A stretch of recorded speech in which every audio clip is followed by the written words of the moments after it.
light, echoes boom.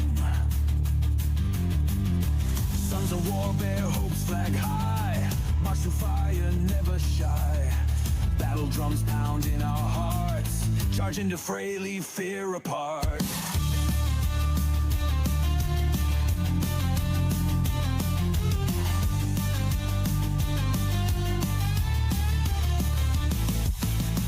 Bullets rain, yet we stand strong.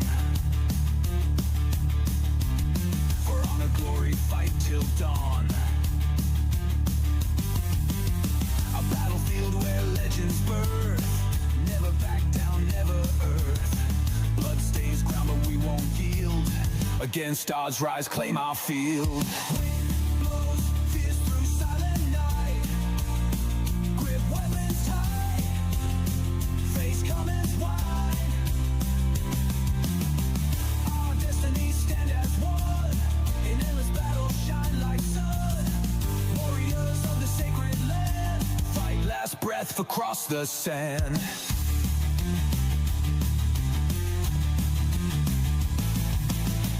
Battle rages will never yield. March to light, spirit sealed.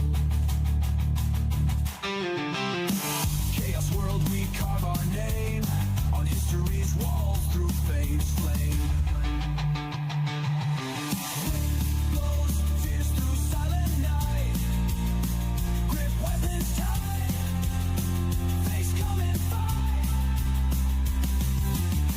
Our destinies stand as one, in endless battle shine like sun. Warriors of the sacred land, fight last breath across the sand.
Alright, let's do a warm-up.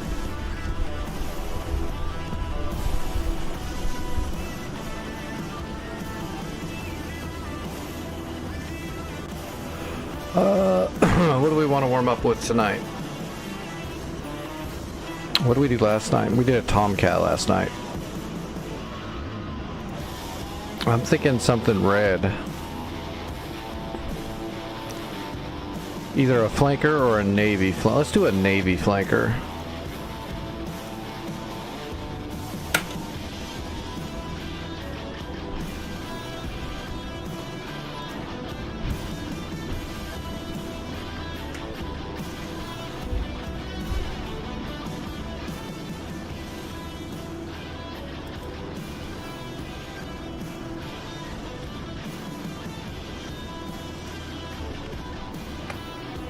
Oh man, I don't remember if I ever got all my liveries back on the Navy flanker.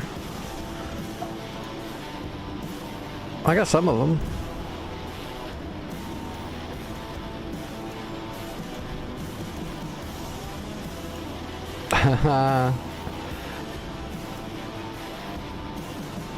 What was proto? Oh, that's ugly. That's horrible. I think I just like the dark blue. Alright. R73s, ETs. And then we'll just grab a couple of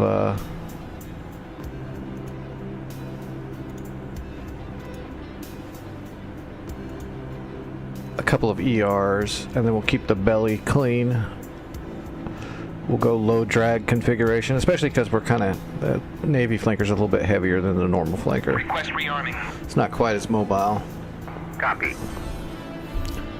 It's got more control though, but it's a little bit heavier, a little bit more sluggish.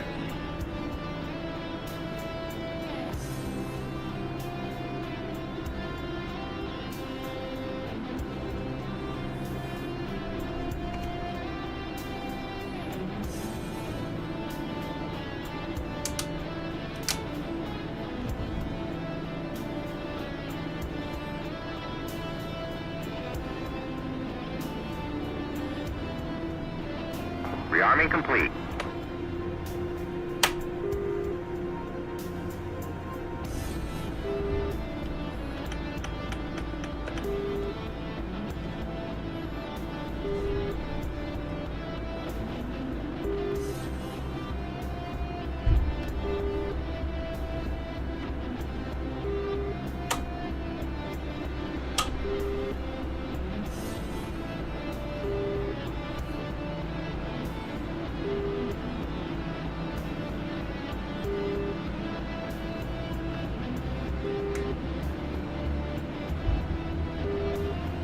Springfield 1, Overlord 1-1. Alley utility at 283-431 at 1,500. Cold.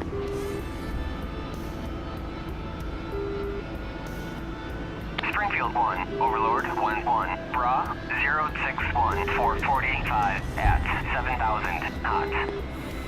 Where did I put the...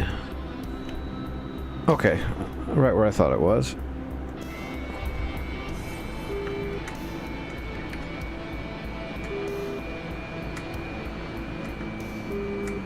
Springfield 1, Overlord 1-1. Bra 279 435 at 1,500 hot.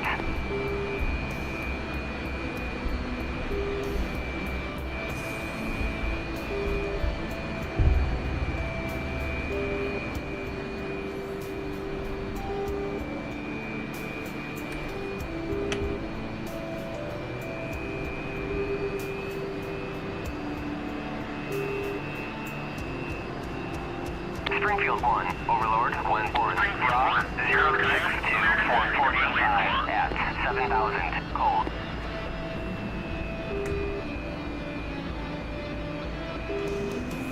We'll just do a merge of, I don't know, 3 or 4, I guess. Just a quick warm-up.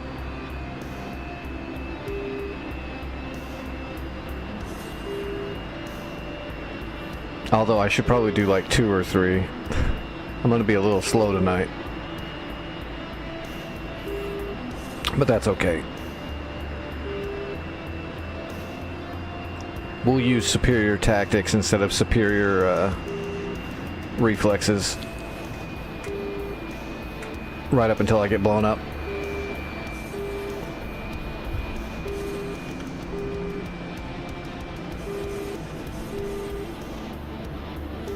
Oh, mirrors are broke. Springfield 1, Overlord 1-1, Bra 062 445 at 7,000 knots.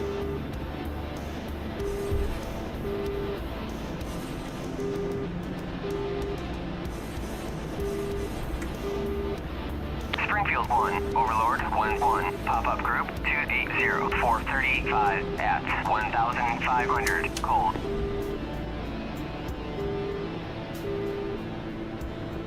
Springfield 1, Overlord 1-1.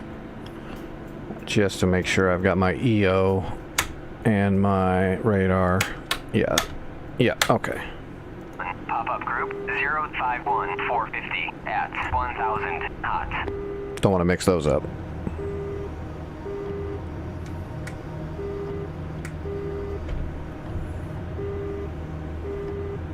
Springfield 1, Overlord 1-1, Bra 281 435 at 1,500 cold. Springfield 1, Kaya, you are clear. Springfield 1, Overlord 1-1, Bra 050 450 at 1,000 knots. Alright, let's do 4. Springfield 1, Overlord 1-1, Bra 063 445 at 7,000 cold.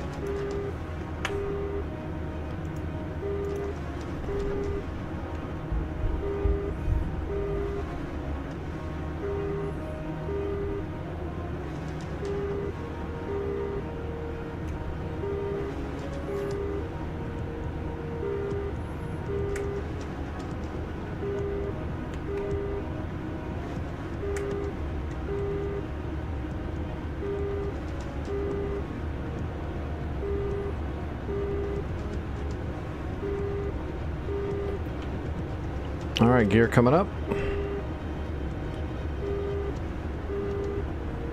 Springfield 1, Overlord 1-1, Bra 061 445 at 7,000 cold.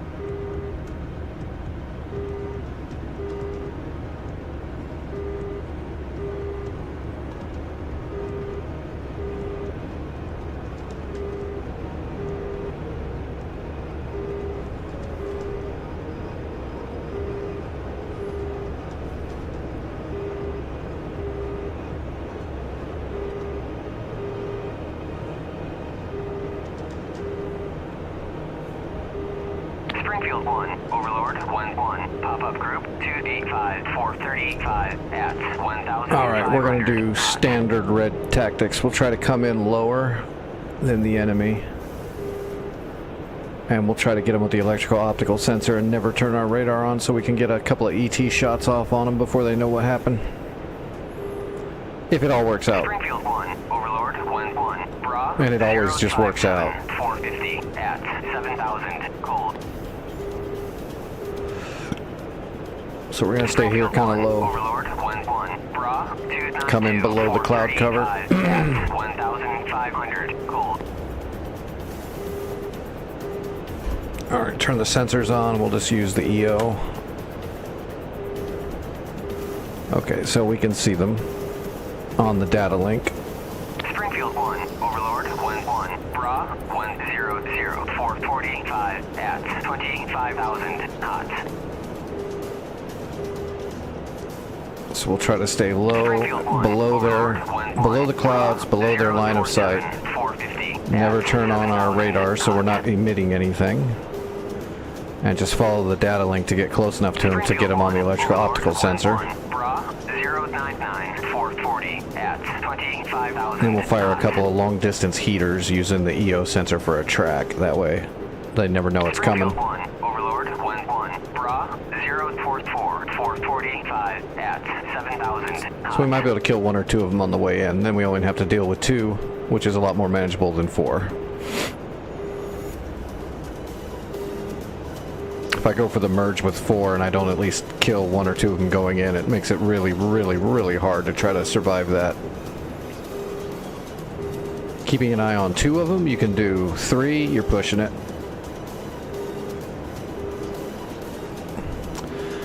Okay, sure. The ET is a Fox 2. Do you know the difference between the 3 Foxes? Fox 1, Fox 2, Fox 3? Okay, so the ET is a Fox 2, but it's an extended range Fox 2, so it almost works like a pseudo Fox 3, but it's a Fox 2, so it's an IR missile. So it takes the data from the electro-optical sensor that you're using to passively track them, instead of using a radar, and then it just fires the heater in that general direction and uses that track data to make adjustments until it gets closer. When it gets close enough, it'll turn on its IR sensor and track to the major heat source in front of it, like a normal heater. So you're basically shooting a heater from double or triple the distance that you could normally fire a heater from. It's actually really, really good technology. It's how you ninja kill people and get them to start yelling at you and calling you a cheater. Because they never got an RWR. Because of course they didn't. I fired a heater. It's just a very special kind of heater. And you have to do it right. You have to make sure you never turn on your radar and stuff. The electro-optical sensor is, yeah, it's an electro-optical camera. So it's looking out in front of you on a spectrum looking for heat and radiation and things of that nature out in front of the jet. That's what that thing is right there.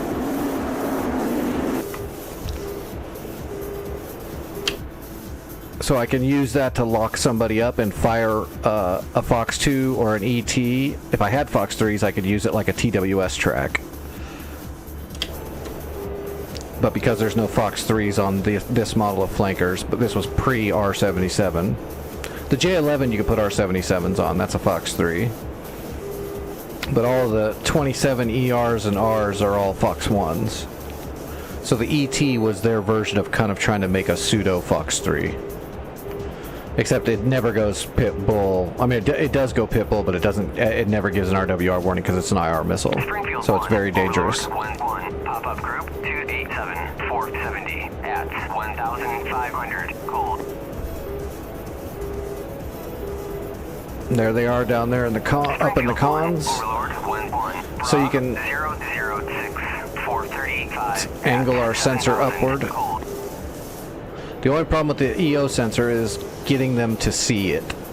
Sometimes the EO sensor has trouble seeing things because it's a Russian radar, so.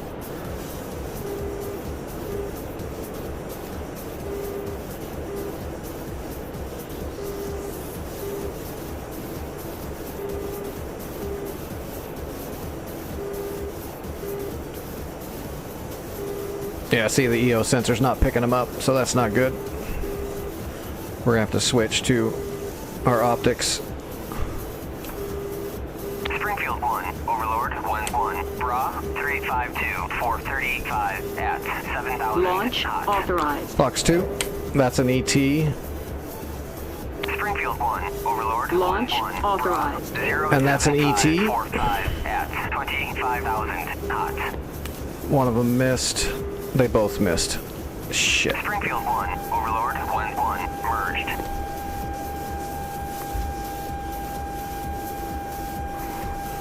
Launch authorized. Got one.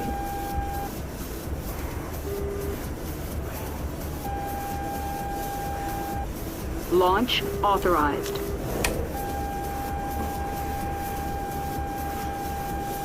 Got two.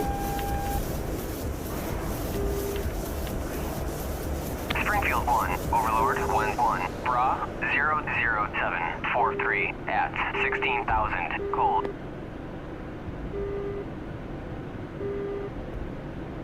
Launch authorized. Fox 2, if that hits, that's a crazy maneuver. Ah, it went for flares. Oh no, I got him. Shit, yeah. Where's the last guy?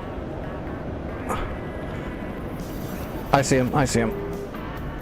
I got one heater left. I'm gonna get him with a radar missile if I can. No, he's coming in right at me.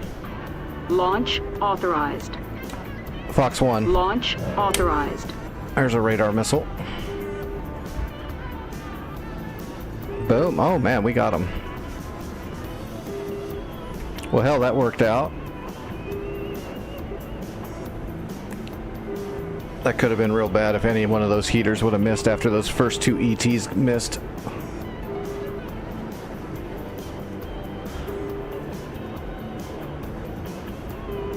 Could have been bad.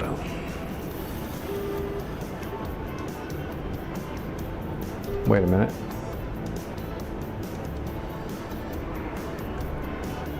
I got them all, right? That looked like another jet. It must have been a parachute. It's a parachute. Yeah, it's a parachute.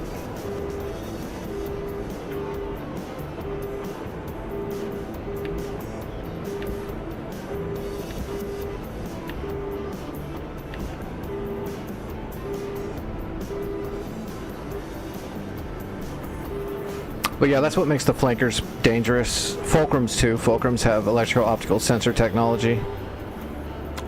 Well, I mean, of course the Fulcrum does. Flanker's better than a Fulcrum, in my opinion.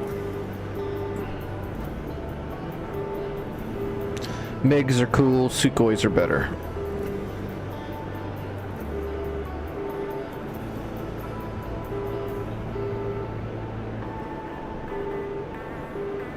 It's weird that the afterburner keeps rolling through the detent. Springfield 1, Overlord 1-1, pop-up group 284, 480 at 1,500 knots.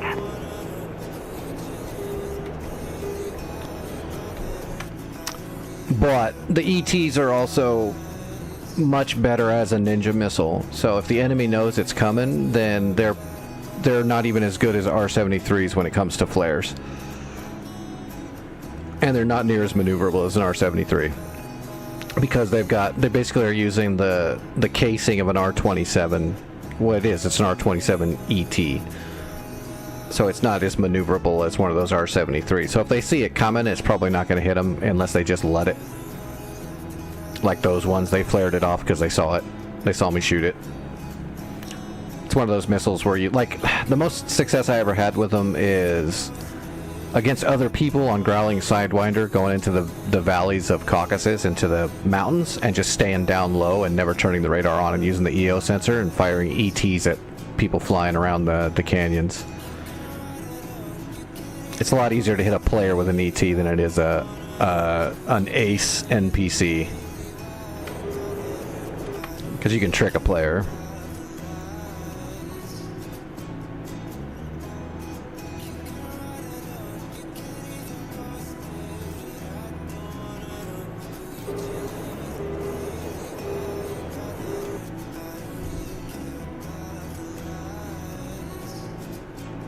And then I've had some crazy stuff happen on like the North Pole servers, the really hardcore servers, where an enemy has fired an ET at me from insane parameters that aren't even close to realistic, but it still gets there somehow for them.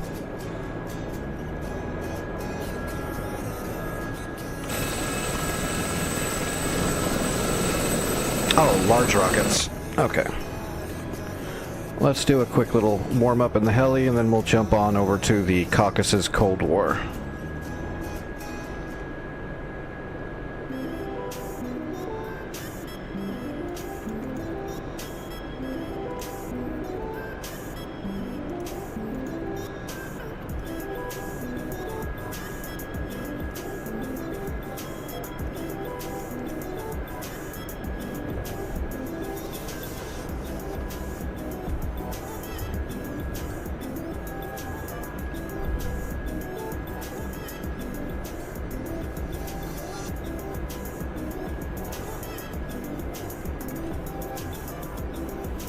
No, the Sukhoi 30 is not in DCS. That was the Sukhoi 33, so it's the Navy variant of the original 27. It's the one made for aircraft carriers, so it's why it's got the canards, and it's got much thicker, robust landing gear. So it's a little bit heavier. It's got extra pylons on it. It's more of a multi-role strike craft, whereas the 27 is basically just a stunt fighter, air superiority fighter.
And flankers can give you a lot.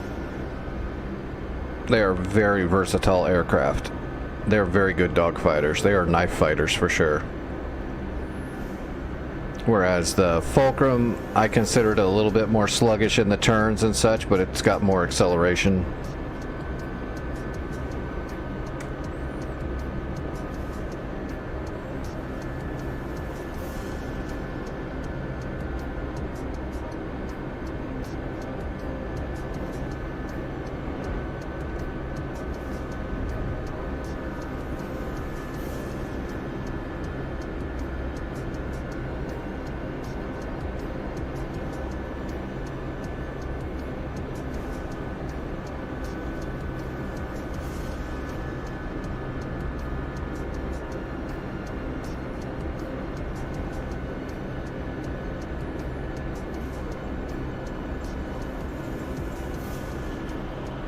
See if I can get some of these large warhead rockets into that camp.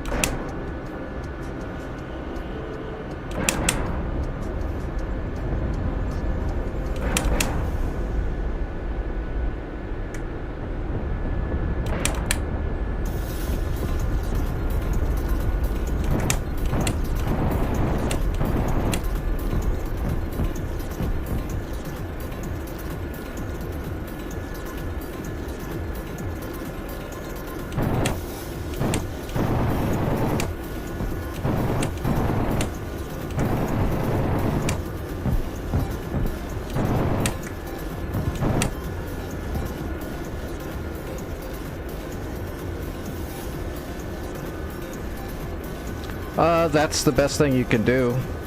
I would just pick one of the aircraft and start with that, and you know, learn how to, well, starting them is going to be pretty easy, but learn how to taxi, take off, learn the flight model, learn how to, you know, turn it, coordinate it, turn it without losing altitude or speed, that kind of stuff. Get used to flying it, get used to landing it, learn the systems. That's definitely what I did for sure. And most of the aircraft in the Flaming Cliffs bundle, they're all good. Some of them are way more useful than others, but most of them are quite useful and good.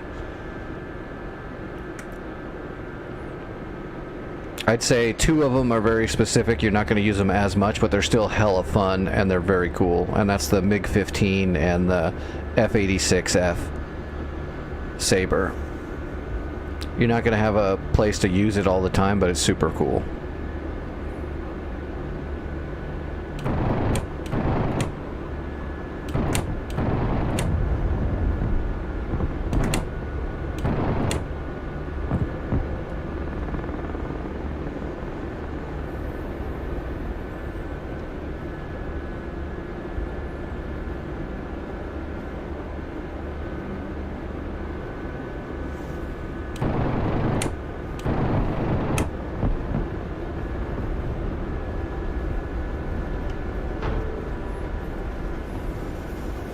And once you know how to use, like, I would suggest when you're ready to do flankers, learn the Sukhoi 27 first and get good with it, and then move on to the 33, because they're very similar.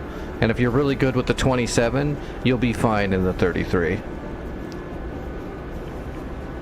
The 33 is going to be the same thing, except a few more weapons and a little bit less agile, so you can't just grip it and rip it so much. Well, I mean, you can, but you'll bleed too much speed off.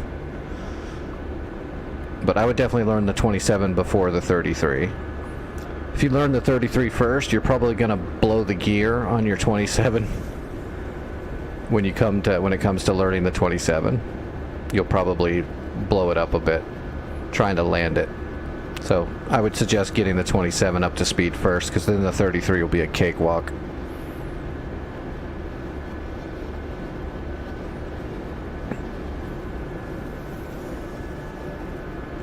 And things to remember, like on the 27, you have to be wheels up at 250 kilometers. So you got to get it up off that runway ASAP. It is very easy to blow out the gear on the 27.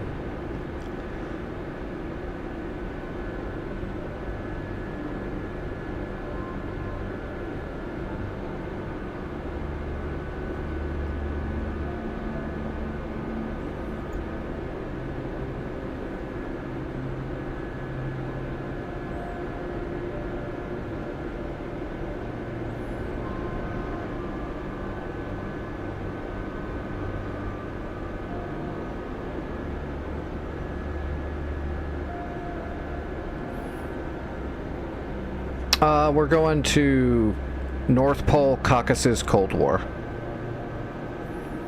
After finally completing the Afghanistan map last night, we decided on Caucasus Cold War.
Well, you know me, I'm almost always here. Fly when you can.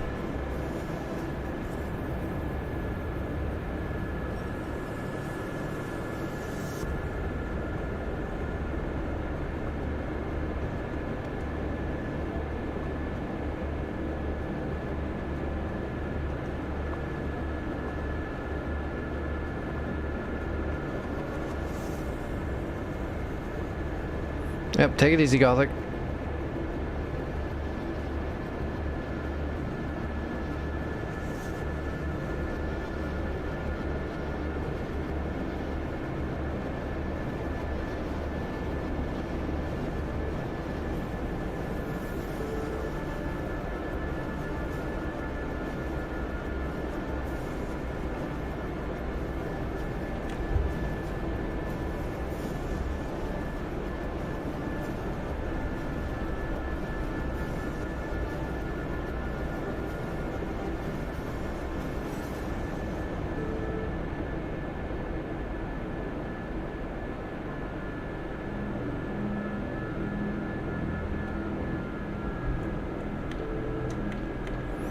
Piece of cake. All right, let's jump over to the server and see if we can get into some trouble.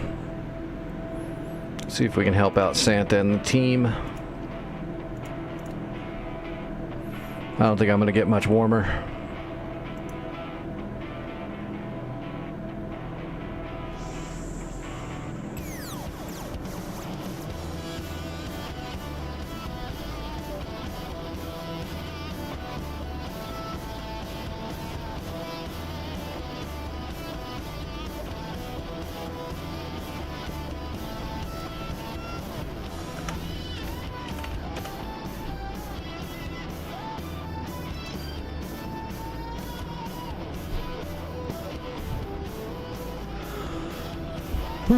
I do have videos over on YouTube as well for super beginner crap on, I think I got some of the Flaming Cliffs vehicles or aircraft up there.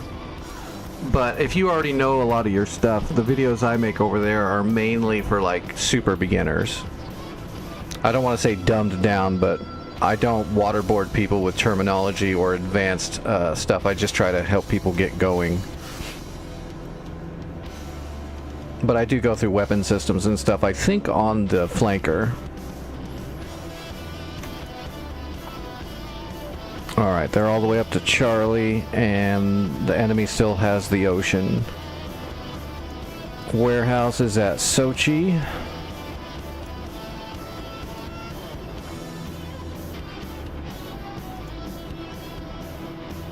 think we need to stop their boats. Oh, we got harpoons here. Let's use this spot. No AMRAMs though, right? Yeah, no AMRAMs. Gotta use sparrows. And we gotta use mics.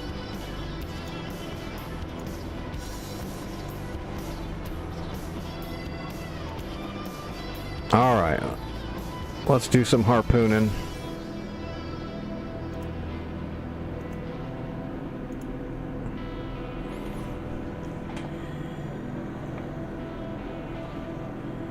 And if I remember correctly, this is like full-on hardcore, right? Yeah, we got no idea what's out here, so we're gonna have to do 2 harpoons per boat. If we go one, oh, that's not good too. We gotta stop this. We can't leave that spot open.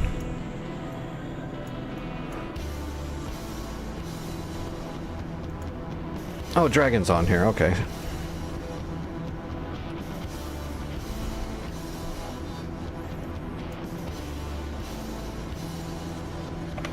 Alright, yeah, because we don't know what the boats are. We'll just have to give them 2 harpoons each. Do a pop, skim, pop, skim.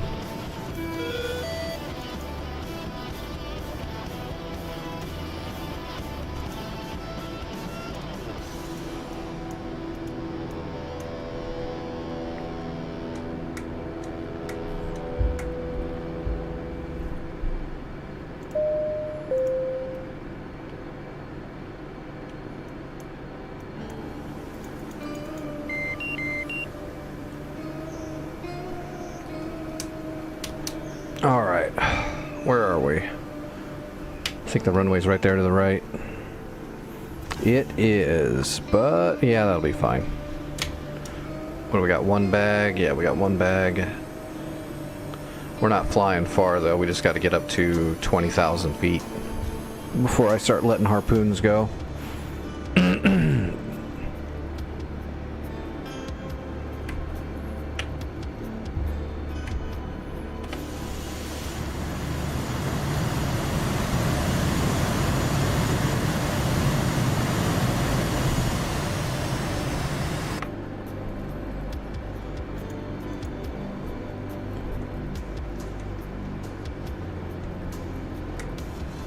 $30.20, we got it already.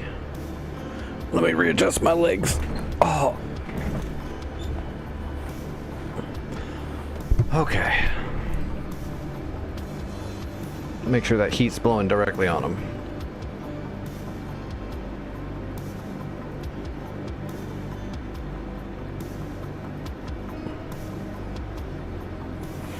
So yeah, we'll do skim pop and skim pop, and that should give us an okay chance to kill 2 boats. You do the skim pop when they go terminal. If they're set to skim, then they stay right on the ocean surface and try to hit the bottom of the boat to try to sink them and to try to stay underneath their AAA and stuff. And pop is where when they get close, they'll pop up and then come back down at a steep, somewhat steeper angle to hit down onto the deck of the boat. So if you do skim pop, hopefully you confuse their defensive systems and they shoot down one and the other one gets through. In theory. If it all works out. It gives you a higher percentage chance to hit than just going skim everything. If they don't have any air defenses, you just skim everything. Those are the most devastating hits.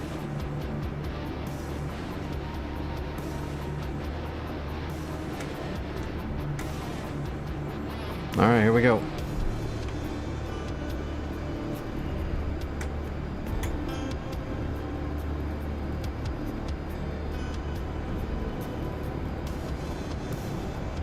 We're gonna spiral north and then east and come back around so we can get altitude.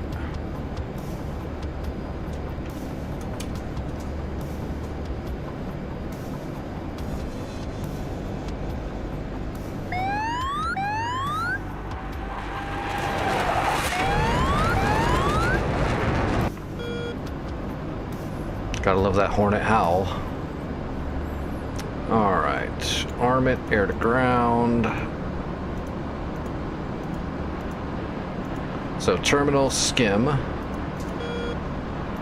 Step it over. Terminal pop.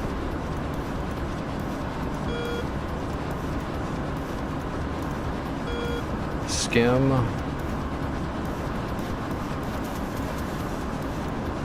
And pop. I always have to make sure they don't reset.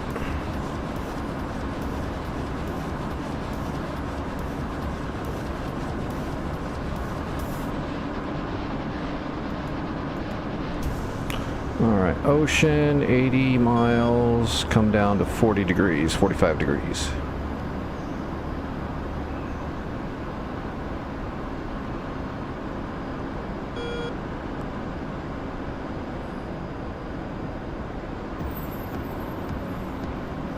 And you want to get up above. I usually go to 20,000, but you just got to be above 15. Because if you set the flight to medium, that means they cruise at 15,000 feet. Never be below the targeted altitude of your cruise missiles when you let them go. For obvious reasons, that's a bad idea.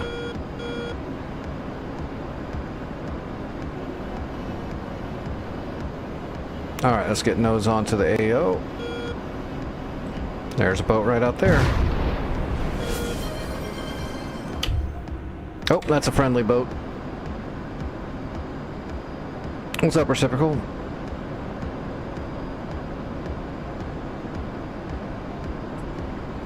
Let's get a good heading here. Alright, 269, 270, somewhere around in there. There's an enemy boat.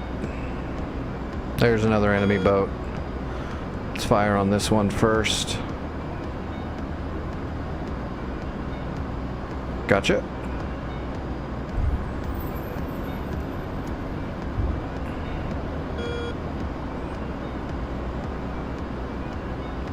Alright, make sure we're good. Skim. Alright, one away, and the next one is pop. And it's away. Alright. Let's head up the coastline now, and then we'll turn in and fire two more at a different boat from a different angle. Hello, Ben Porter. How are you doing? How do you learn the controls for a new player? Well, pick an aircraft and start doing some research is the best way. You can download a Chuck's guide for free, which is a lot of useful information, but if that's a little bit too much advanced information all at once, then I would suggest looking up some videos on YouTube where someone can explain it and describe it as you're seeing them doing it, and that usually helps people really helps it jam in their head a lot quicker and easier. That mixture of someone going through it and visually showing it at the same time seems to be the best medium of teaching people aviation. But I also recommend the Chuck's guides for every aircraft that you own and want to get better with. Chuck's guides are quintessential. It's got everything. Then you can go as advanced as you want to go.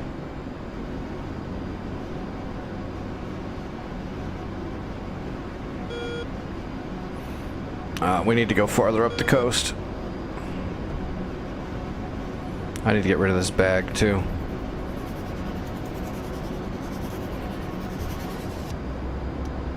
We're over the water, I think, so let's kick her loose.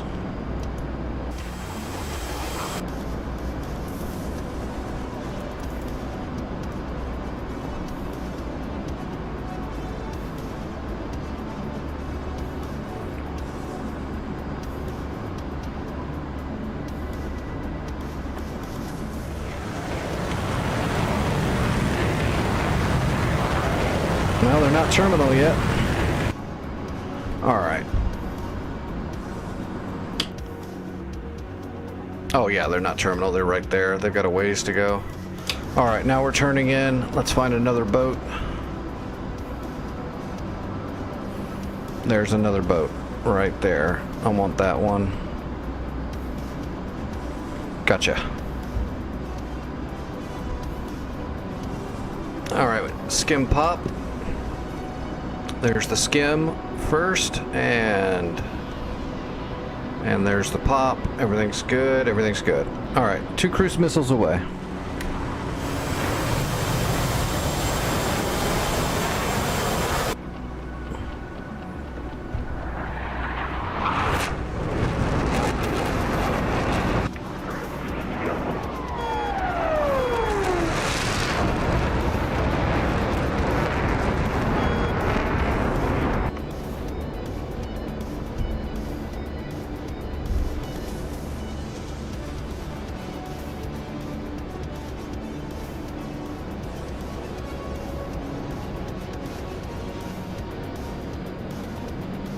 Alright, we're RTB.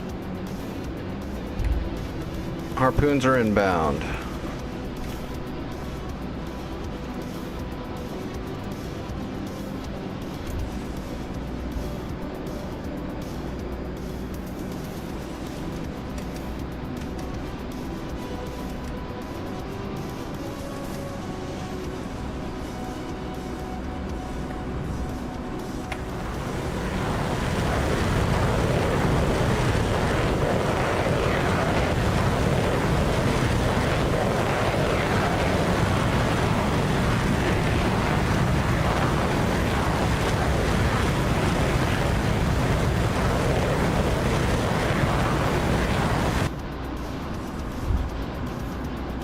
Alright, we are going to Godada. Yeah, that'll be fine.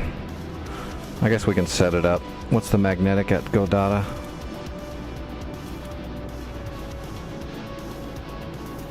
.324.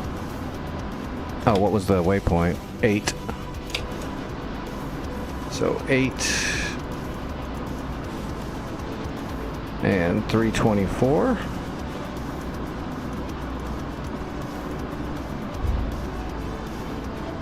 Alright, there's Godada. We'll just head out to the ocean, turn back around. We'll consider this a long right base. Oh, there we go. It's going terminal.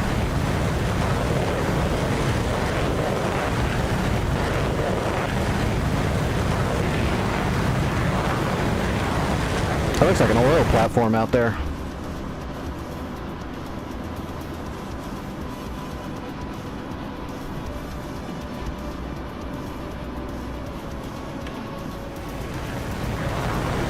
That is an oil platform. Interesting. We probably have to blow that up. Knowing Santa. Might have to come back out here with like a Warthog or maybe, well, we could just use a Hornet with bombs, but Warthogs are much more fun.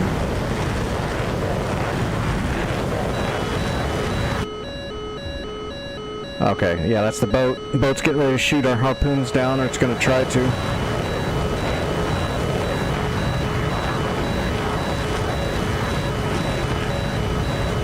I'm not seeing the boat.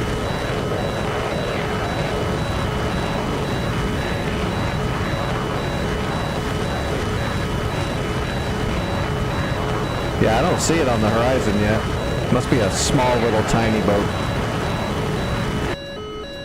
Let's turn our AP on so we don't wreck. I want to watch this thing go in so we can kind of see what we're dealing with.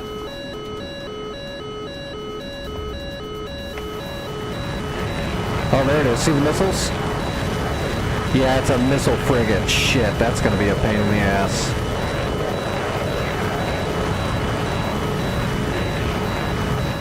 Yeah, it's shooting them down. It's got intercepts. It's probably got about 64 intercepts in it or more. Damn. That's going to be really hard to deal with. Oh, damn, it shot them all down. Okay, yeah, there's a missile frigate out there. Or a cruiser.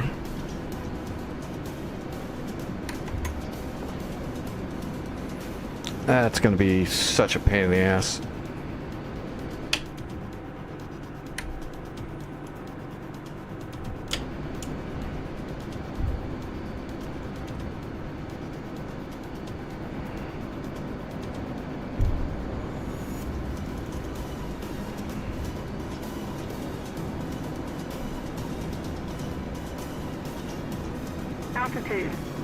Altitude.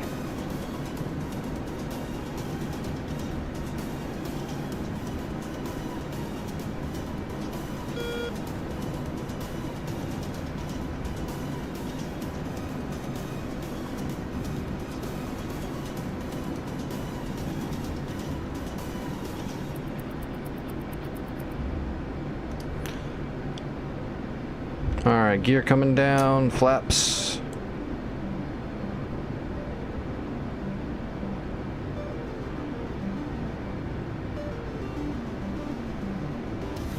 Start setting up on speed and getting our HSI lined up.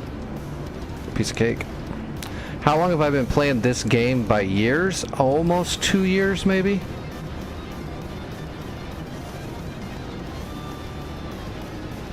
I couldn't tell you the exact time, but I think it's around 2 years, a little less.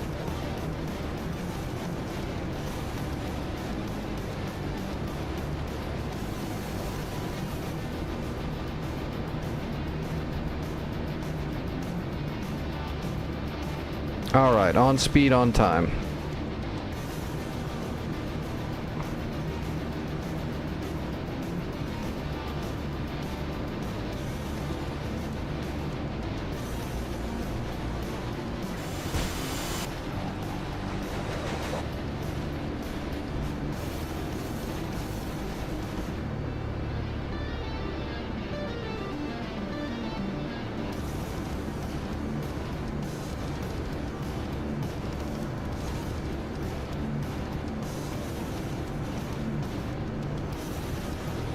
We're coming in a little steep, so we're going to drop down a little bit lower in the glide slope and then bring it back up in.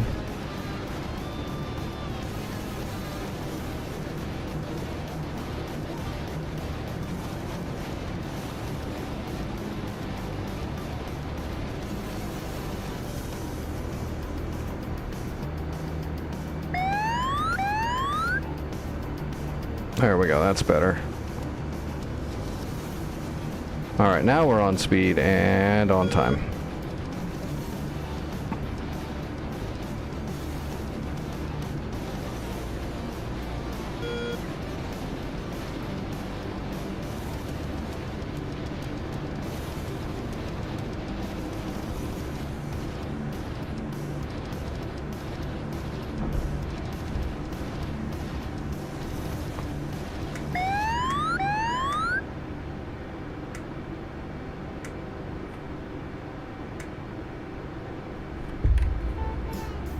Piece of cake.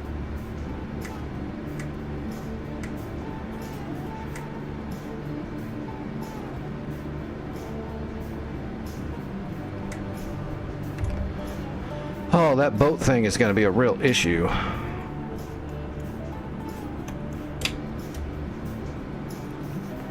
And I don't know which boat it was. It wasn't the one I was shooting at that fired all those missiles.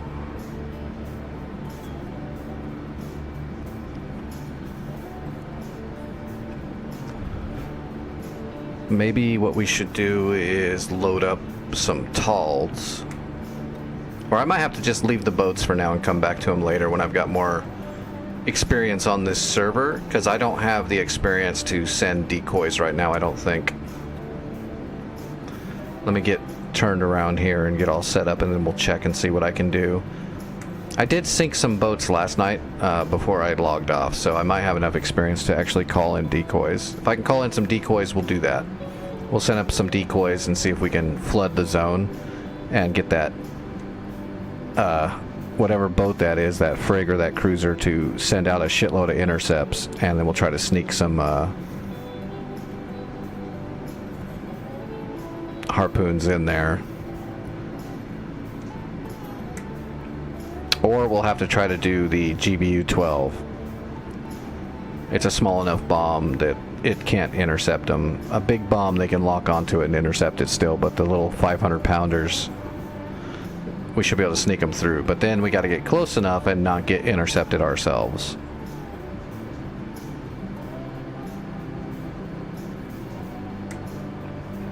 Or we grab a P-51 Mustang. And go for a old-timey 500-pound bomb. Unfortunately, it would intercept the P-51 too.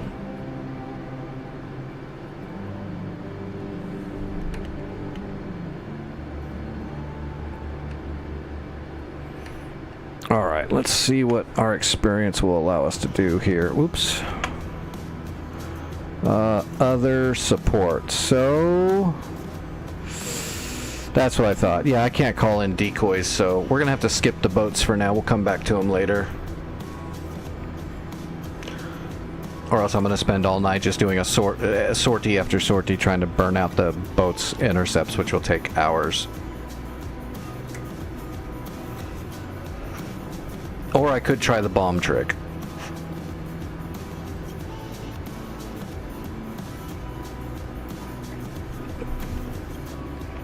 Let's try that once. And then if that doesn't work, we'll go back to land-based and keep trying to move the front line forward for a bit. So that intercept boat is out here somewhere. So we'll just use our targeting pod and start looking across the water and see if we can find it.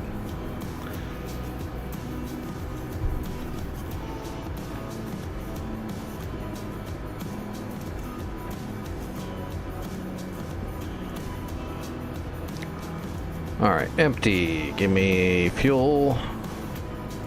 Give me an Atfleer. And one old-timey Sparrow. And give me more fuel. And then we're going to take some GBU-12s is what we need. If we take anything bigger than that, it'll just get intercepted. No question.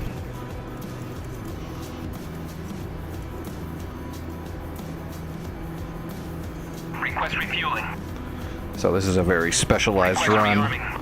We'll bring 4 bombs. We'll try to get them onto that missile boat. If the missile boat goes down after 2 or 3 bombs, then we'll drop that last bomb on one of those oil platforms or something. If we're lucky, the first bomb will go right into the friggin' right through the perch on the missile frig. But it's probably going to take at least 2 bombs. And we're going to up our bingo to 4,000 pounds.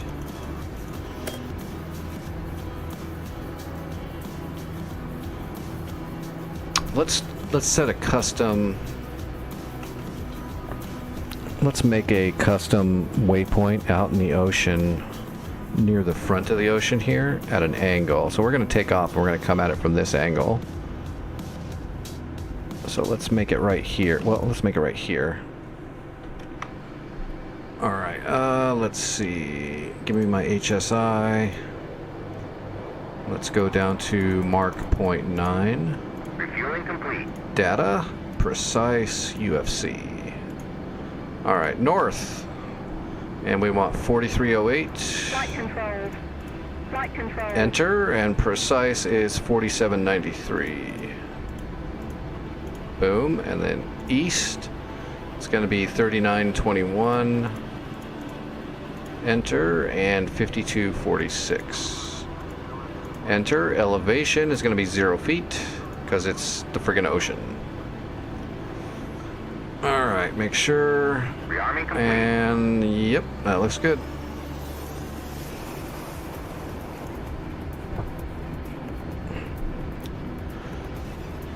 Alright, what do we got? Boatloads of fuel and 4 bombs.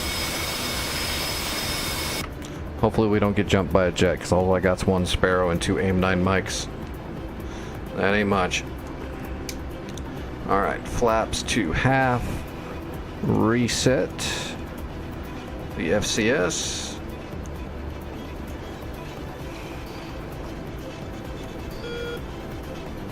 No faults. Nope, no faults. What's up, Norbert? How's it going?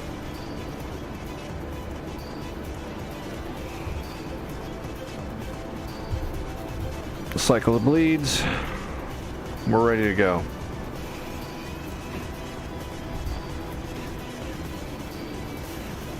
We're probably going to get blown out of the sky, but it's worth a shot. We'll give it 1 shot. We're either going to get blown out of the sky, or it's just going to miss, or we won't get close enough to drop the bomb. But on the off chance that it is not able to intercept us and we get our laser guidance off, we sink a badass boat.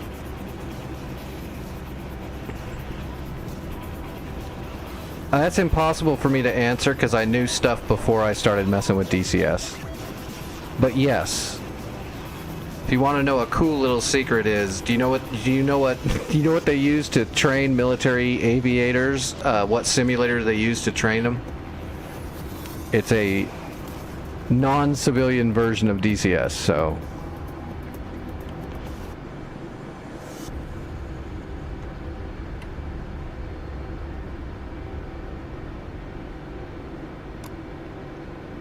the only thing that would be hard for people that haven't flown and they just learned things from DCS is all the tolls it takes on your body.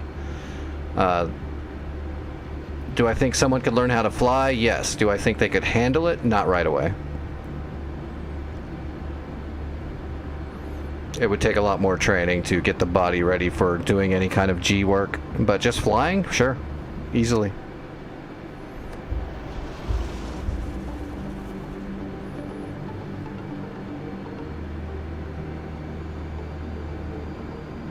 But I've been flying since I was a little kid. The only reason why I stopped flying is because my body's all messed up now and I'm disabled and shit. So I fly DCS now so I can keep flying. And this is absolutely the closest thing to real flight you're ever going to find for now. I'm sure maybe eventually there'll be something way better, but for now DCS is definitely the closest thing to actual flight.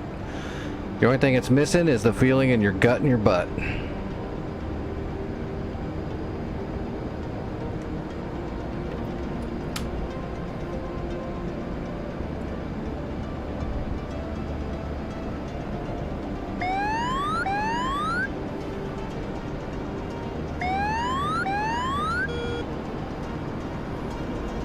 Alright, let's designate that mark point. Alright, there's my mark point. Let's get some altitude and then we'll come back around and use our targeting pod and see what we see.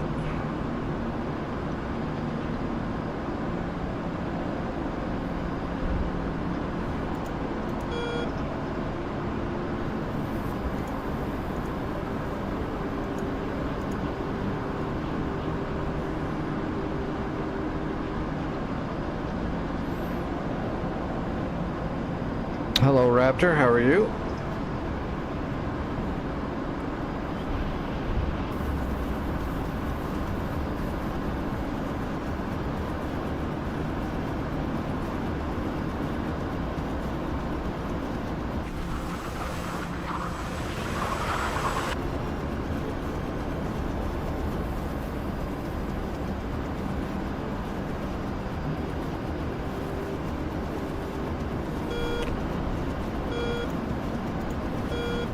Alright, pod is warming up.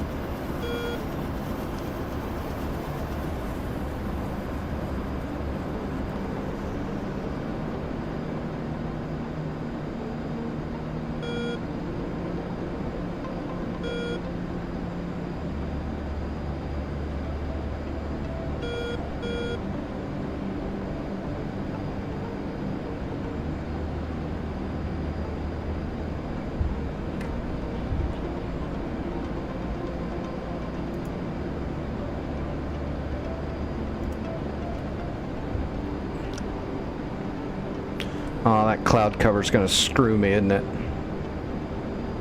We'll have to... Once we find a boat, we might have to fly around for a minute and see if we can find a hole in the clouds to make sure we can laze.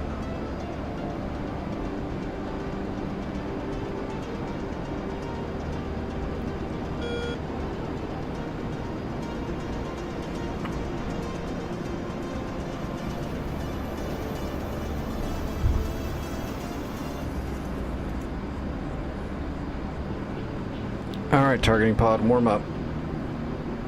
Alright, GBU 12s.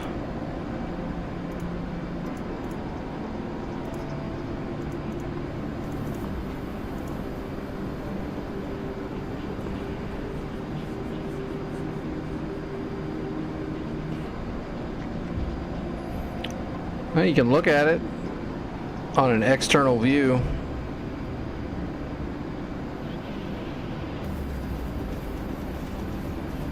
Depending on the jet, there might be alarms going off, but if you're talking about a flanker, I don't think there's an alarm. But it's been a minute since I've damaged the gear on it, so there could be.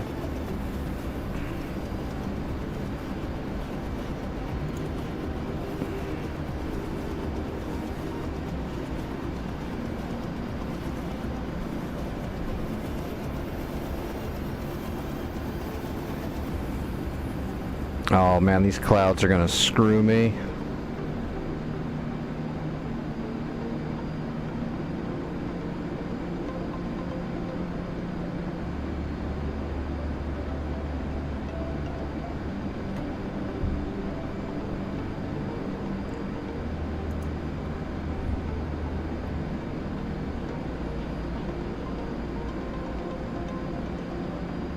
Awesome, good job.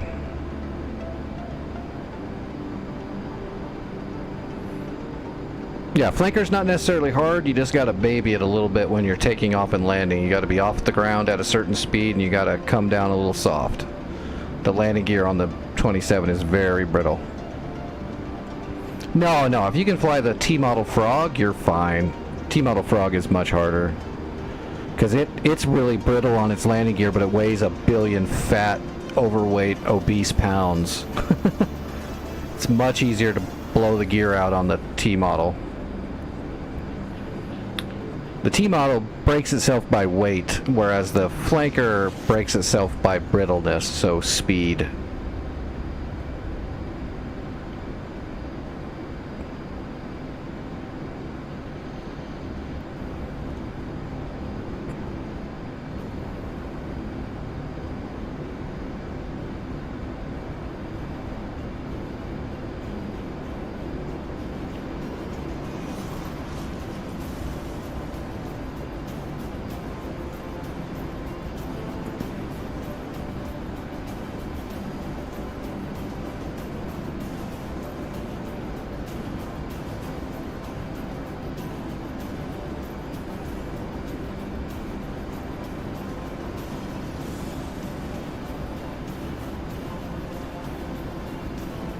Okay, I see the I see the oil rig. We don't want the oil rig though. We want boats.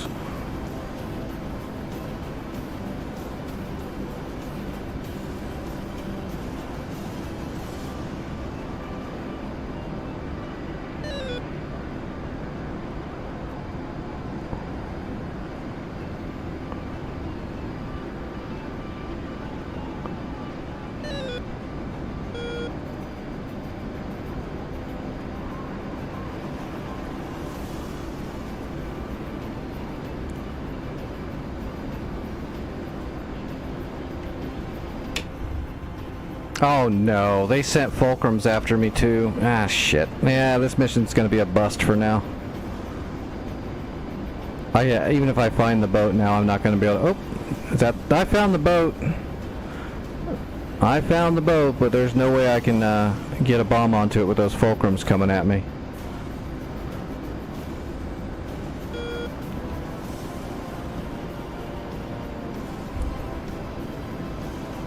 It's 51 miles off my nose. Let me get lined up.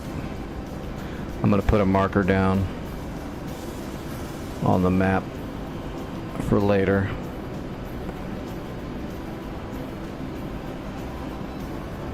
Alright, straight off the nose, 269.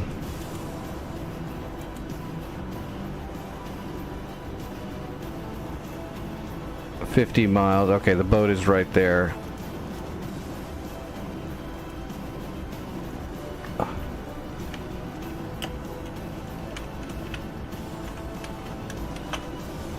I don't know if that's the one that has the intercepts, but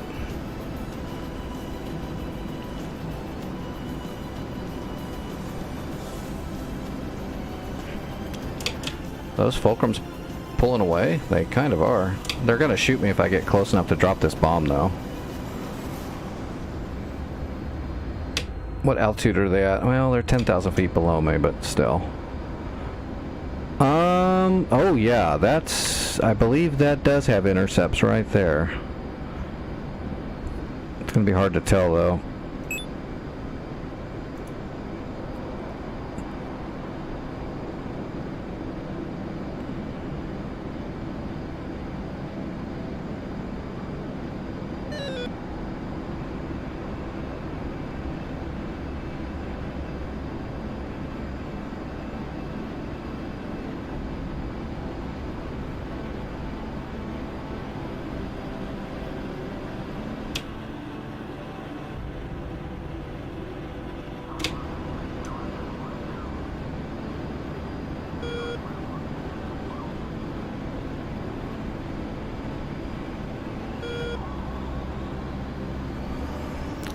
Alright, laser is on.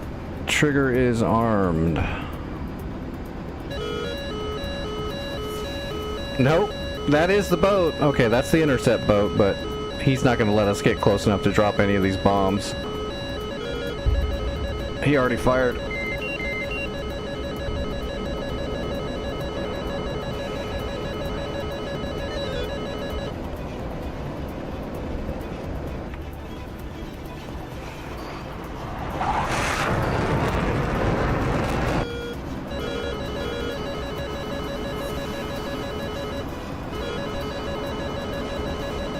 We gotta try to notch it.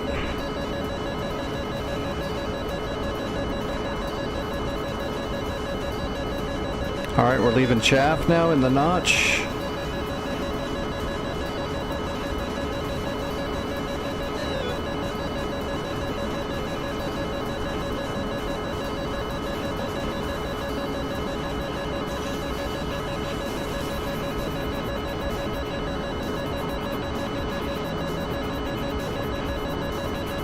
Altitude.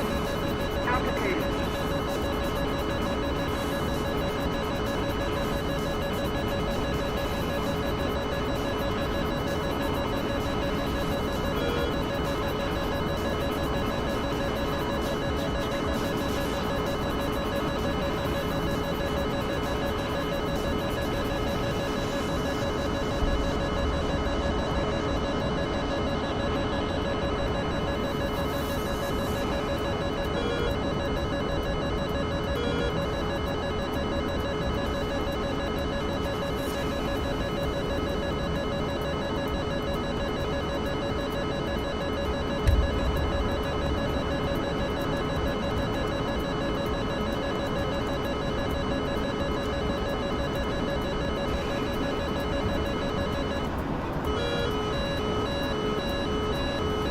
Alright, well, we got out of that alive, but we're not going to be able to drop our bombs. We're just going to have to RTB. That's a bummer, but it was worth a shot. So at least we know that marker is definitely the boat we're looking for.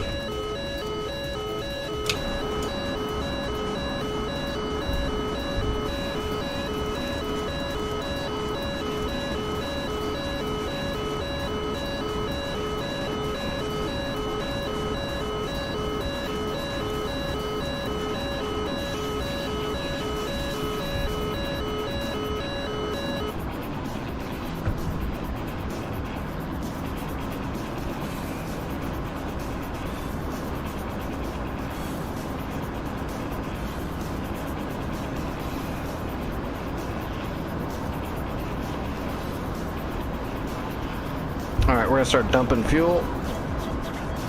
I'm sorry, we're going to start aerosoling fuel, because we're super friggin' heavy now.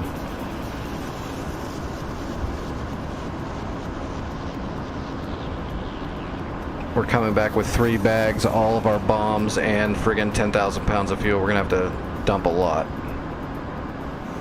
So we're going full afterburner and dumping at the same time. Look at that fuel go down.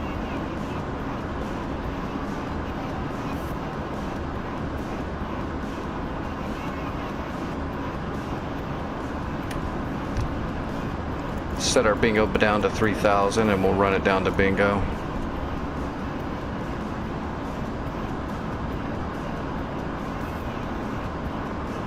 Bags are empty now, so now they're just drag. They're not that heavy anymore.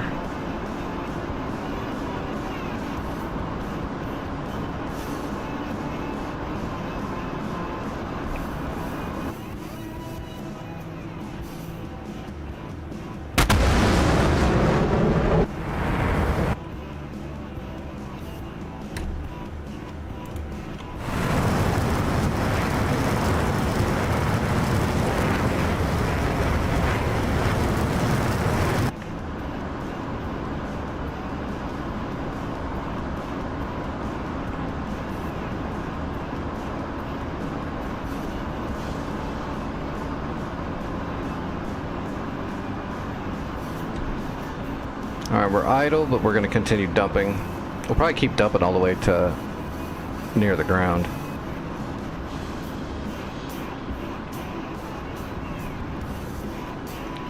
because we are definitely fat, and I don't really feel like breaking my gear because I couldn't get the mission complete. At least this way we bring everything back. I don't feel like such a tool bag.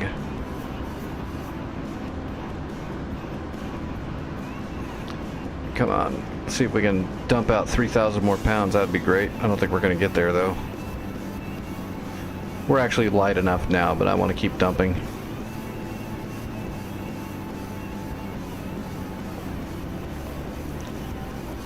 It's not like we're going to get too light.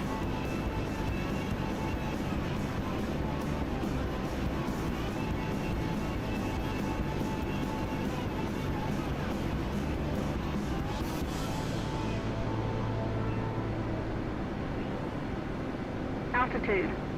Altitude.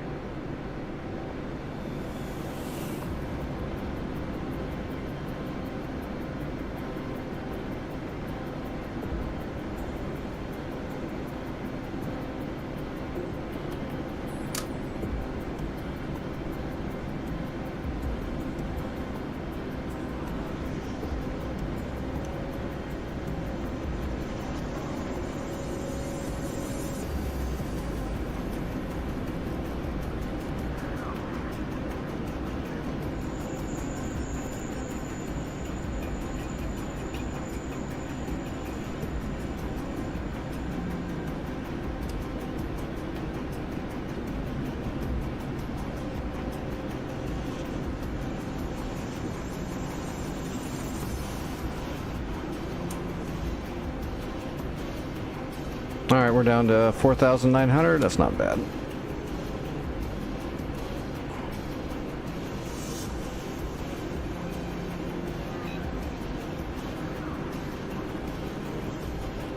Alright, we're on speed.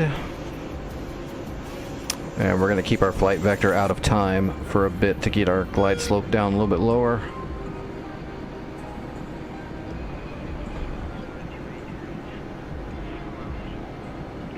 Okay, now we can work it back up.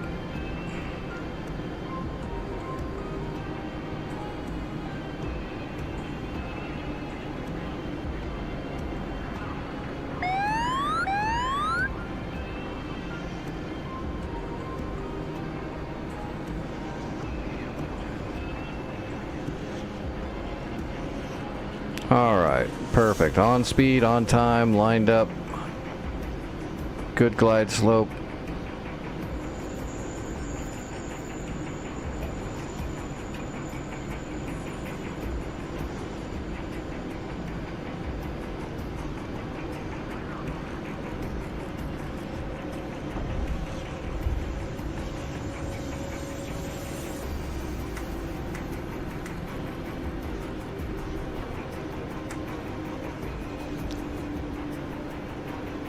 Triple bag landing.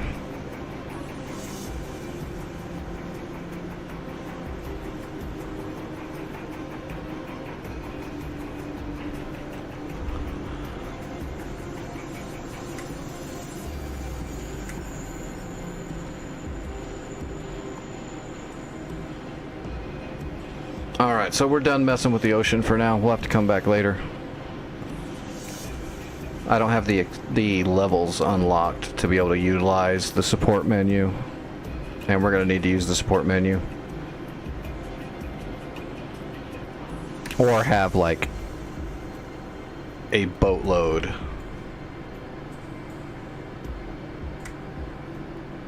of other players out there tallying it up, which isn't going to happen. So, oh, AK joined and then left. That's too bad.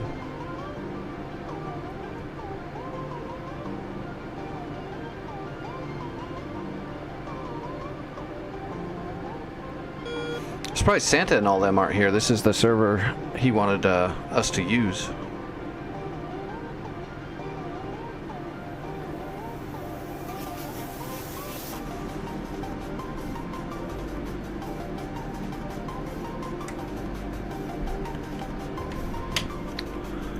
Alright, so what do we got going on?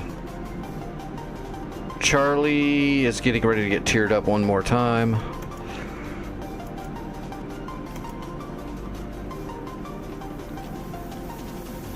Dragon motto is taking out a poor little A model Frogfoot.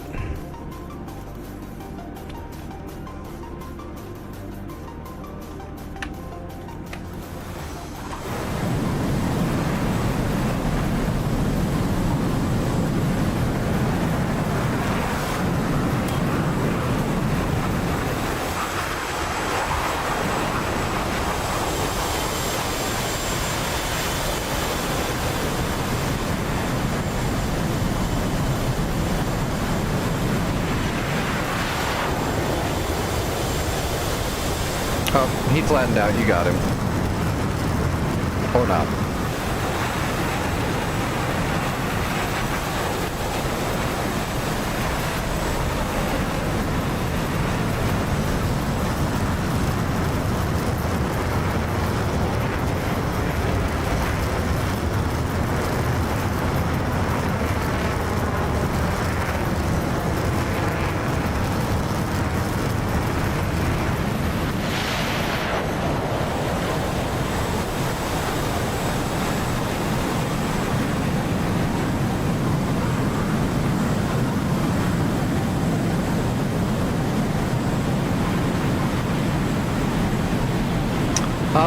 No, not actually.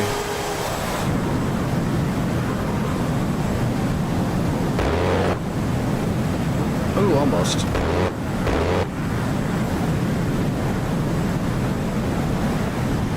No, the Hornet's more nimble.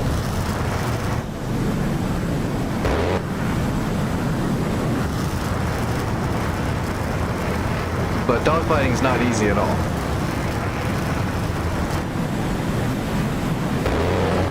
Good shot.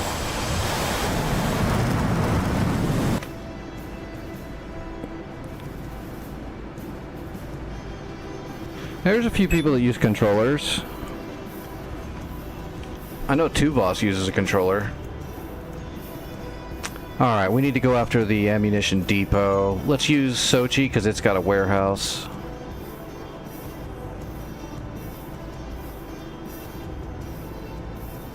Yeah, it'd be really hard with a helicopter.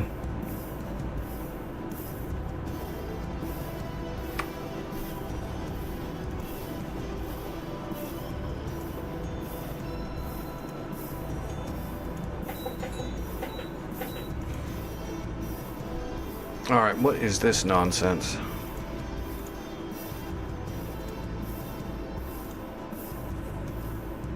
Oh, it's a ship pod. We're gonna have to take the ship pod because I don't know what's up there.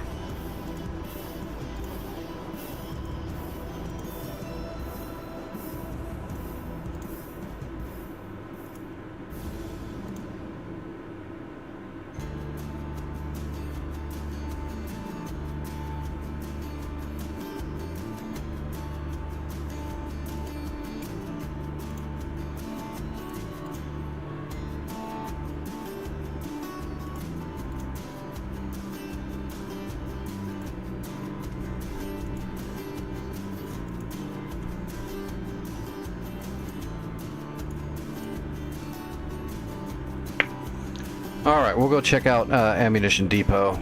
We'll go take a look and see what they've got there and aggress it if it's something we can handle. Oh, I'm probably gonna have to take another dose of medicine soon though. Alright, let's see.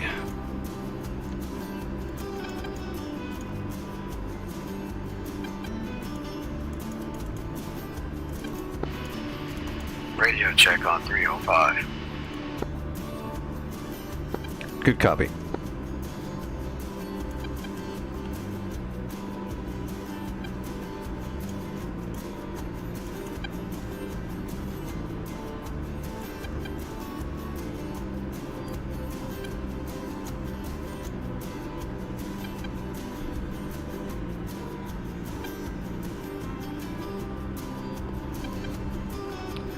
Alright, let's create a GPS waypoint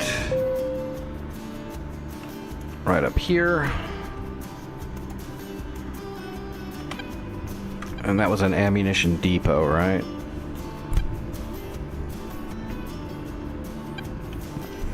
Alright, so MSN 035, we're going to change that to ammo depot 4343 075 north easterling. We got 04017 853. Alright, we got it. And that should have been in the 35 slot of the CDU. 35 ammo depot, we are in business. What's up, Diesel?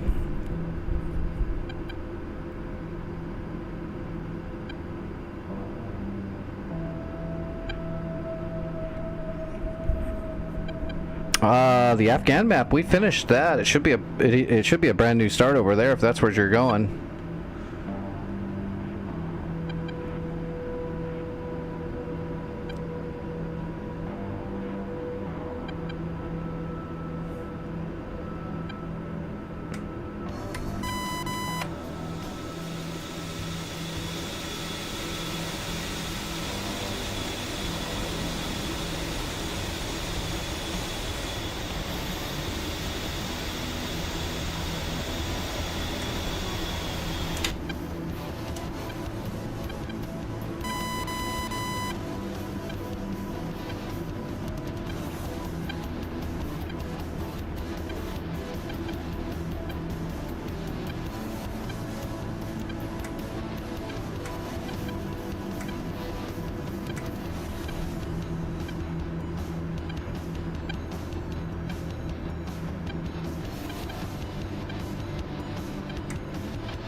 I wonder if it's because there's so much shit going on there. On a fresh start, maybe? I don't know. It might just be the poor optimization that the Afghan map has for now, until they're done with it.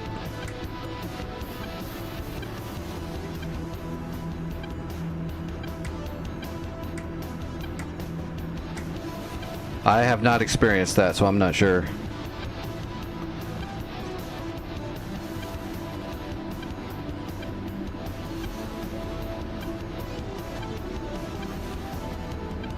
Alright, here we go. Whoop. Let me check the map just to make sure there's nobody coming in. Nope. Let's see, what's the runway number? 24. Whoop. Sochi traffic, Fubar 11, taking runway 24 for a northeastern departure. Sochi traffic.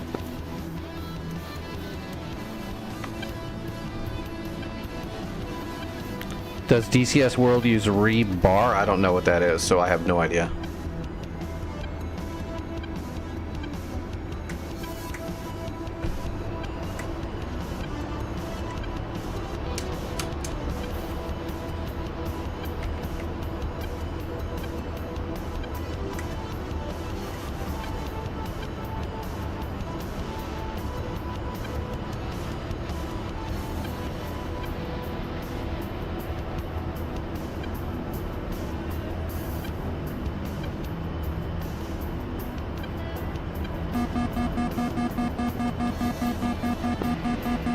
Just making your way up the coastline? Copy. I did try to interdict on some of the boats out there, but there is a missile intercept boat out there, so there's not really anything I can do about it just yet. Copy that.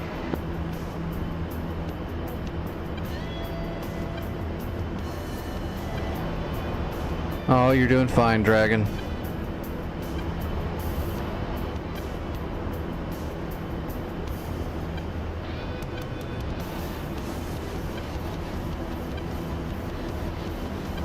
Sometime I'll show you how to paddle for those situations in the Hornet. If that's what you were referring to.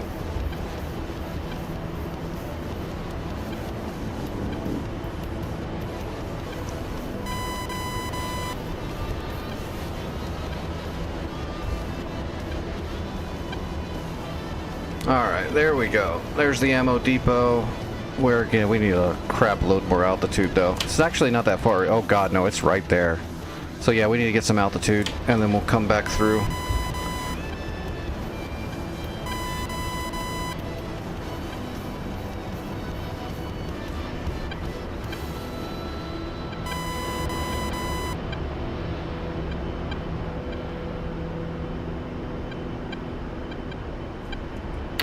Let's broadcast. Let's change our ID.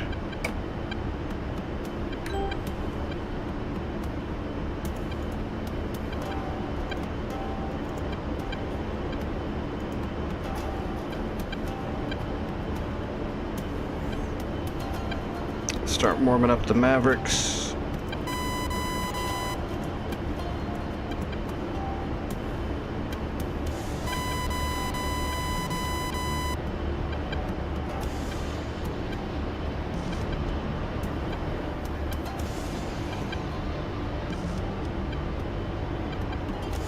The Hornet thrives air-to-air wise in a dogfight at a slower speed. You want to drag your opponent's airspeed down.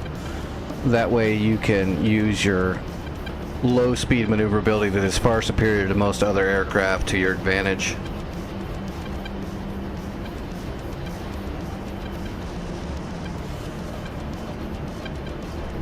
If you're trying to carry too much forward airspeed, then it turns like a big old fat slug because it's a Hornet and it's a big old fat slug. Shit, that's them right there, isn't it?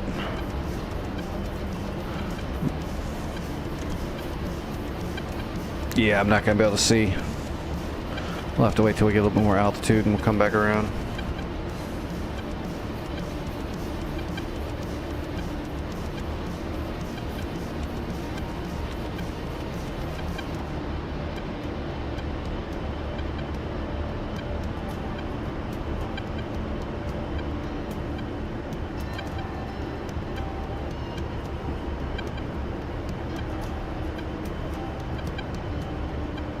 Warning, autopilot.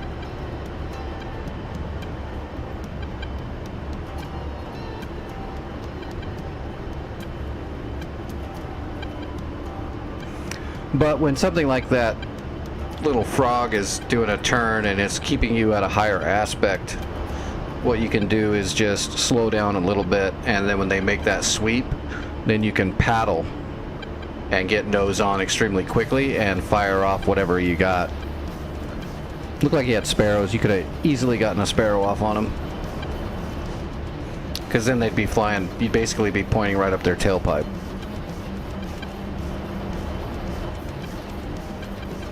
Just gotta paddle. And not lose control. You gotta paddle and not lose control.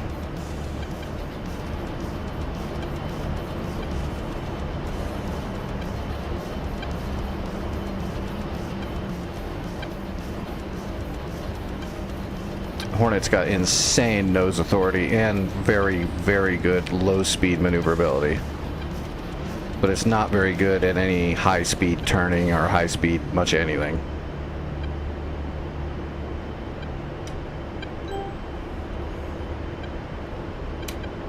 I need more altitude. There's a hill on the way.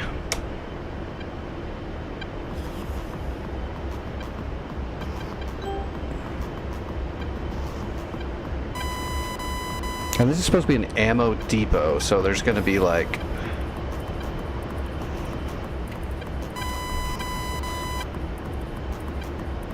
There's going to be like probably a bunch of ammo crates, probably with netting over it, so it'll be harder to see, I assume. I don't know, we'll find it, we'll put a bomb on it. We just need a better look before we get close. There we go, I can see shit now. Oh, they got a gecko. Yep, that's a gecko. Well, isn't that a pain in the ass? Alright, so there's a gecko.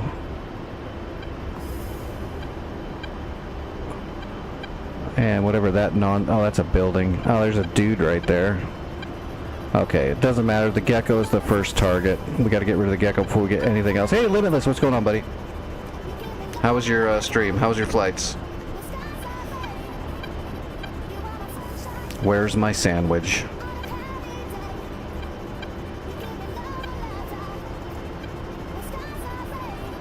Mavericks are hot. Let's see if we can kill a gecko first before we do anything else.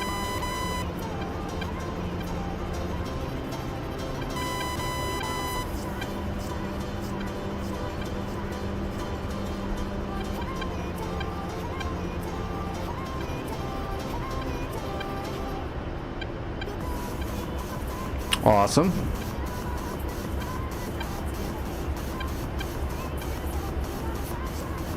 And I'm sure the good times are okay too, but you know, awesome on the problematic. And slaving.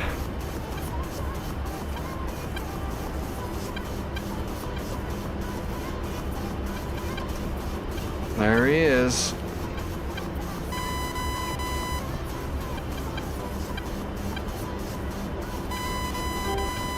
God, that wind.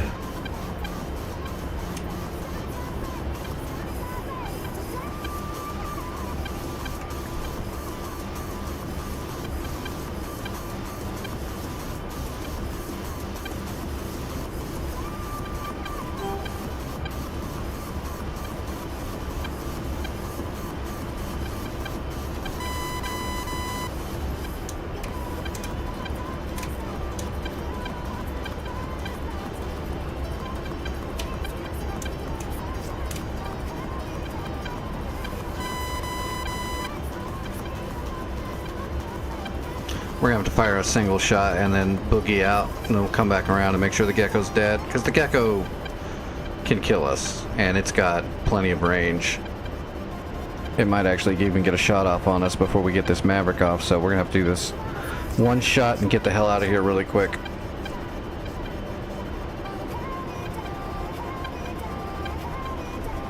Alright, we're unlatched.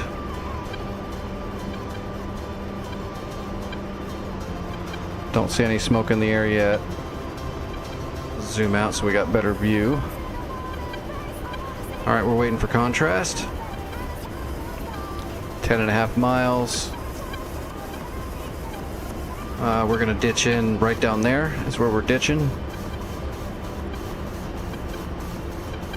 Rifle. Nice, we got quick contrast. Oh, look at all this shit.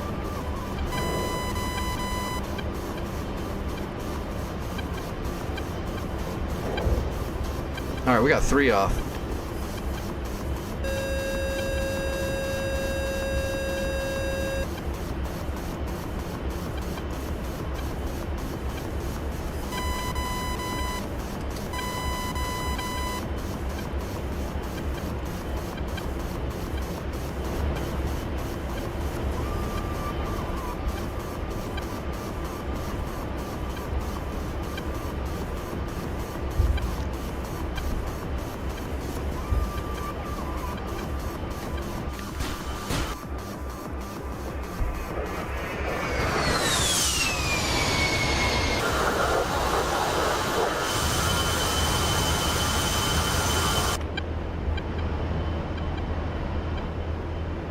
Alright, let's get our targeting pod back over there and see if we got that gecko or not.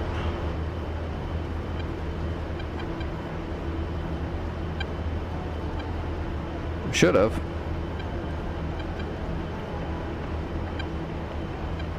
There we go.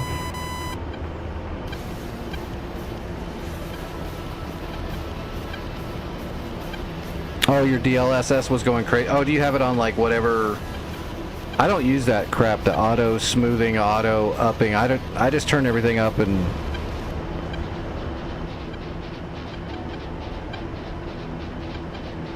you know, just happy that my rig is good.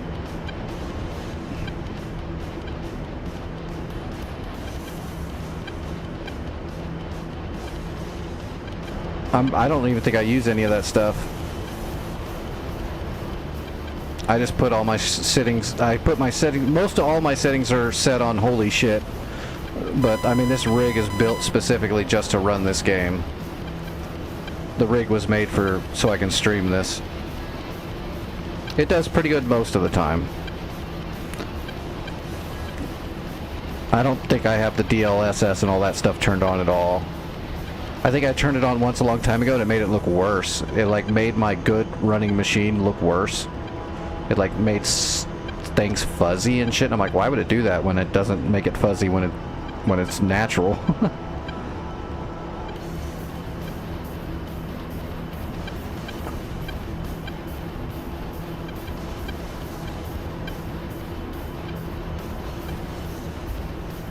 Alright, we got tanks moving into position. Let's say hi to those tanks.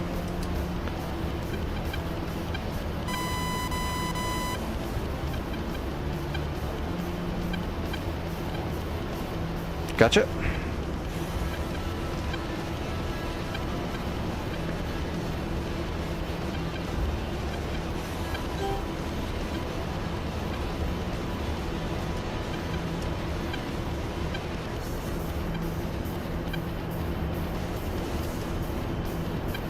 Oh yeah, there's a whole bunch of them.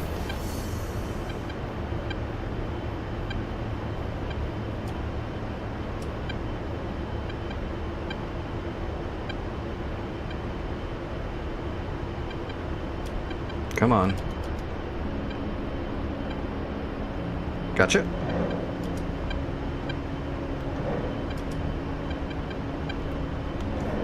Alright, 3 away.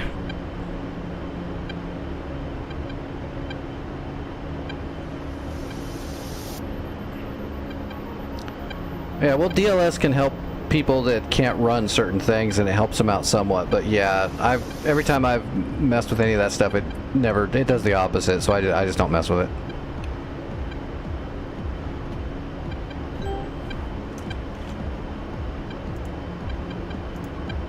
All right, we got 2 GBU-12s.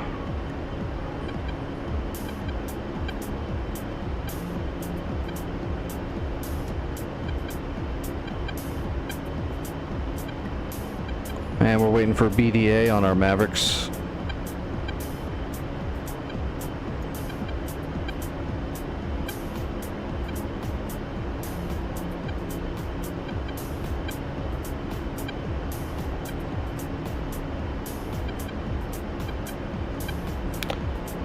Shack, shack, shack. All right. Good shack. Oh, got another man pad too. Whoa, is that another gecko? Shit, how is there another gecko there? That's not cool, man. I can't get close now. I'm out of Mavericks. I can attempt to drop a... No, I have to fly right over to drop a GBU-12. Dang, I'm almost out. I didn't see there was a second gecko.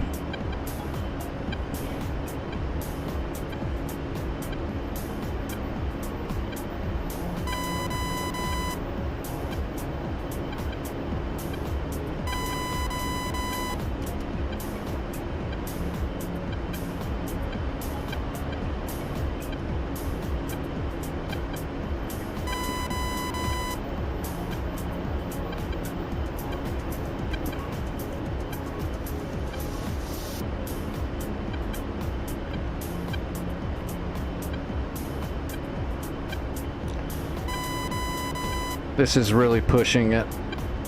Let's see though, if he fires, I'll maneuver, but if he doesn't, I'm gonna drop a bomb right on his head.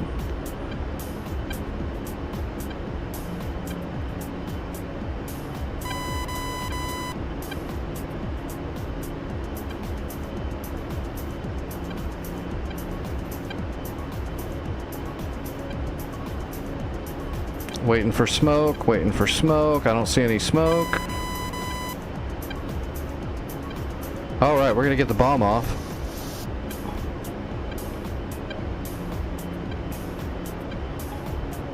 Pickle. And we're lasing.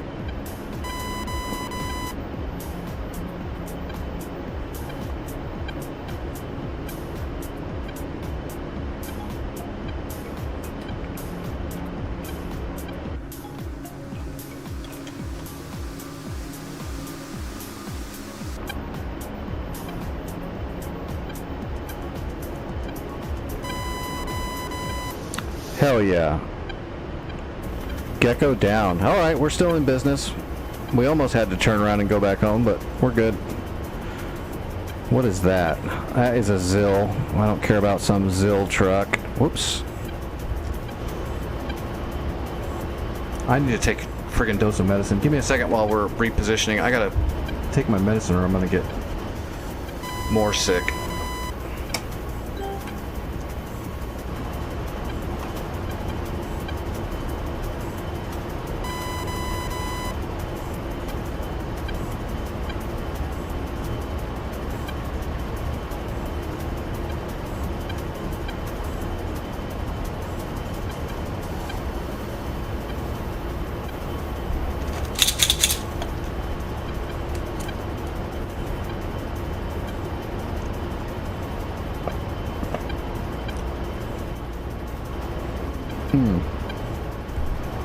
Hey, what's up, Jeremy? How are you doing this evening? What's the max altitude you can fly a Warthog? Do you want to, like, there is a max altitude, but it's almost never going to be at its max altitude, especially depending on air and wind conditions. But yeah, a real-life Warthog can go 45,000 feet, but it doesn't.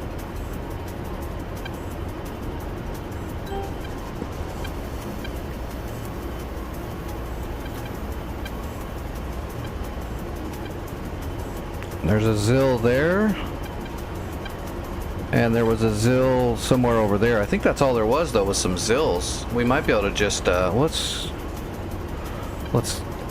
take our time and make sure.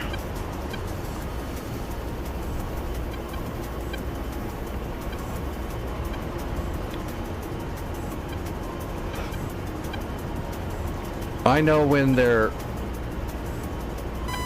infiltrating and exfiltrating or traveling, they'll usually get up to 25,000, 30,000 feet, especially if they're going to have to tank.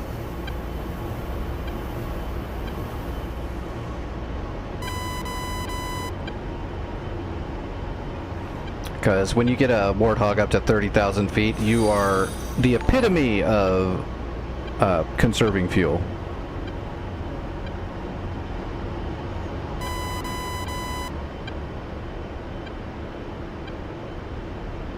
I've never tried to get them up really high in DCS, though. DCS, the A10's underpowered a little bit. I don't think it would get up to its max in DCS. You'd be running like 20 degrees AOA and bleeding every little bit of speed you ever had off.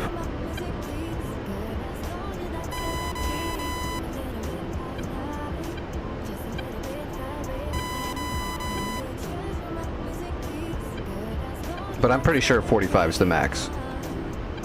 It might be 40 though. It's been a minute.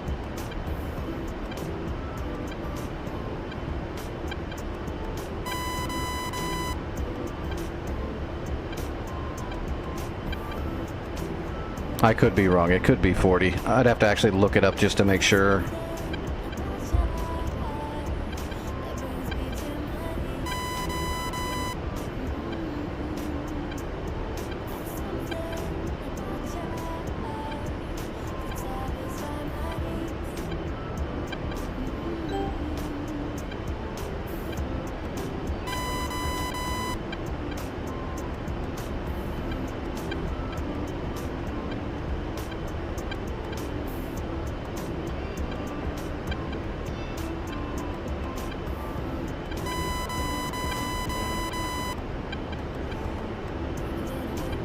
Alright, we got a point track on the Zill because he's trying to maneuver.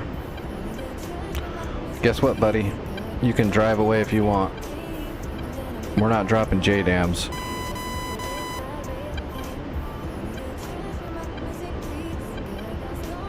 Pickle! Pull up, pull up. Lazing.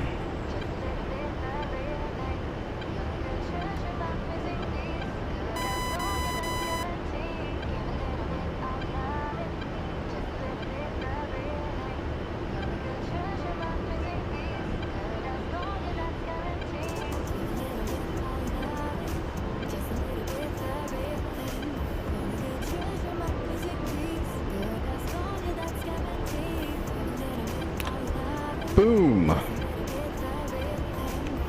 Alright, laser off. What else do we got down there?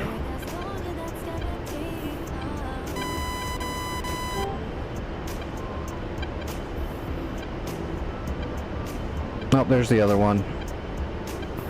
All right, let's go in guns and see if we see anything else down there moving.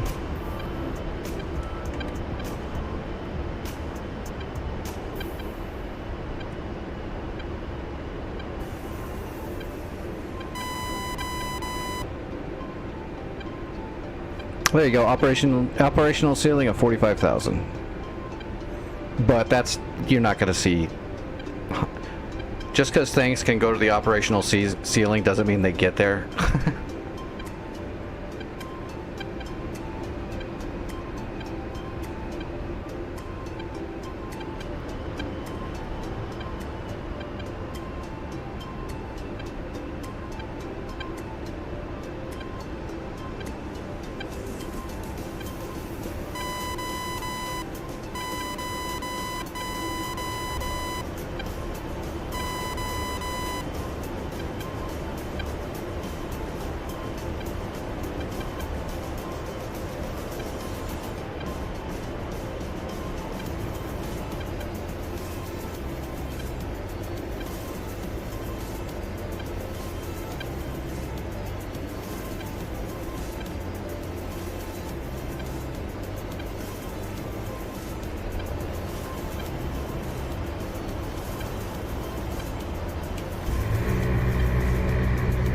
Pull up, pull up.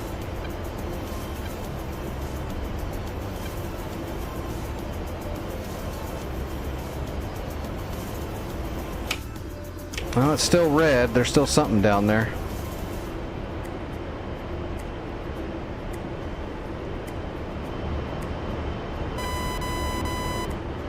No, Diesel looked it up.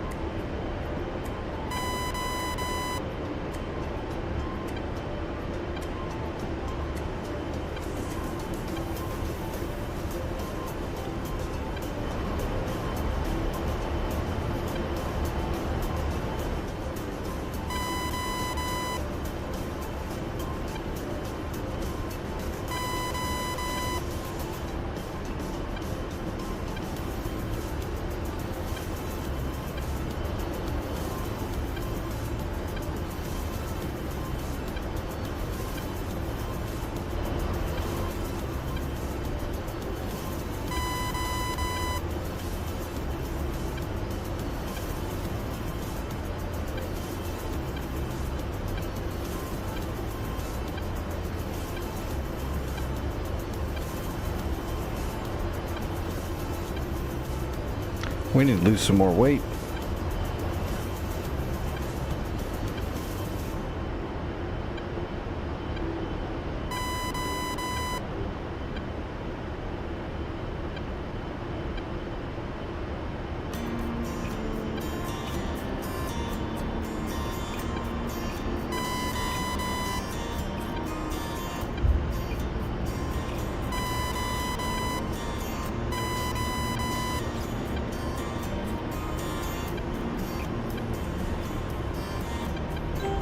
Alright, we're gonna need smoke.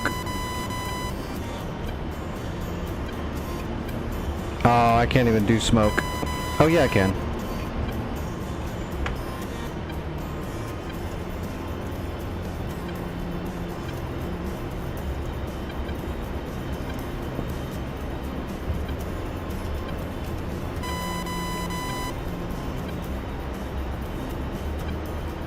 Got him.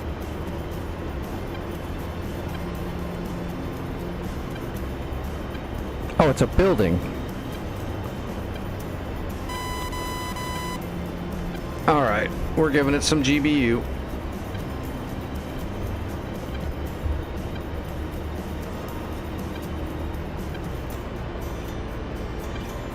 That's the ammo depot.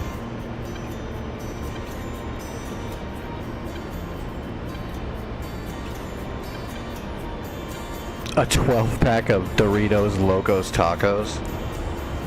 Jesus. Can hear your arteries clogging from here. Whoa. What is that? There's some other stuff over here too. That's interesting. Let's take care of this one first.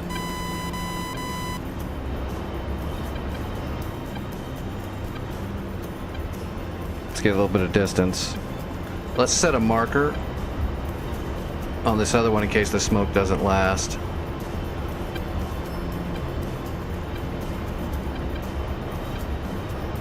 God, head, stop. Got it. Okay, I got a mark on it. We're good.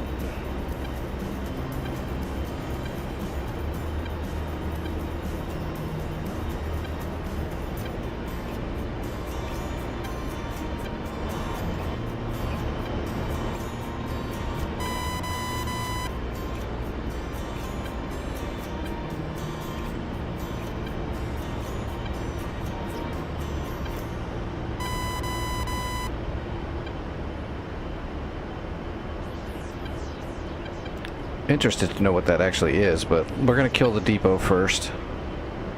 And then we'll get our sensors on that, whatever the hell that is over there.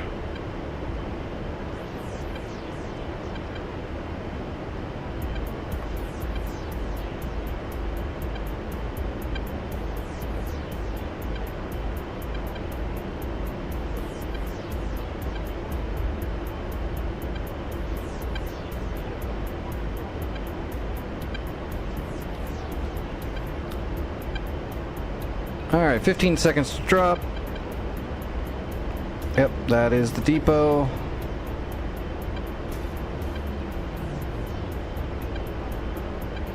Here we go. And pickle. And we are lasing.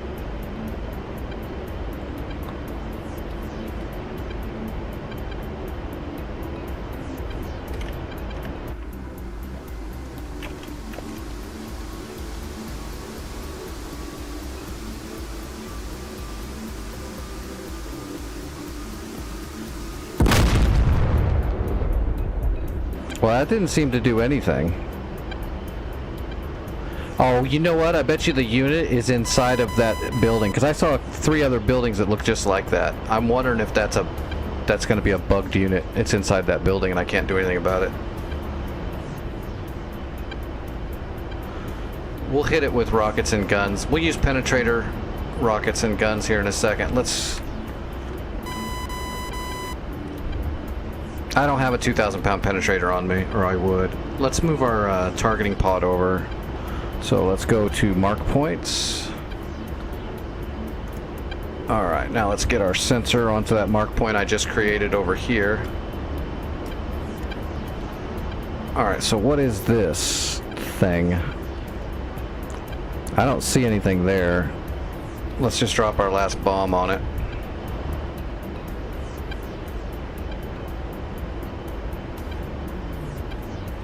Because I'm gonna go, I got penetrator predator rockets I'll put on that building and see if I can get explosive damage to penetrate that building and kill. It's probably a dude inside that building.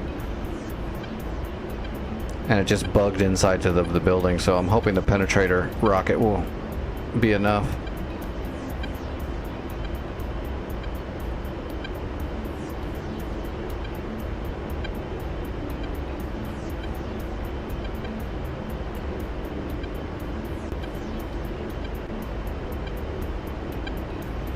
And pickle. Lasing. Keep that laser right on the middle of that smoke. There we go. Wait, I don't see anything there. I don't see shit there. What is going on today? Oh, there was people there. They were underground. Something's bugged over here.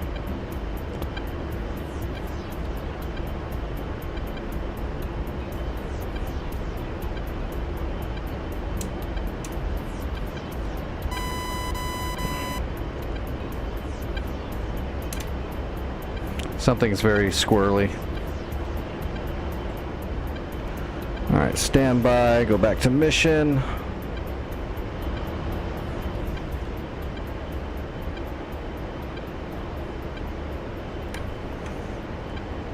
Alright, predator rockets and gun up.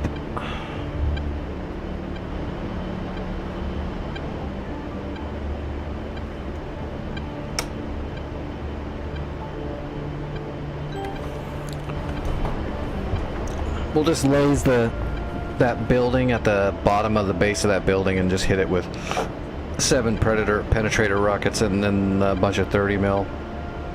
That's all I could do. I'll have to come back with a chonker if it doesn't work. It is still red, right? Yeah, it's still red, so hopefully this works. I don't want to have to come all the way back up here just to drop a couple of 2,000-pound penetrators, but I will.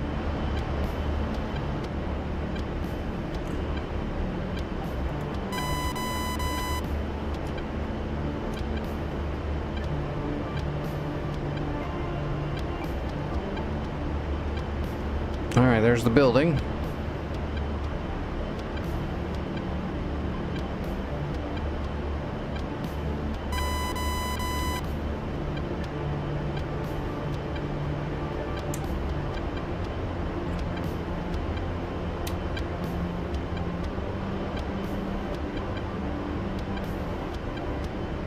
Laser is ready. Yep, we're good to go.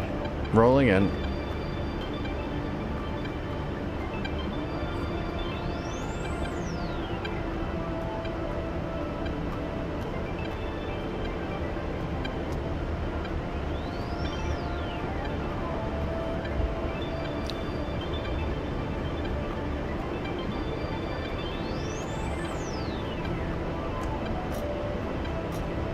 All right, we can fire it a little under 4 miles. We'll laze and fire. We're gonna give them everything because this was the only spot that had smoke besides the dudes over there that are underground. All right, lasing, rifle 7, and following up with guns.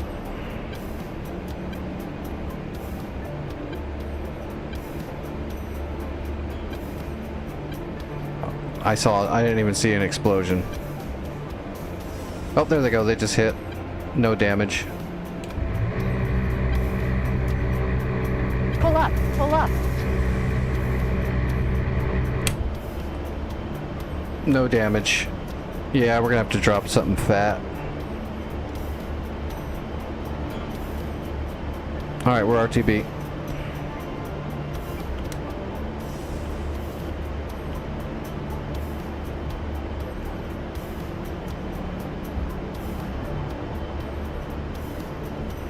If we can climb out of here without running into the side of the canyon.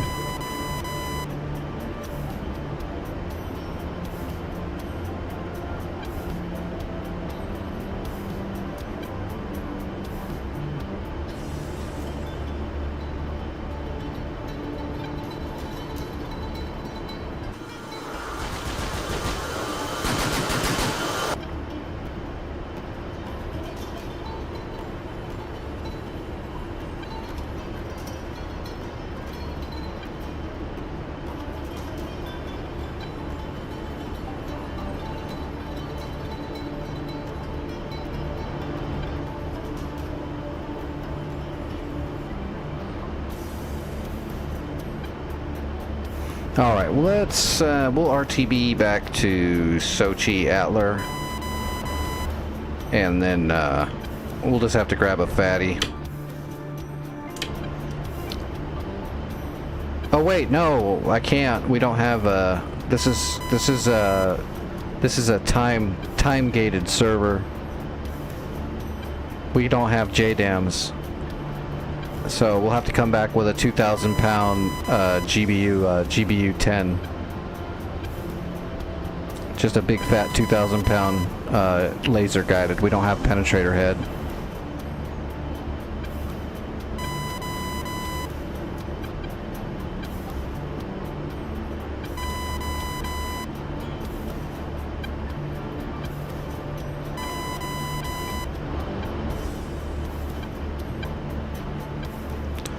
Alright, let's see.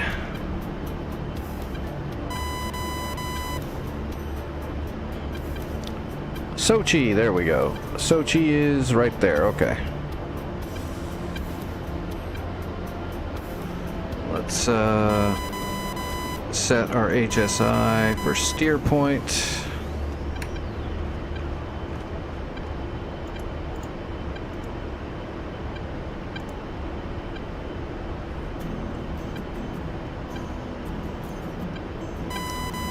we'll pull a magnetic here in a second. We don't really need it, but it's always good to stay up to date.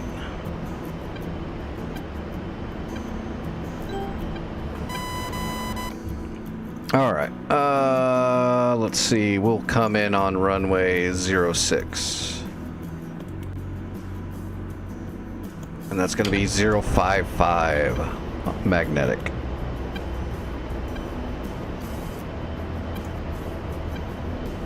There we go.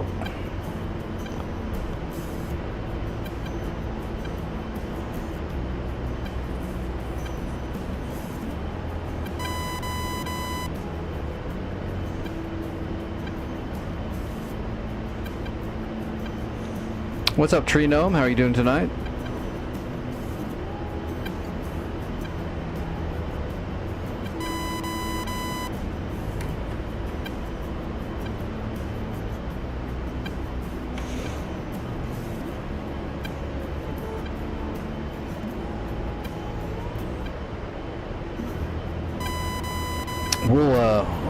We'll re-smoke too. We'll drop a 2,000 pounder on that thing, and then we'll re-smoke and see if there's anything else, because that whole area is buggy now.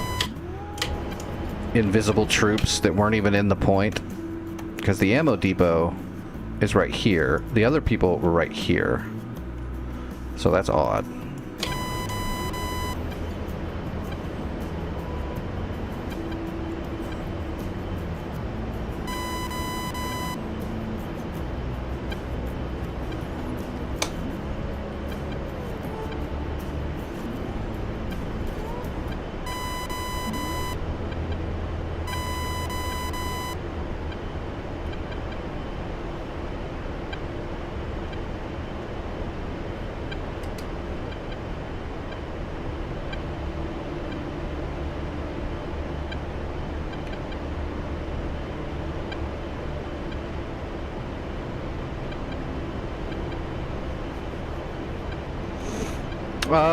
Right now we're coming down the mountains on the southern coast of Caucasus.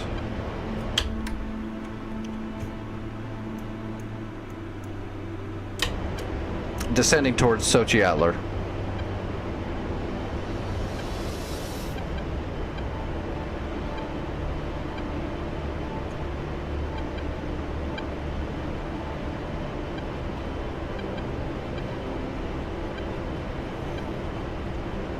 Yep. Full range of movement, and I can tilt my head to the sides. Yep. The only thing I don't do, because it kept messing with my brain, was the ZY axis, so leaning forward does not change my vision forward or backward. I do that manually with my zoom in and out switch, because when I use track IR to do that movement, it started messing with my crap and making me feel really sick. So I do yaw pitch roll and not the ZYX.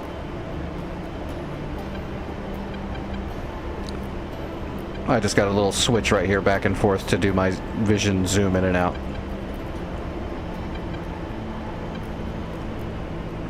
Other than that, it's for full mocap.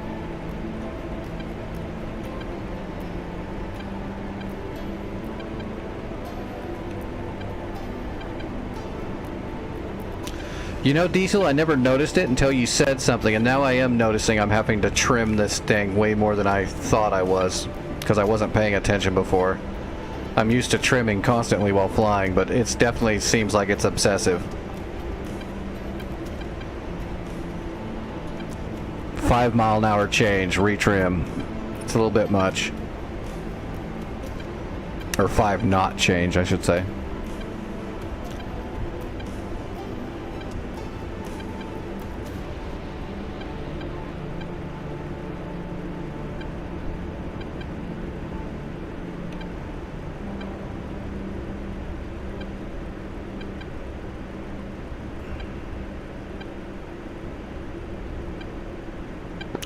Sochi traffic, Fubar 11 in right base for Sochi Adler, coming in on runway 06, Sochi traffic.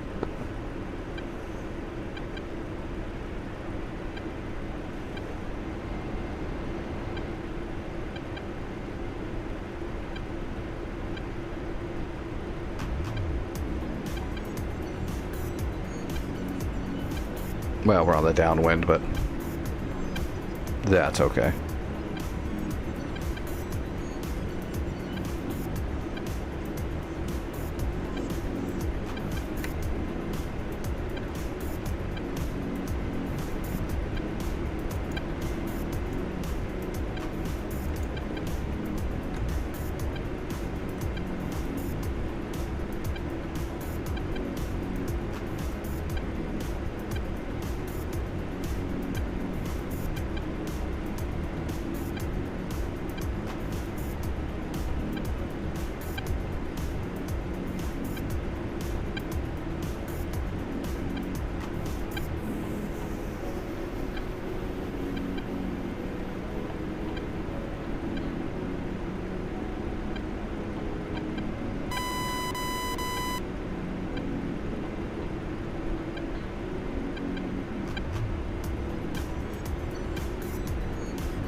No, I don't use the XYZ, so my head position is just twisting the head, so the roll, I've got the pitch and the yaw all done in, but the head movement, like moving forward and backward in space, I took that out. It messed with my conditions too much. That's why I use that zoom button. My little switch forward and back to just zoom in and out. That doesn't mess with my head. Alright, let's get the boards out.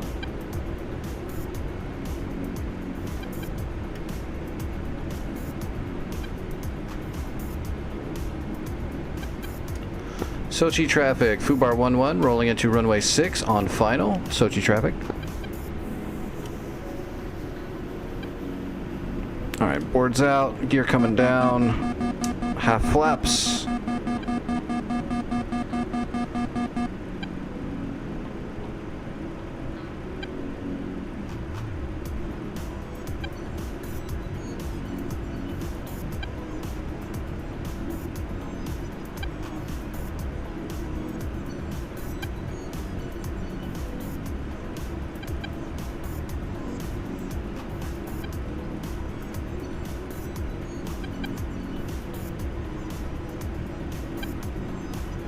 And full flaps.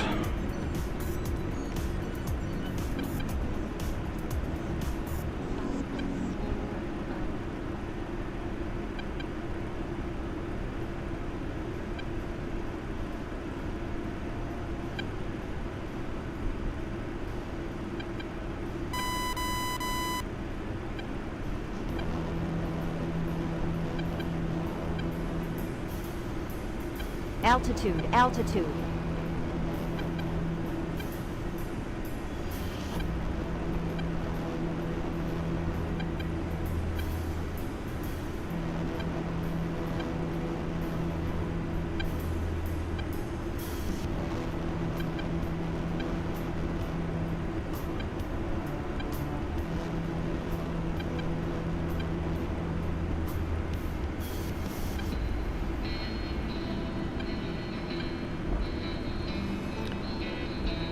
Nice and soft.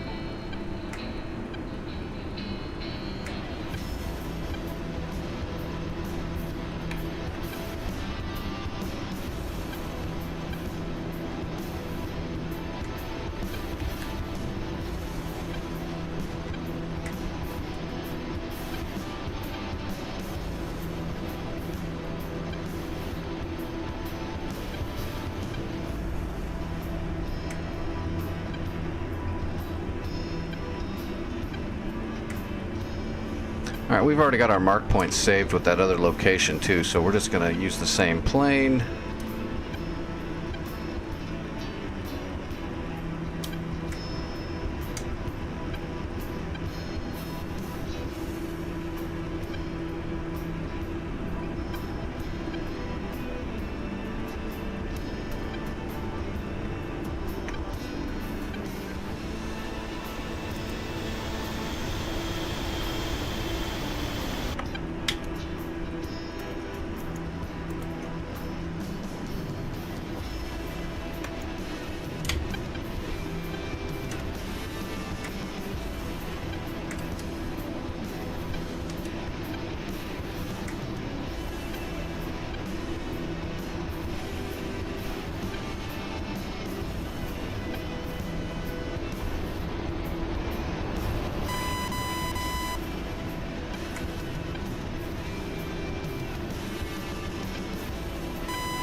Alright, let's see. We're gonna need... We need 2 big fatties. Let's get rid of all this. We will need the Litning pod. We do not need the ECM pod anymore. Let's just take some heat rockets, not laser guided.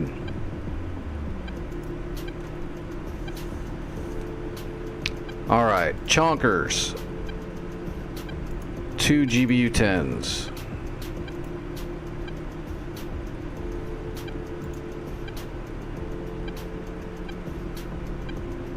Oh, let's see. What can we use? 97s? They don't even have 97s on here, do they? No, no 97s, no 105s or 103s. Which means there's what, 8? I don't even see 88s or anything.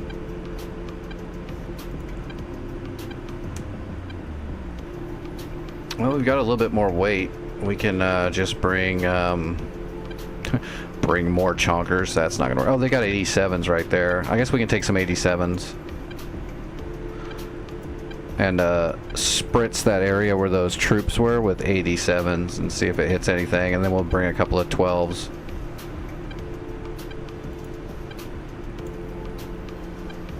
Or we can just break high explosive rockets, actually. Let's see. Mark 1 HE. There we go.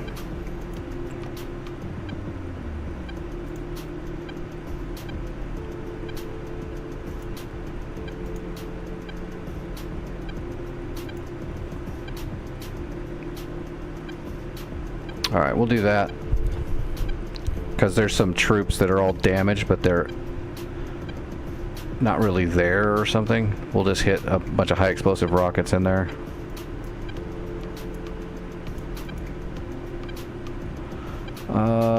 Oops, nope, nope. We want gun ammo. We don't need all that fuel, though. Request refueling. Request rearming. Copy.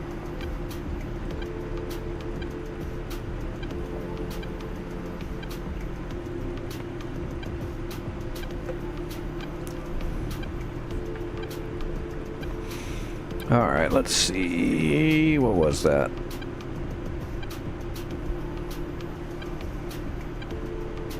It was 35, right? Yeah. And then mark point A.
Refueling complete.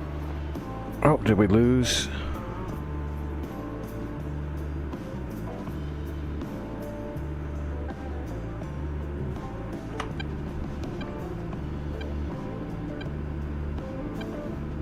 Oh yeah, we're gonna have to reload a new DTS.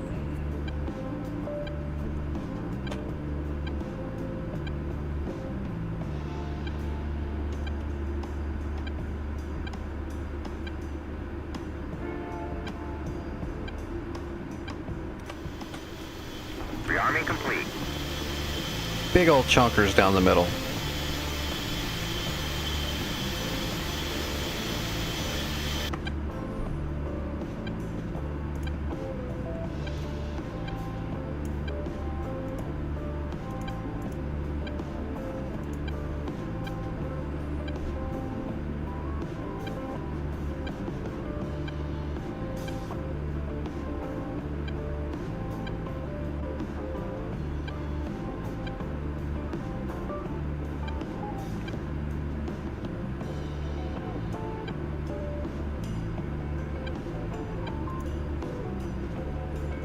Alright. 87s, Mark 1s, AIM 9s. We're good to go.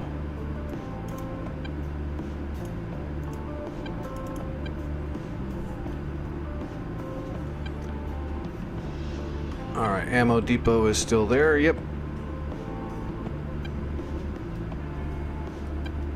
Alright, flaps to half. Turn off those. Start warming up those.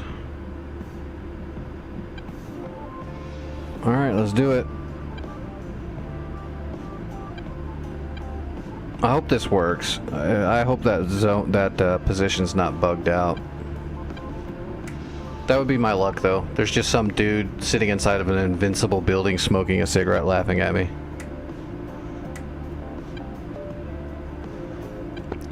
Sochi traffic, Fubar 11, taking off from runway 06 for a northeastern departure. Sochi traffic. Alright, let's just hit it. We're gonna need all the speed we can get. We're at max weight. And those are really, really big bombs.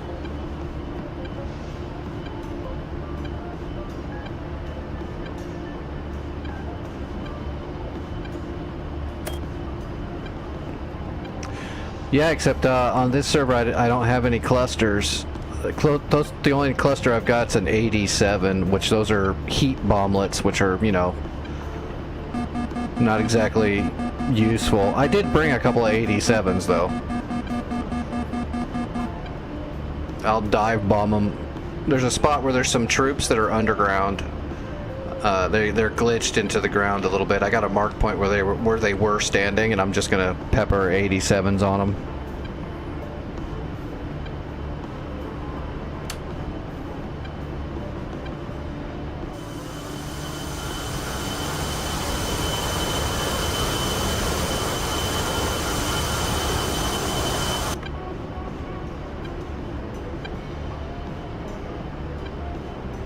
We got to get rid of these two GBU-10s first, though, because we're so overweight. Maneuvering around that mountain pass is going to be a nightmare if I don't get rid of them. End up friggin' stalling into the side of a mountain. So we're going to have to climb for a little bit.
We need so much more altitude.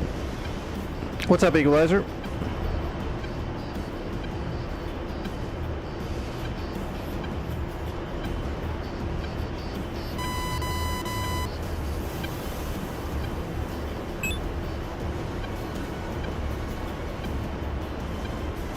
There's the building.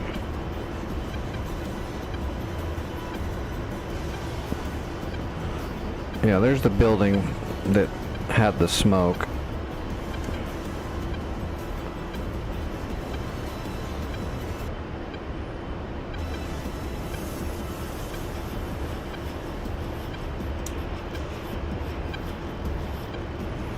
There's a person inside of that building. I dropped a GBU-12 on it, it did nothing. Hopefully the 2,000 pounder will get it done. Because I don't think it's a destructible building, so I think it's glitched onto the inside. I'm just hoping the concussive force of the big bomb will kind of override the building. It's like, that building is so powerful, I think it was made out of DCS trees, which is the most powerful substance in the world. It's invincible.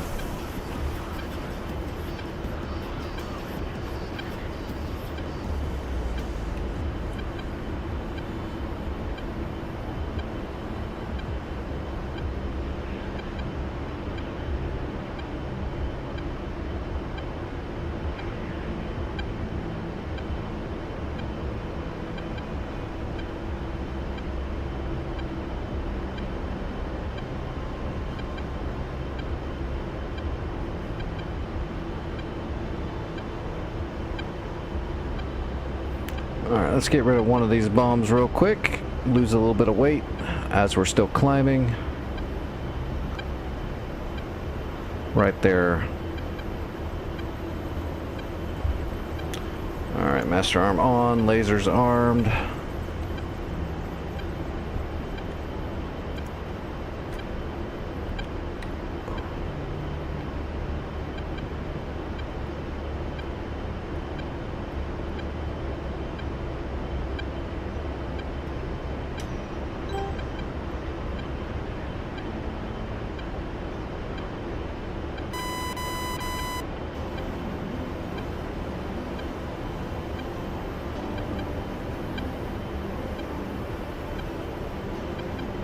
This is going to make us way out of balance.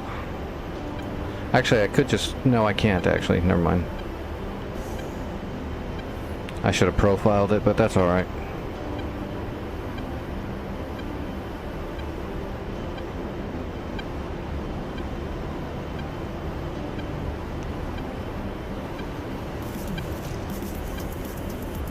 Alright, first one is away.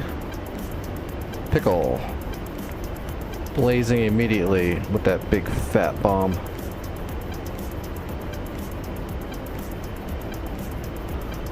At least it was off the fuselage, so it's not going to make us too out of balance.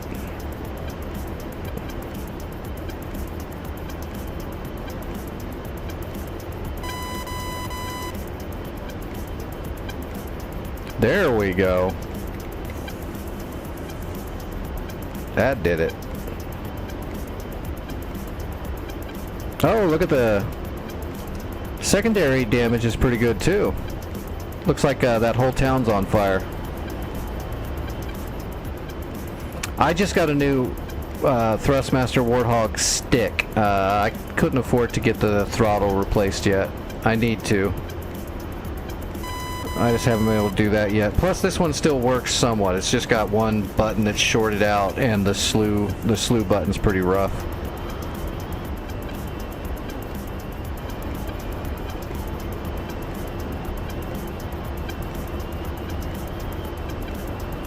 There's another one of those hangars right there. I guess I better drop the other bomb on it. But the stick is brand new, so it should last a while. I hope. I really hope it does, because I love this stick. It's very realistic considering it's basically real. It's got good weight. The buttons are actually in the right spots and work. And from what I heard, the new throttle that they fixed the slew problem with is, from what I heard, the slew button that they use on it now is better than the old one.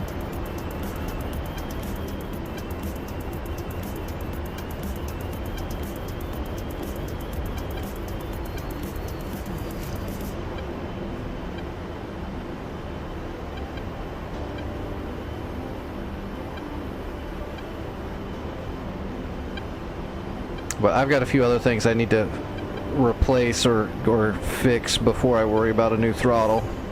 I've got to get a new monitor. Eventually I need to get a better quality microphone so I don't sound like a weirdo. I've tried to tune this microphone as much as I can, but it still sounds kind of funky. But I mean, it was a super cheap microphone. I got to get a new keyboard. And mouse. My old ones are just dying.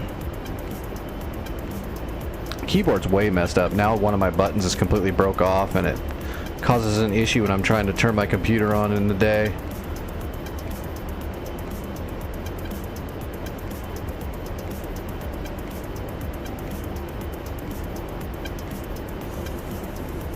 One piece at a time.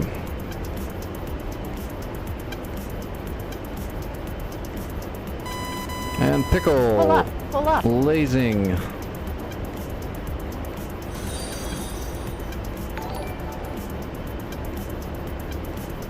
Hey Kay, how's it going? Thanks for the follow.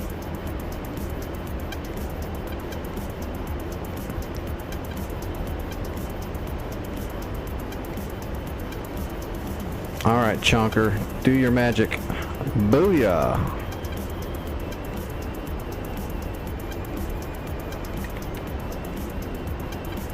I think there's one more hangar. I'm gonna have to come back yet one more time. Yep, there's one more hangar. Damn. Where was that other spot though? Mark point. I made a mark point. Yeah, mark point A. Let me stow all this. Switch computer CDU over to marks. There it was, mark A. It's right down there. JP, thanks for the sub over on YouTube. I appreciate that. Alright, slaving to mark A. Yep, that's the spot. So right there was like dudes, but you can't see them because they're glitched underground. So I'm just going to drop some CBU 87s on them. We're just going to dive bomb them.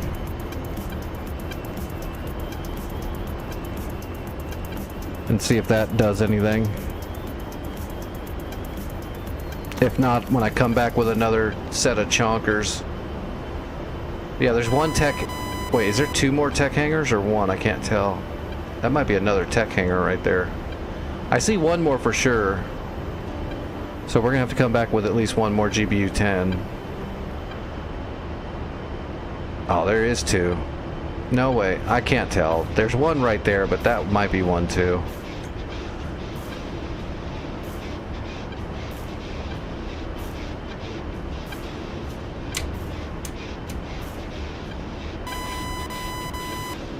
Have I ever played Ace Combat 7?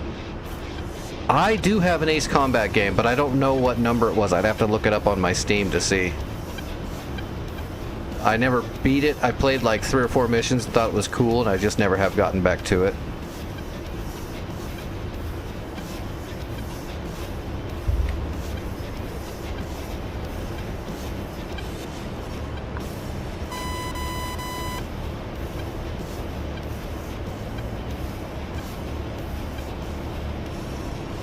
Pull up, pull up.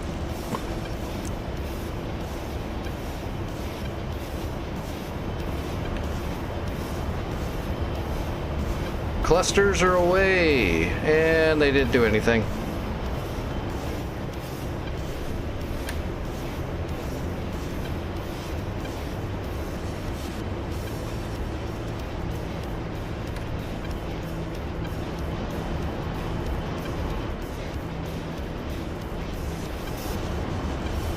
Oh yeah, I don't have my Steam up right now. It was like the last one they did, I think. The one right before they stopped making them, and then some other people made like Wingmen, I think. So it might be 7. I don't know though. I don't know the numbers off the top of my head. It was pretty cool. I had a lot of fun playing the A-10 mission in the desert with it over and over.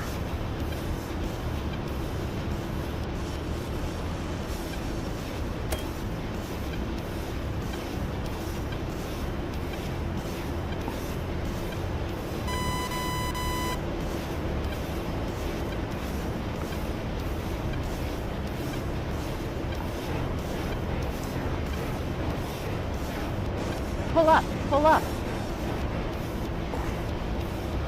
Alright, that's not doing shit.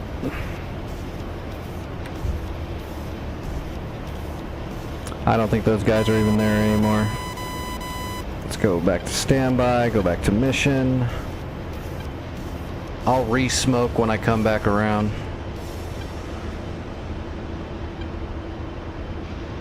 Alright, we're looking for tech hangars. Yeah, there's two more. There is two more tech hangars. So let's hit them with what we got, and then we'll come back with big bombs.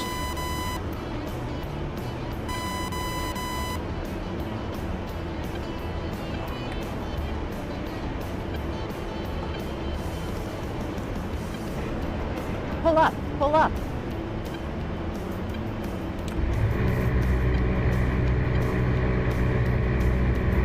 Pull up. Pull up.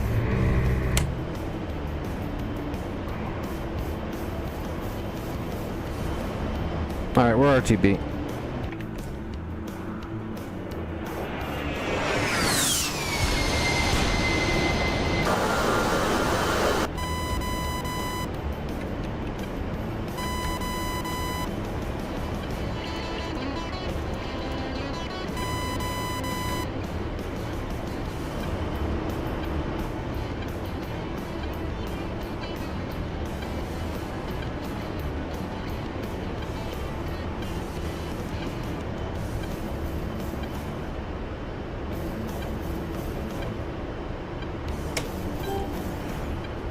All right, I think it was 8 or 9 for Sochi.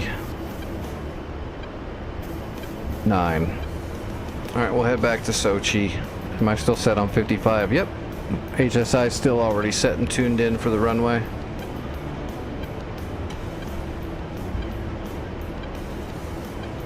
Piece of cake.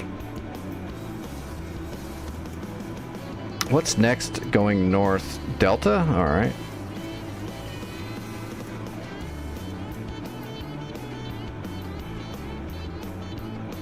Sawn 9. Okay, so a Sawn 9 is a... Oh, Nomad's up in there. Oh, with a Chinook. I don't know why he's up there with a Chinook. I don't think Ammo Depot is capturable. What's going on, Santa?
How was your flights tonight, Santa? Did you kick some butt? What's up, Bolt?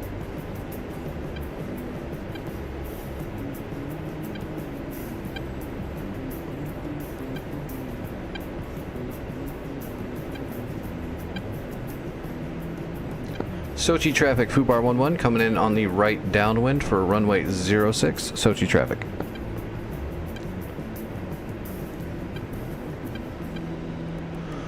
Cool, I'll be here for a bit longer.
Alright, boards out.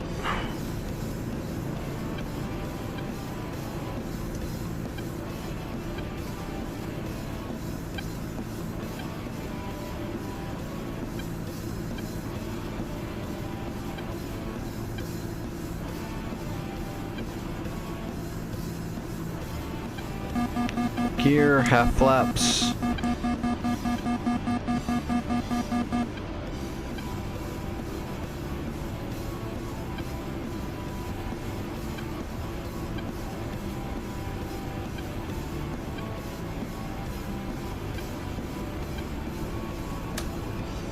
Full flaps.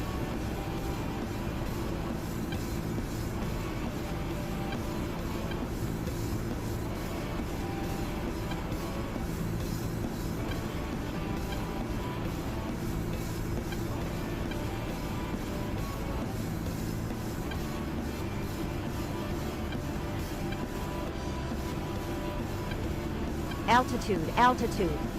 Yes, Betty.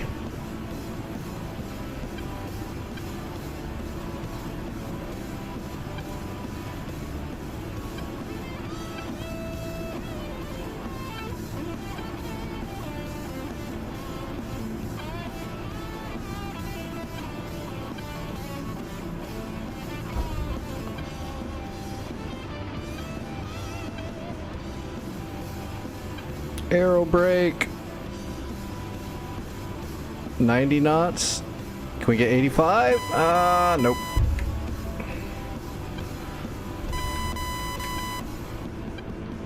That was a good aero brake.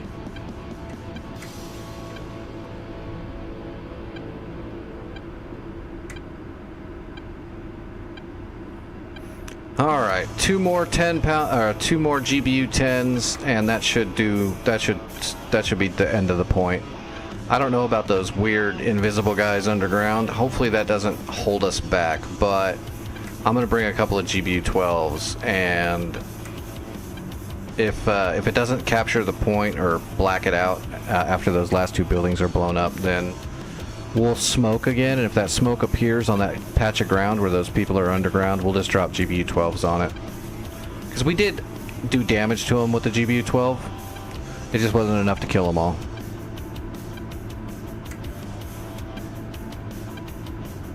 And the high explosive rockets didn't do anything. So we'll have to bring the GBU 12s.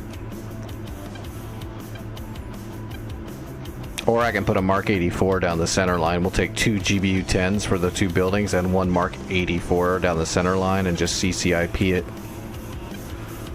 That's probably a better deal.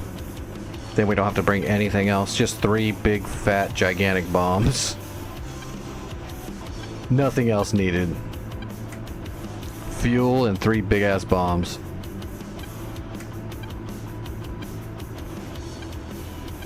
I think we can put a Mark 84 down the center. We can't put, oh, I can't do it down the center though because I gotta put the 10s on the side of the fuselage or else the weight's gonna be all jacked. We'll see. Let's take a look.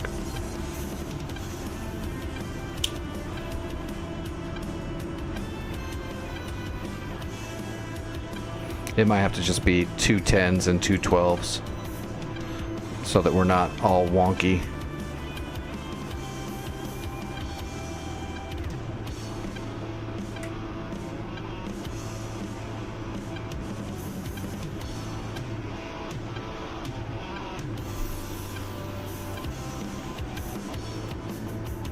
Alright, ground crew, rearm. Let's see, remove that and that. Remove all this. Now, we could put the 10s on the outer a little bit. That'll be a little bit worse when we drop them for weight, but I mean, I can handle it. It's just a pain. Oh, we could put a 10 down the middle too. Look at that. We'll just take three.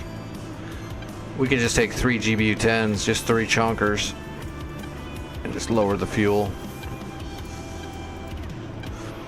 We'll lower the fuel down to 70. We don't need all that fuel. And then let's put Predators right there, just as ballast for the lightning pod. All right, let's switch the. We're gonna switch the paint job up though. We've been running FedEx all night.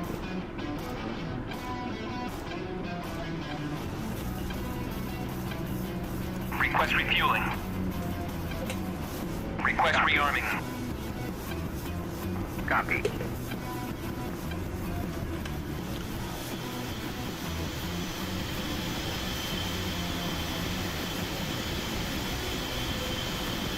Refueling complete.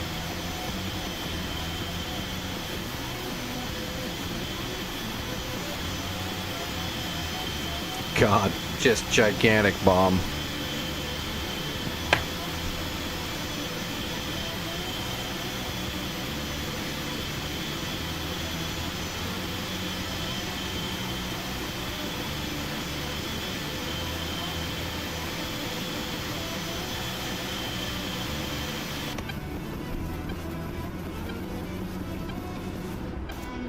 Rearming complete.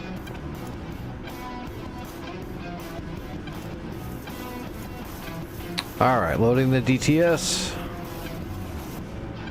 Let's see, my custom waypoint. Well, we have to wait for the DTS to load. It was 35.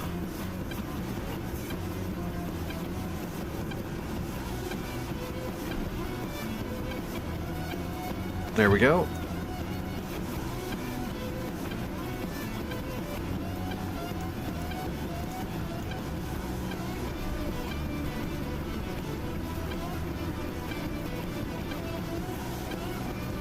Yep, ammo depot.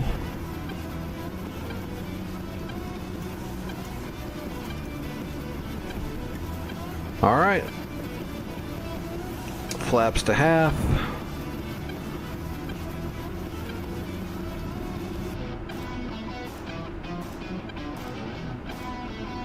Let's hit it.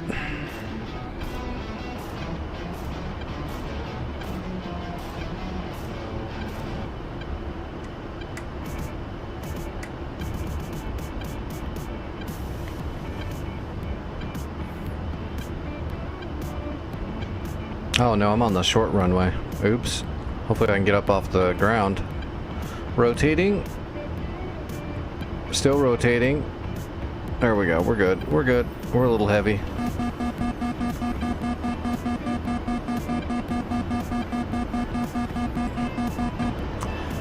Forgot about that little weird spot on Sochi right there where the alternative shorter runway is. We're fine though. We're actually not as we brought more bombs and we're not as heavy because I didn't take all the other shit and I took a lot less fuel. Altitude, altitude.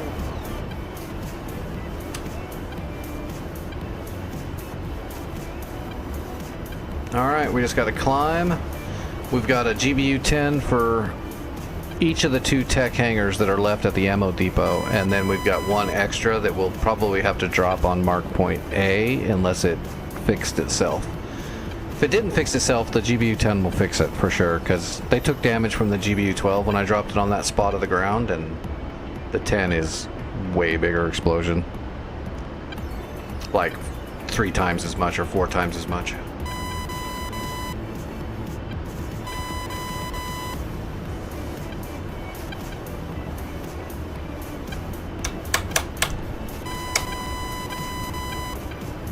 Oh shit.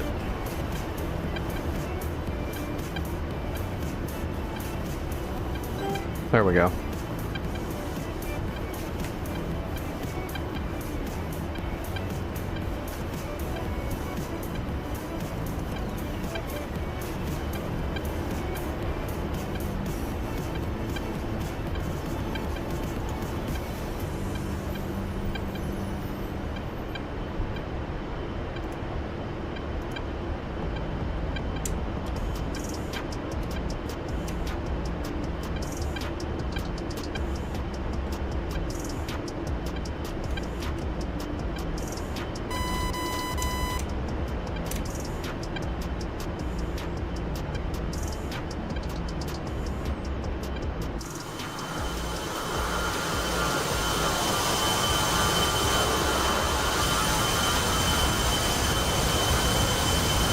Well, I guess we can turn off all of our externals.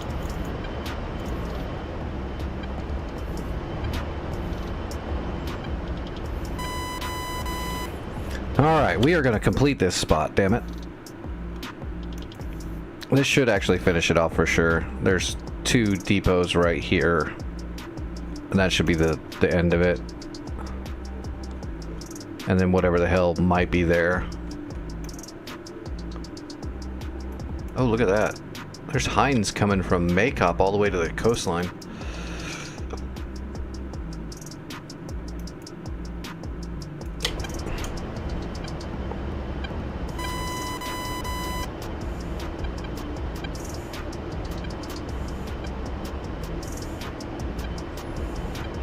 Let's go ahead and cycle the laser. Last thing I need is for that to fail.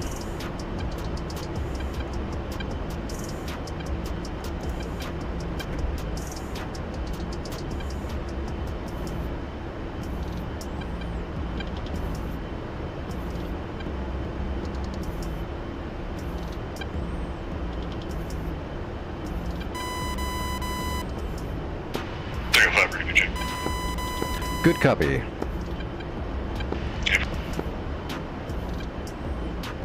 Well, except for the mumble. Mumble, mumble, mumble, mumble.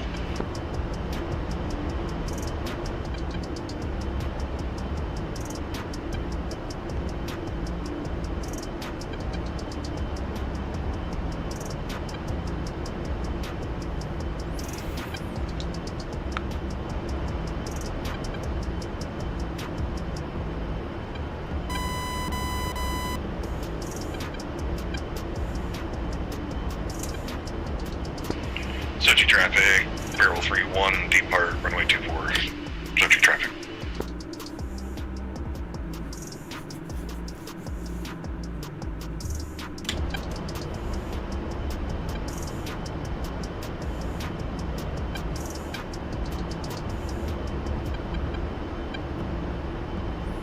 Oh, there's a second ridge line that's going to be blocking it from this angle too. That's alright, we still need more altitude.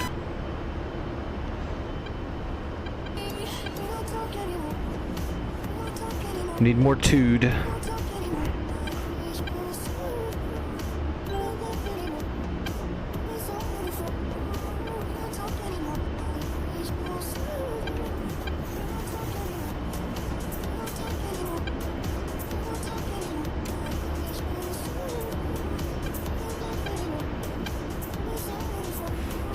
We're just gonna make a nice wide turn around this way while we slowly gain a little bit more altitude, and then we'll hit them coming north to south.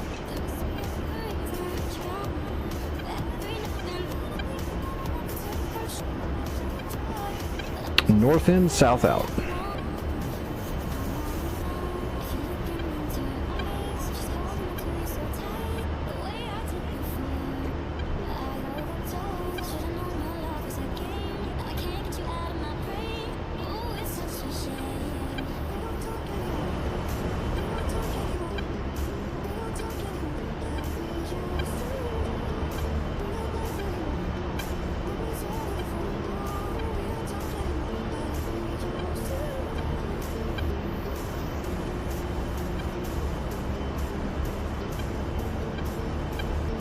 Right over there.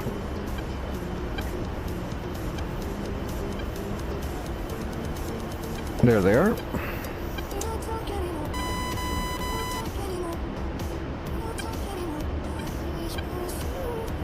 Yep, that is the one. And marked. Queuing up the GBU-10s.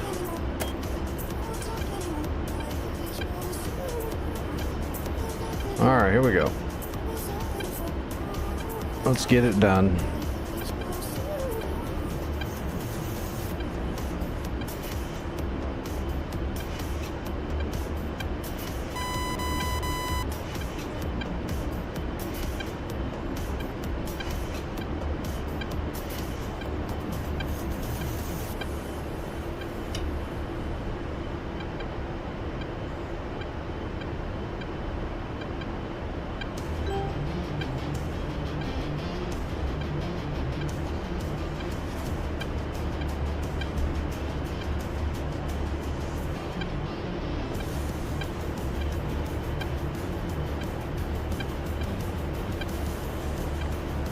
Okay, laser check is good.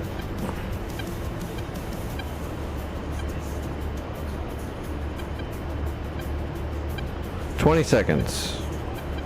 We're gonna be like almost, these bombs are so heavy and we're only doing 275 knots, so we're basically directly overhead almost when we let it go.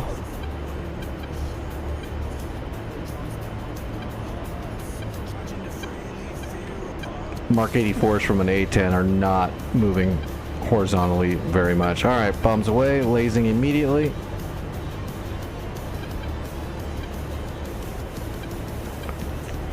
Adjust it a little bit.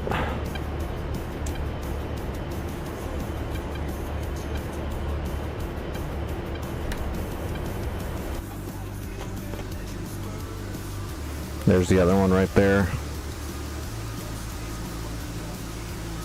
Against odds, rise, claim our field.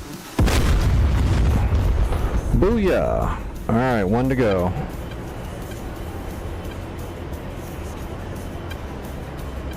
There it is, right there. Laser off, marking the next one.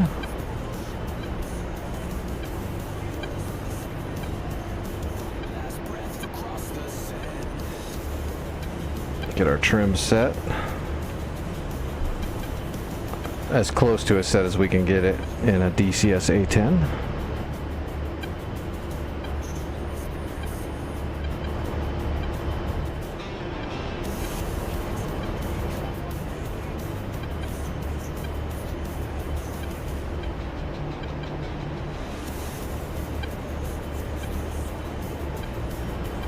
Alright, we'll drop this next one, and as soon as it blows up that tech hangar, we will see if it blacks it out. If it doesn't black it out, we'll call for smoke and see if it's going to be that weird spot off to the side that's not even close to the point. If it smokes that again, we'll drop the last GBU-10 right on it.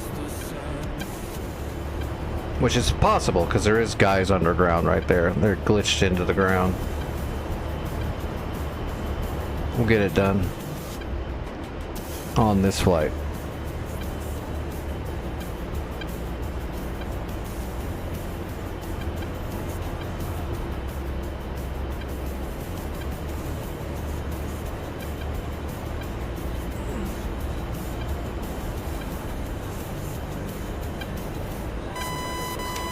Alright, let's get parallel. We'll turn in when we can see the target decently.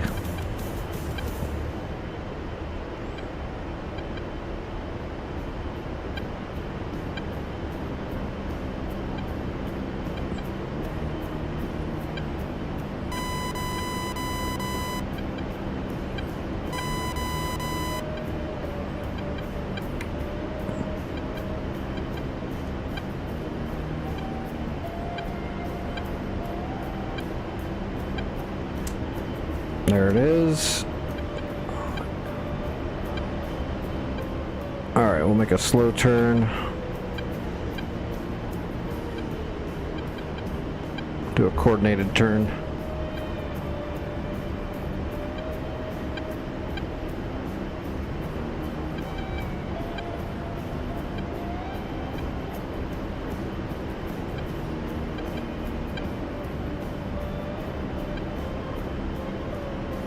There we go, we got good angle. Resetting the speed.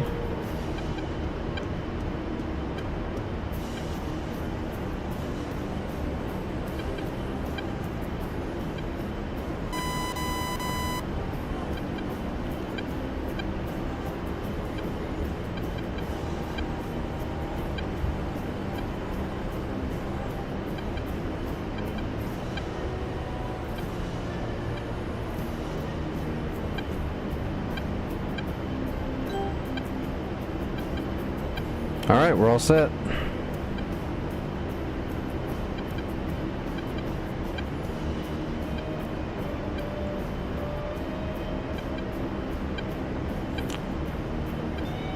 $18.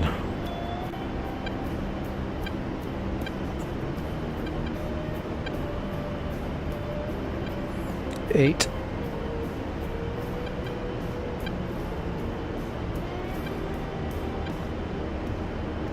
Pickle. Pull up, pull up. Lasing.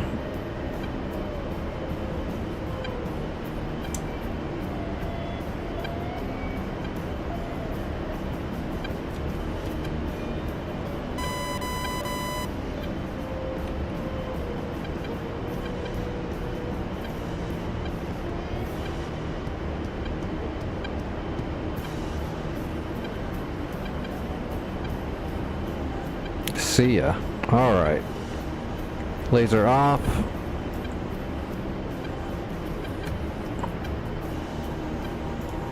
Stowing the targeting pod.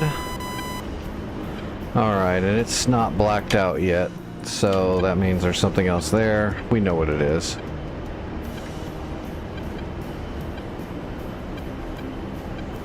Alright, let's come back around where we have a visual. Let's call for smoke.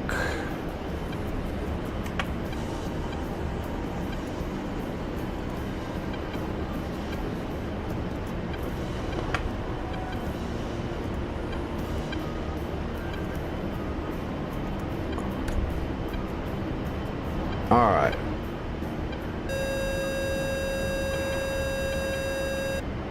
Okay, the smoke is in that same spot where our mark point was, it looks like. Let's reset that mark point though anyway. Or actually, let's just set the SPI on it.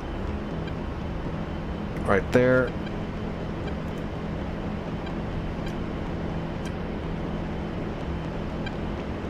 Well, there's the smoke. Oh, I see the guys this time. Oh god, look at them all. They're bugged out right there. Alright, well they're gonna die. They're gonna get a GBU-10. Trust me, there won't be anything left of those guys. They're gonna be literally, they're gonna be missed.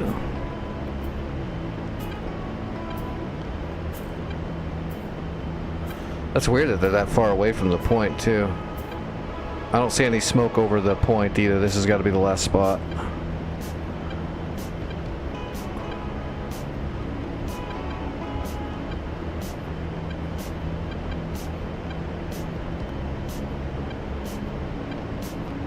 Alright, and bombs Pull up, away. pull up. Lasing. Oh, those guys are so toast. Pre-flaring in case there's a man pad down there. Looked like one of them had a one had a shoulder mount. Might be an RPG though.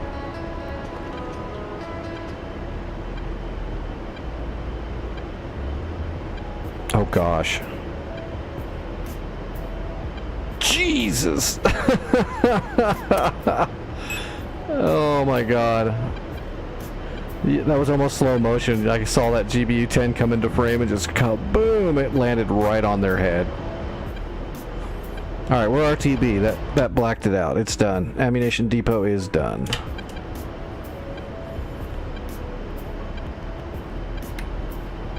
That was a great bomb. Alright, stand by.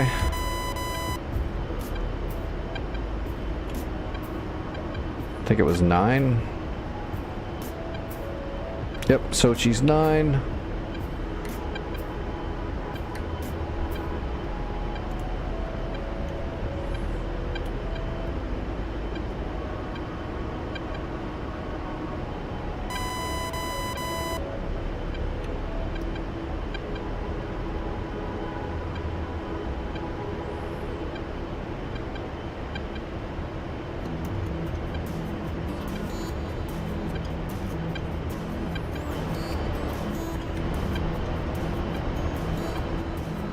Alright, I gotta take another dose of medicine in like 30 minutes. I really need to take it now.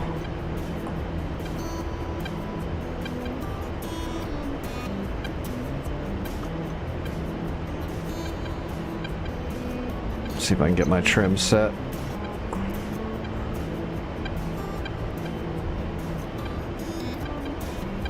Ah, that's close enough. Alright.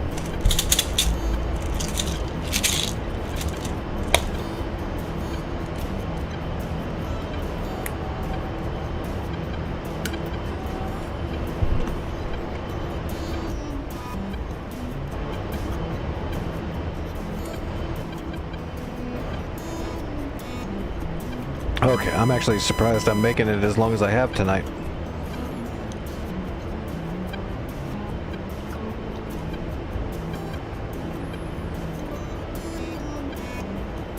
Alright, where are we moving on to next? Looks like everybody's assaulting Delta. Well, there's a lot of shit there.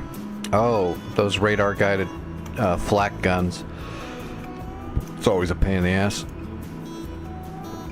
Get 'em, Diesel. Diesel, as soon as I land, I'm going to grab a Chinook out of Charlie and head up there to capture Delta. I'm just going to assume you're going to kill everything there. Oh. You will assume right, sir. I guess I could have called that over the radio instead of through the stream. I've got your stream way low, but I can still hear you a little bit. Copy.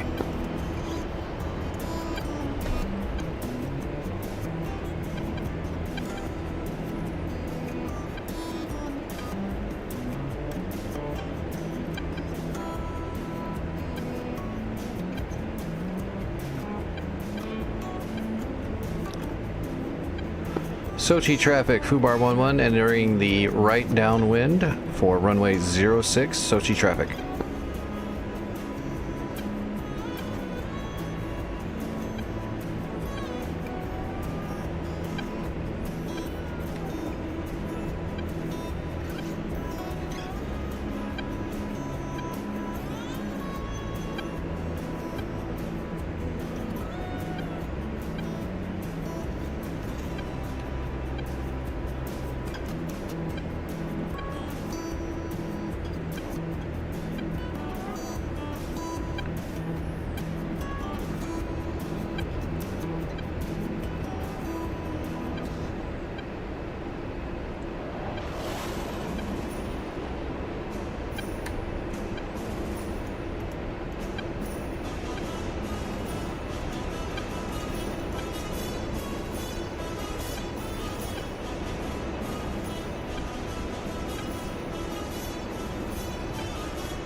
Or right.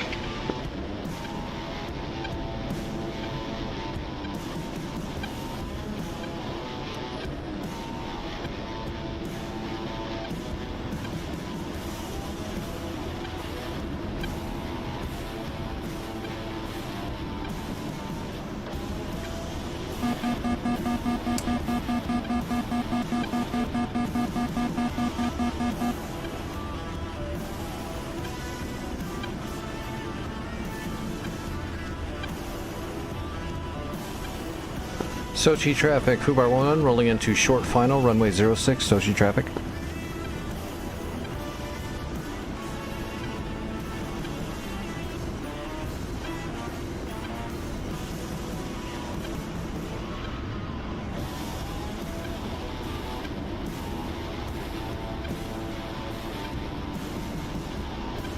Altitude, altitude.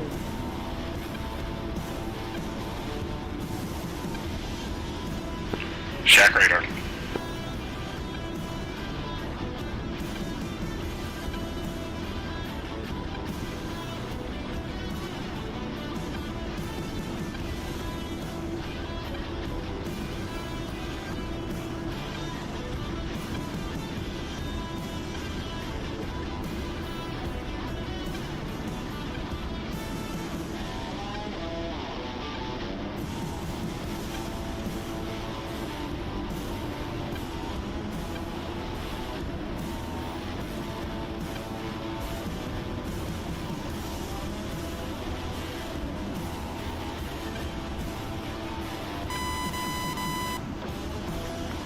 Yep, take it easy, Nick.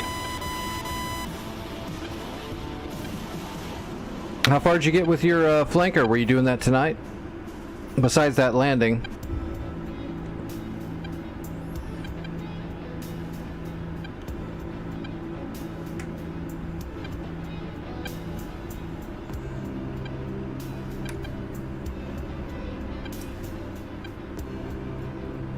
Oh, nice. I've never even done the training missions. the built-in ones, I've never messed with those things. I think I tried one once, like off of a dare or something.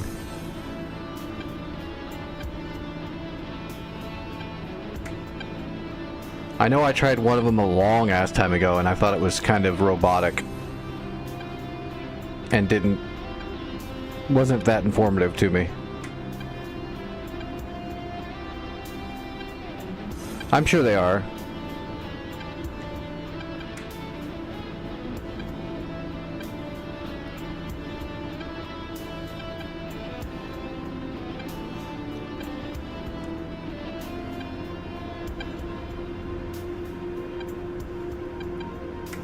Right, and that's why it would probably be pretty good. If it's like, if they start like waterboarding me with information that's it's stuff I already know, like, my brain will shut off. I'll be like, yeah.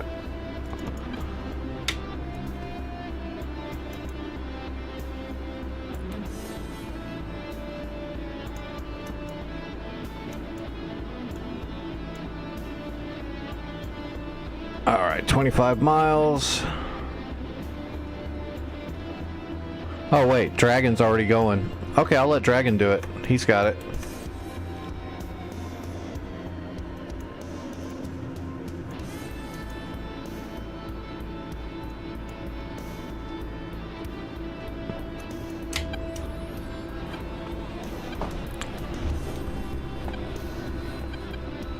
Yeah, radar is a thing, and radar can be very confusing. Sometime, if you catch me at the start of a stream, or if you let me know ahead of time, I can do a workshop with you on radar if you want me to just go through stuff with you. I can't make you a radar expert right away or anything, but I can definitely give you a layman's view of radar things that should help it jam.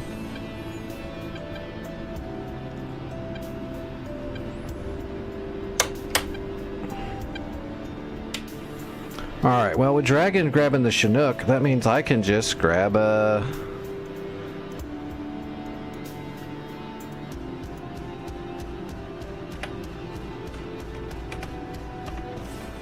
Well, that's weird.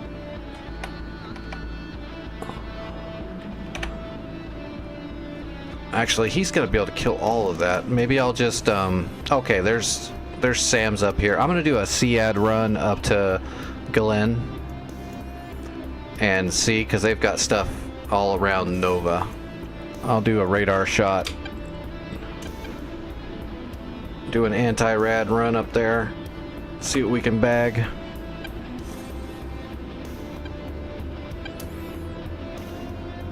Yeah, that's what I'm talking about. Yeah, just get a hold of me on Discord sometime and we can figure something out.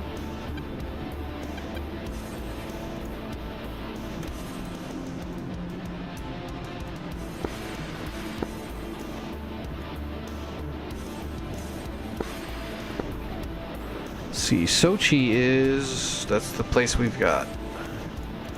Let's use the Viper. Harms, except we gotta remove those.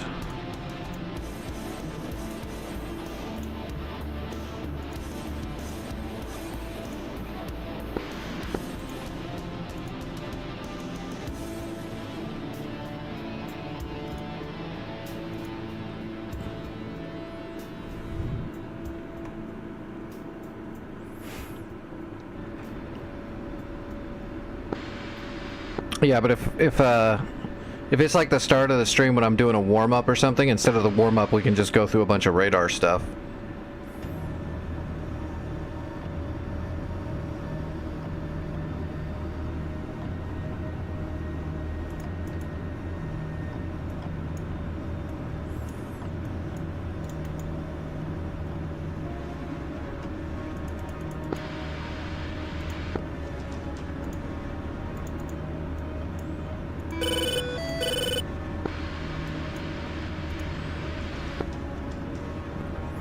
Yep, have a good one. Get some sleep.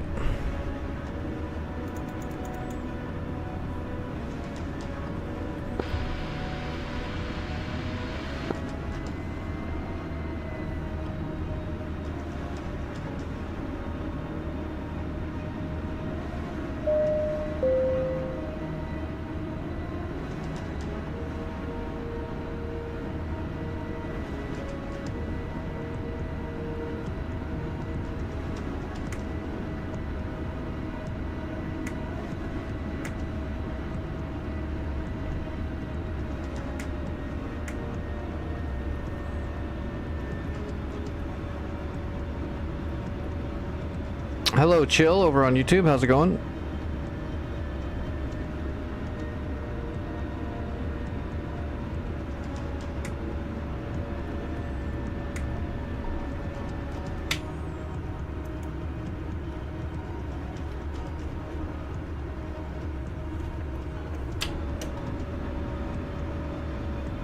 All right, Santa's coming into land right now.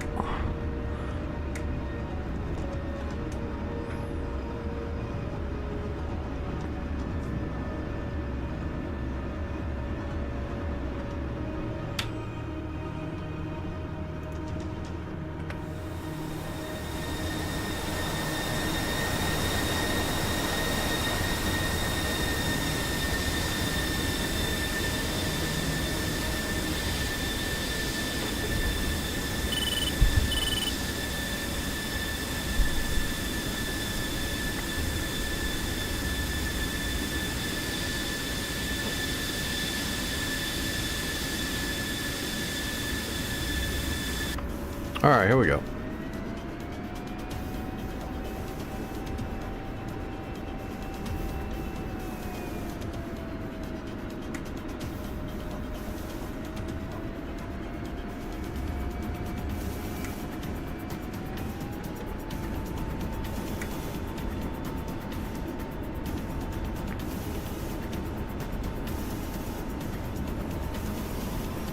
We'll just go mill power. We're gonna conserve fuel a bit on this flight. Rotating.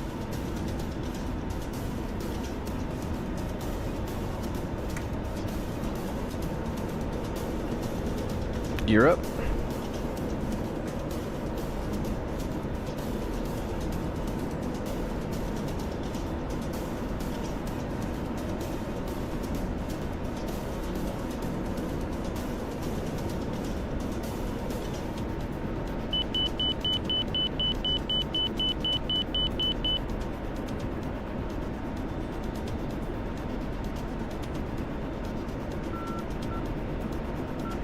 Oh, there's an oil rig right there. I wonder if those are something we're supposed to be destroying. I don't think so. They're not in a zone.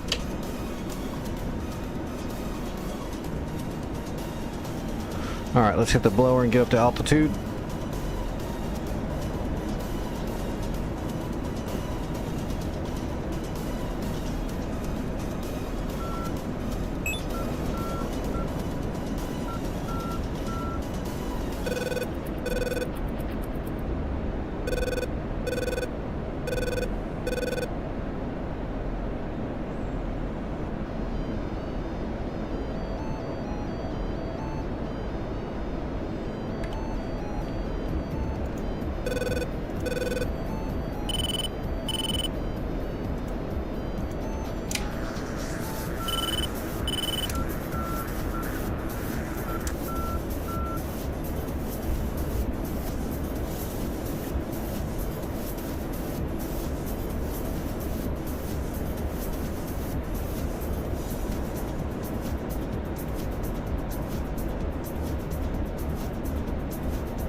That's gotta be an enemy helicopter.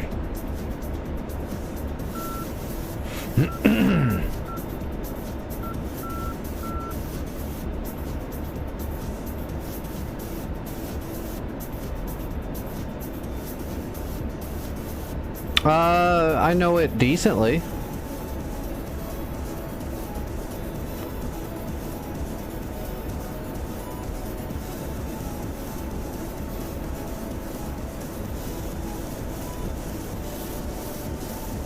Alright, we're off blower. Bag is empty.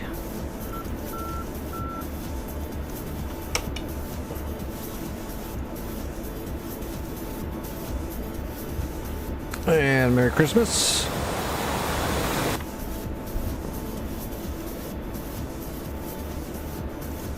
Alright, we are hunting.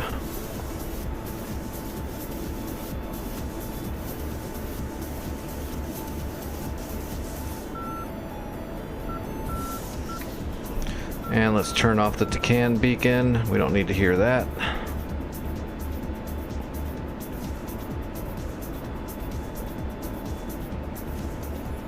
Keep an eye on that helicopter, I guess. There's no reason to, though.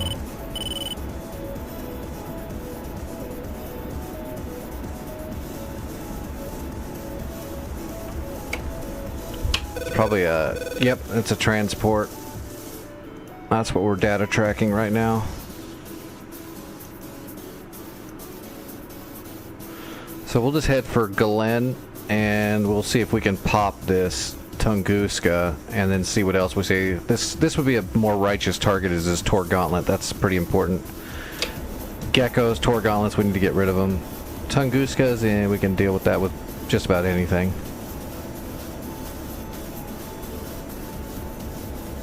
So we'll just creep forward and see what radars turn on.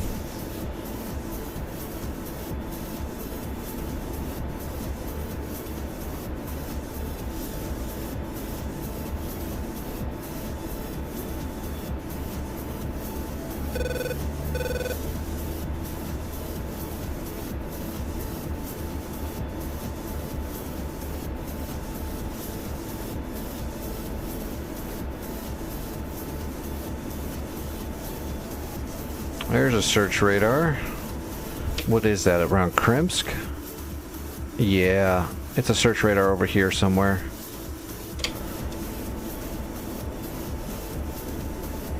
There's a fire can. That's probably one of those radar guided flak gun units.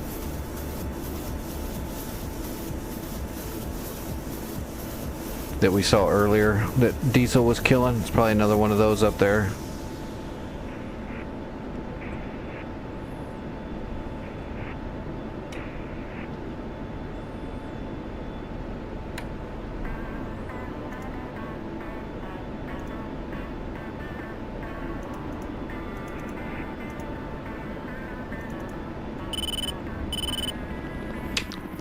What is that, 13?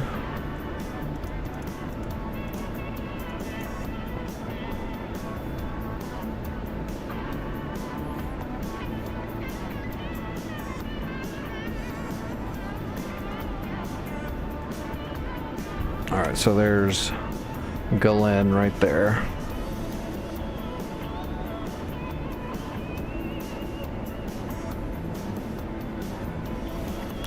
And we don't know what all is there. We just know there is a Tunguska there because it was emitting radiation, so we got it scouted. Same with these two, the Gecko and the Tor Gauntlet, but we got no idea what's up here. Well, there's a Tor Gauntlet up there. We don't know what else is there, though. Sam Foxtrot is going to be a SAM site, so that Tor Gauntlet is there to guard it. It's not the SAM. It's the intercept to protect the SAMs. So there's probably an SA-3 or a 2 over there or something like that. I'm guessing it's a 2 or a 3. Mainly because of the time frame that this server's on. You know, we don't have AMRAMs. I'm guessing the SAM is probably going to be a fan song. Or an SA-3 with a low blow.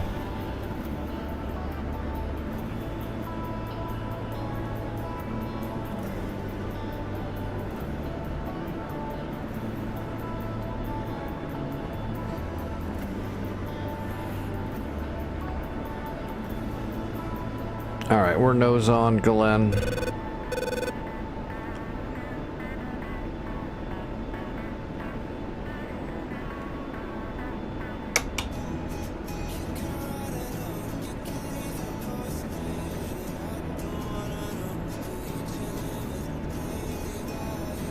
We got a fire can at Nova. So there's flak at Nova. Or it's at Galen. It could be either or. Let's start triangulating off of the fire can there, though. Yeah, it's going to be at Galen. We'll get a good triangulation on it. Let's offset left.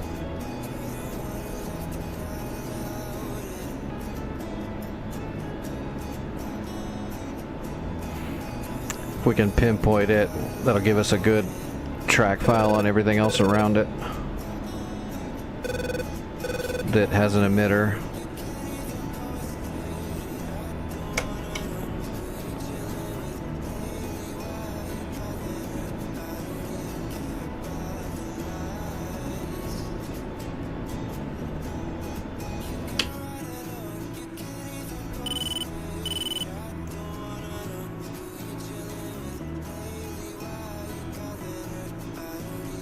3 guns left. Get him, Diesel. Get him.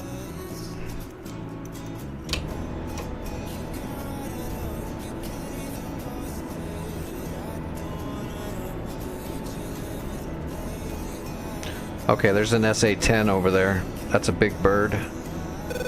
So, Sam Foxtrot. Looks like Sam Foxtrot has an SA-10. I've got a big bird on the ELINT pod.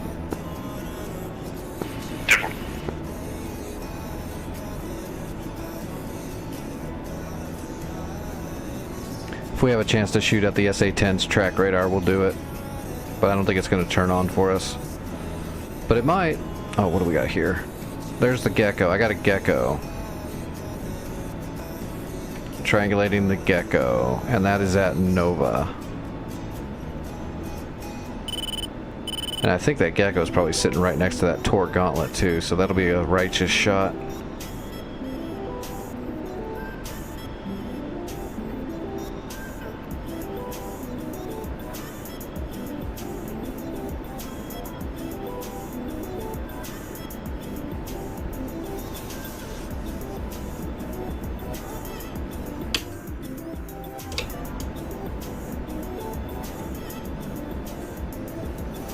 There's the gauntlet. Switching targets to the gauntlet.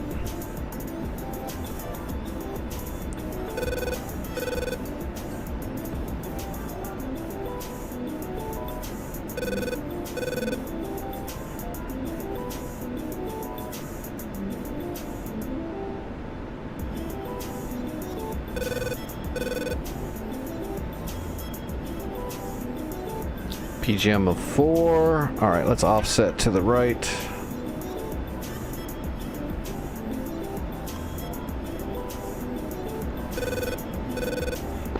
Nails. Barrel 31.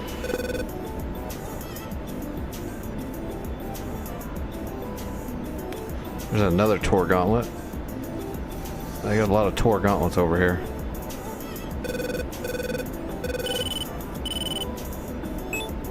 There's the Tunguska. Delta is neutral. Delta is neutral. Copy. Aggressing Tor gauntlets at Nova and Galen. Copy, Nova and Glen.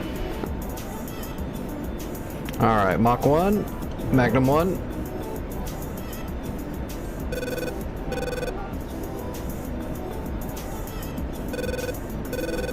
Magnum 2.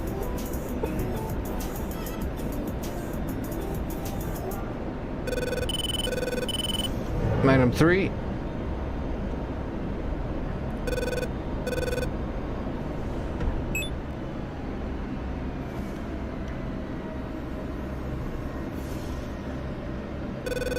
Magnum 4.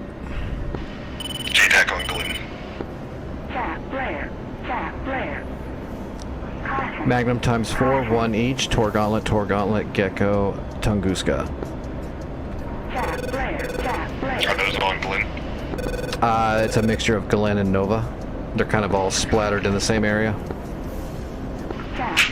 I've got J-Tac on Glen right now, and I'll be turning.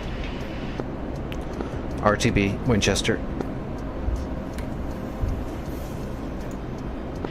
Affirm.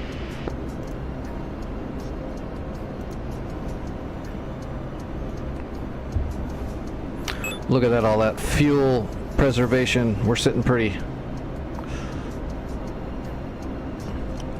Shack Tunguska.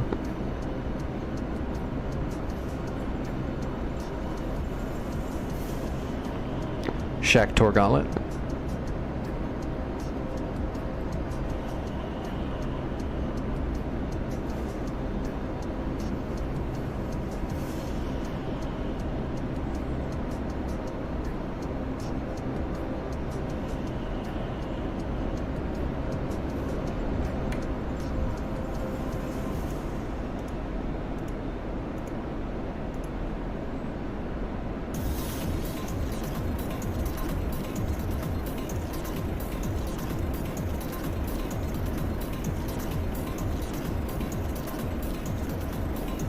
Alright, so we got one Tor Gauntlet and we got one Tunguska. We might have gotten more, but I'm not sure. It doesn't look like we got more. Looks like we got one Tunguska and one Tor Gauntlet. Oh, they got a lot of stuff there. Did we get a scout over? Yeah, we got a scout overhead now.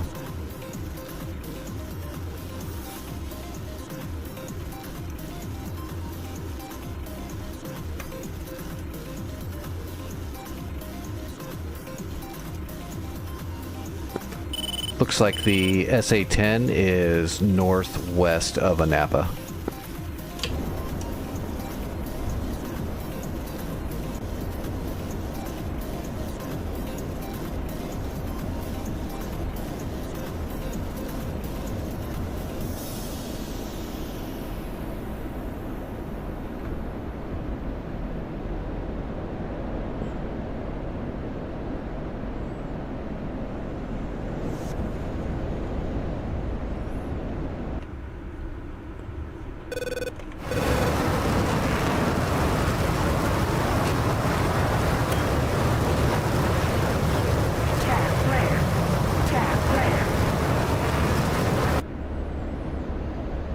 Alright, we're gonna climb up so we can conserve more fuel on the way back.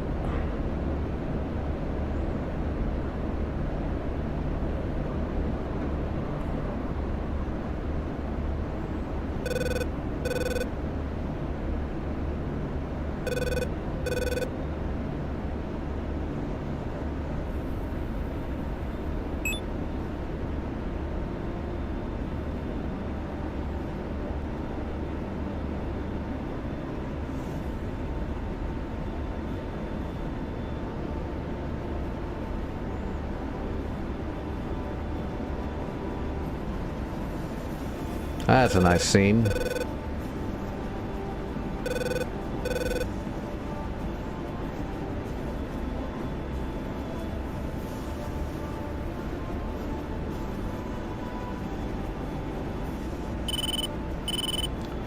Alright, we got 4,400 pounds. We're only pulling 6,500 pounds an hour.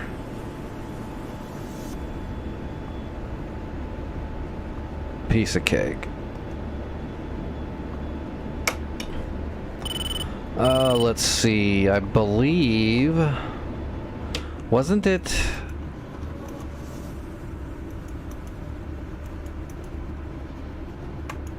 Was it 055? Yeah, 055. Let's go ahead and set our HSI for the magnetic of the runway. There's no VOR, TCAN, or ILS, so we'll just manually get the magnetic. Which you can pull that off of your knee board too if you've got the airfields in your D board.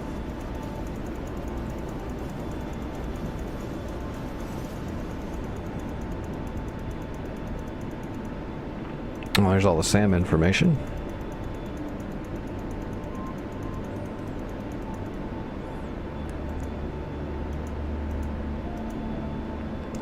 Alright, there's the aerodrome for Kobaletti, Godada, Tbilisi, Vizini, Kutusi, Sanaki Kolki, Batumi, Sakumia, Lakini, Anapa, Galen, Makop. Gee, it's gonna be the last one, right? Krasnodar, Nova, Krimsk, Mineral and Vodi, Nalachik, Beslant. Yeah, it's literally going to be the... Oh, Sochiatler. There we go. So there's ours. There's the aerodrome chart for the runway we're going to.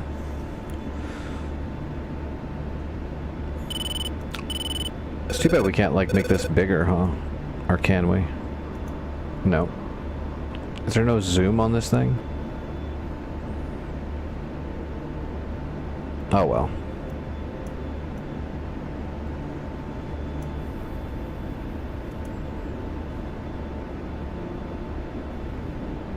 Oh, they mark it as 056. You can see it right here. That's the magnetic. So 056. I'm one off.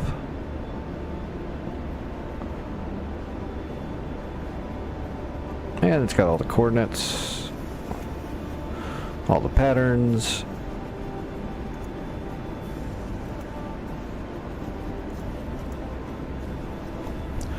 all that nerd stuff.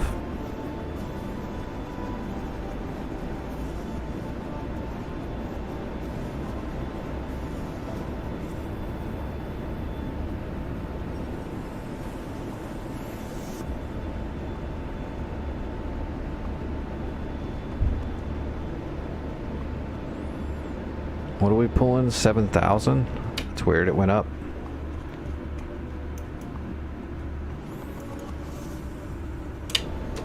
That's alright, we're above Sochi already.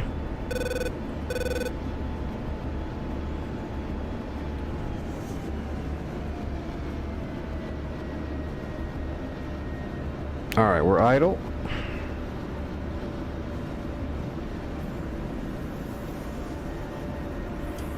Boards out. Again, we conserved a little bit too much fuel. I'm being too efficient tonight.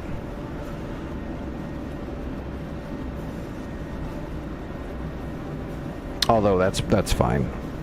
We're not super heavy or anything. We don't have any munitions left. Those AIM-9s don't weigh that much.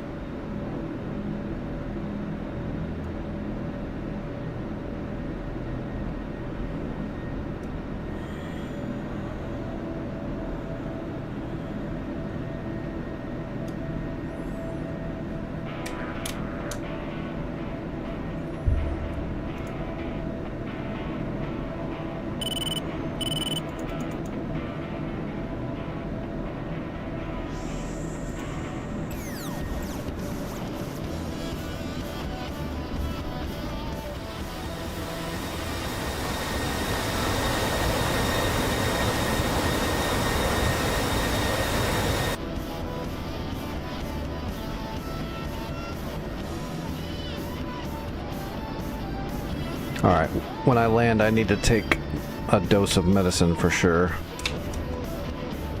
Or wait, did I already do that? I did already do that. Well, that's not good. That means my legs are just starting to burn up. Altitude. Altitude.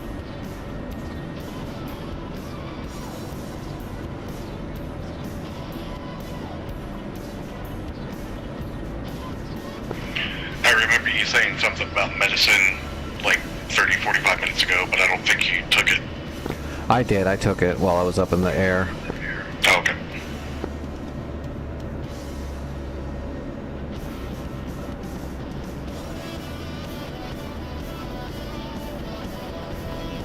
Sochi traffic, Fubar 11 coming in on long final for runway 06, Sochi traffic.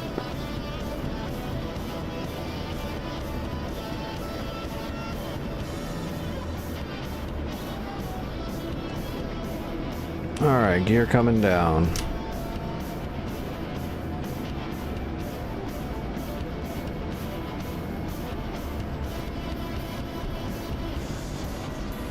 Three green. Working the HSI.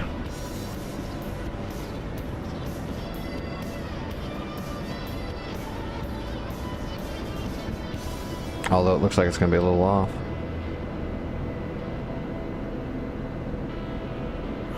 Mainly because the waypoint is off to the side of the runway, so that's perfect.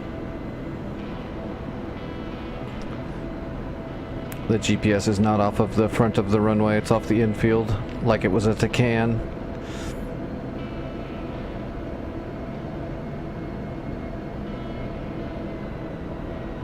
Alright, on speed.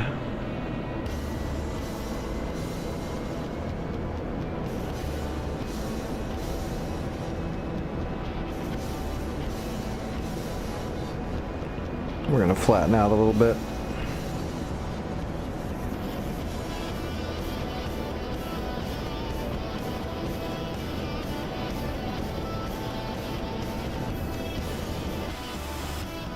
Fast flare.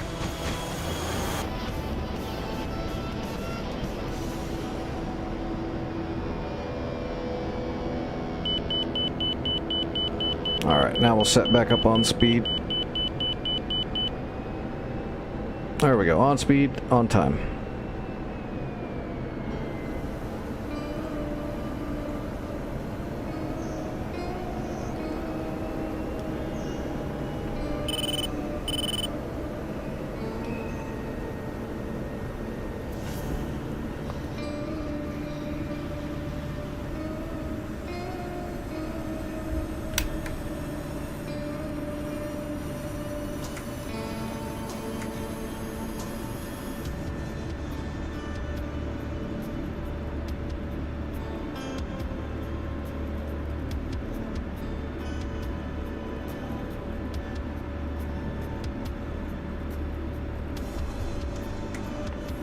Well, I haven't been blown up tonight. That's always a bonus.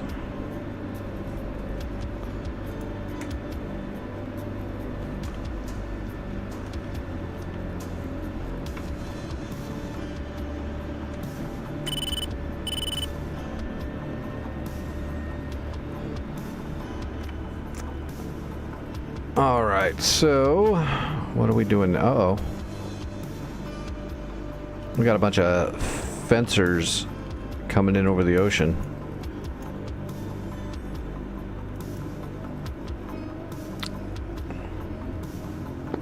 Two Frogfoots coming over the top Nova, heading for Galen. Angels 15-18. Paper, two bogeys.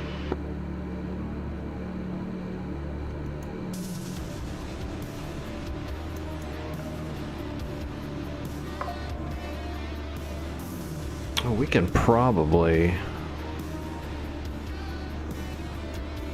How far is that FARP? Oh, that's a bit of a trip.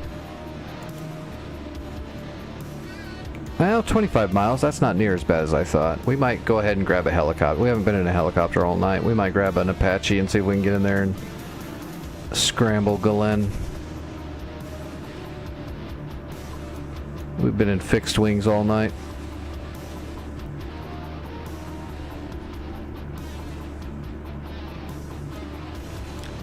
All right, Delta.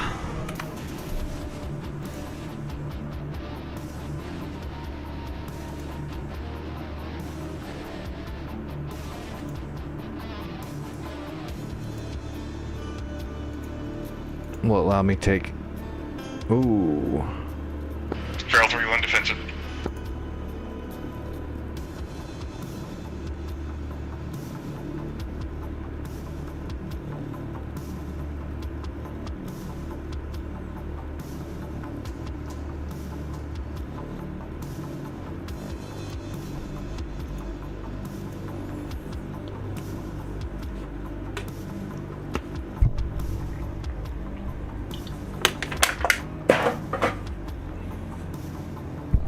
All right. This might take a second. Apache loads pretty rough.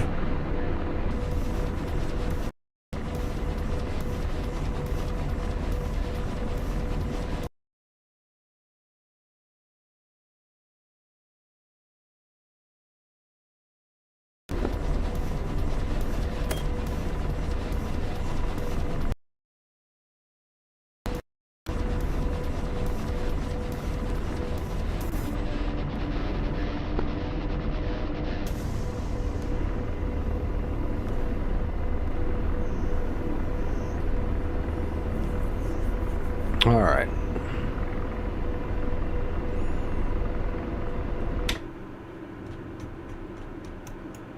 $13. That should be in the memory bank. Yeah, we got it. Let's go sat nav. Yeah, let's go ahead and set up a BAM box. Feral 3-1, Fox 2.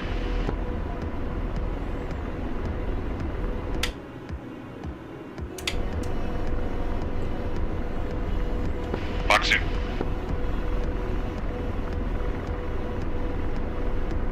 Splash, 25. Good splash. Fixed wing. 6 o'clock. Searching.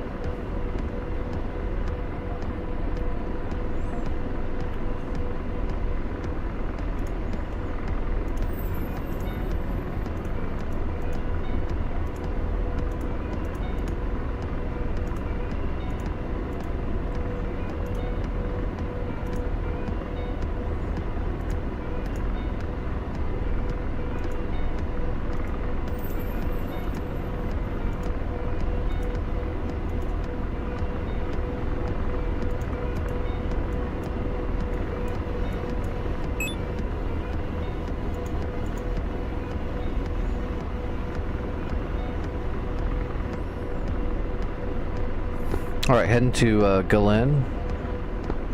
Hellfires by 16.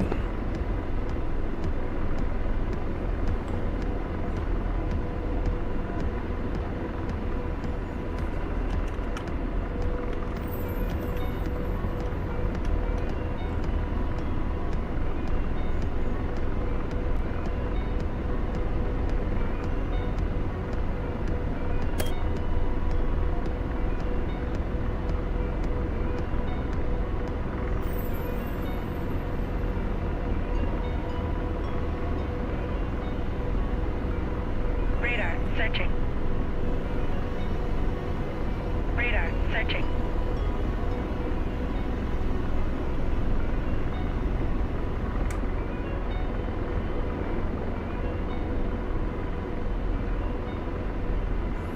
All right, we're on the way.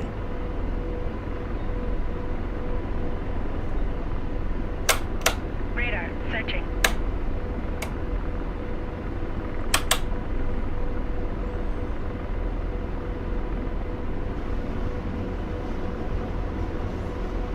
Radar searching.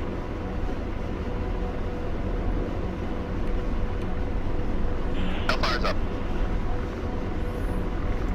Like normal, we'll put the Hellfires on George on the T-deck, and we'll go ahead and program the chain gun to my helmet.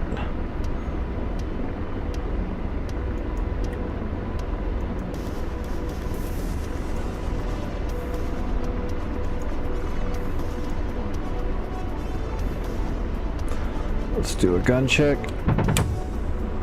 Works for me.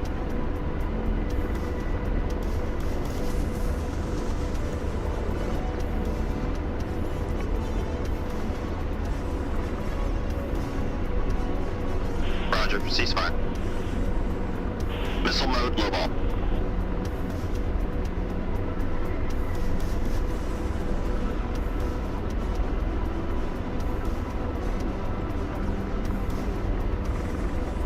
Radar searching. All right, 45 kilometers to Galen.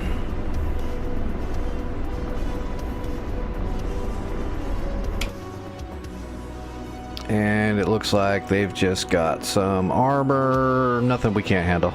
We're good.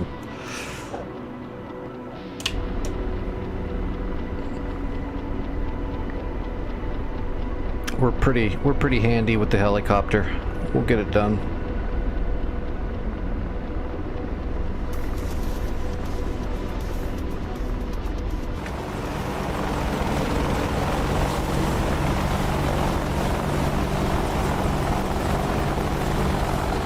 Radar searching. Radar searching.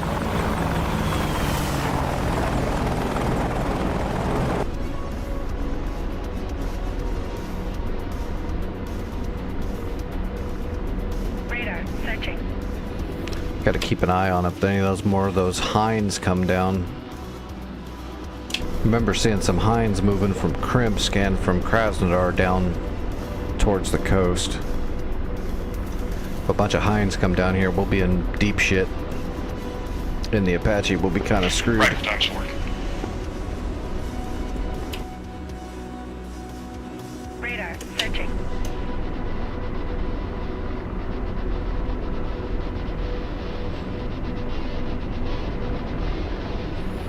Alright, I think I'm gonna have to take my other dose of medicine a little early.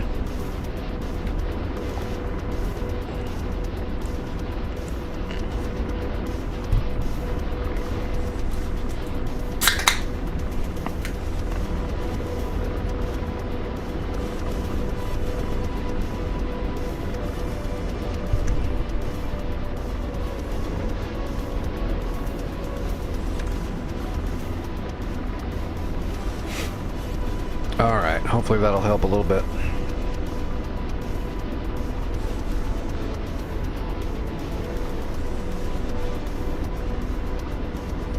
Radar searching.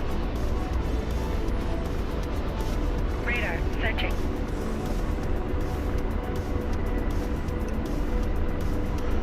.23.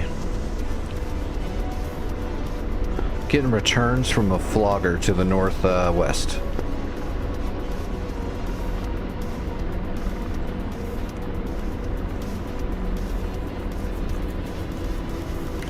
Oh shit, my radio's not. Getting returns from a flogger to the northwest. Radar searching.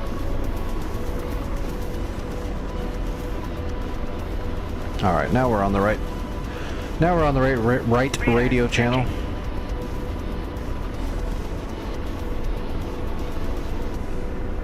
Like I switch aircraft and I just expect my radios to magically be tuned.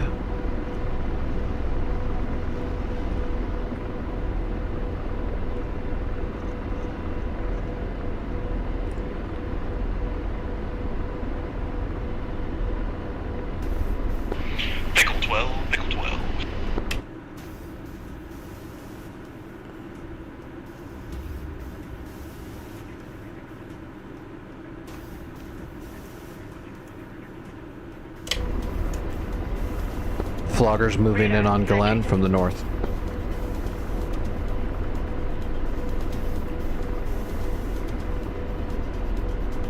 Shack BTR.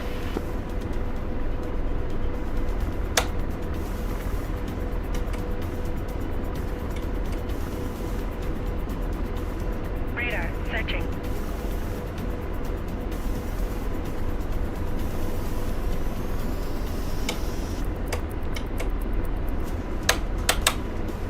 Radar searching.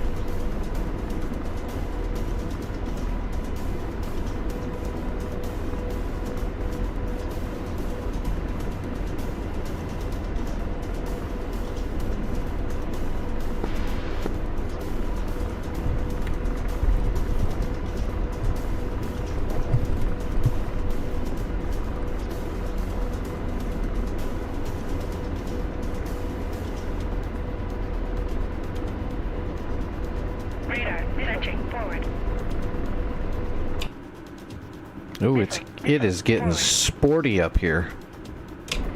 Radar searching. We're gonna kind of stay a little bit lower now and mow the lawn a little bit to try to stay in the clutter. Searching. Fortunately, in the Apache, we don't really have any offense or defense for air-to-air. We can attack other helicopters okay with the chain gun or with a Hellfire, but Barrel 3, 1 down.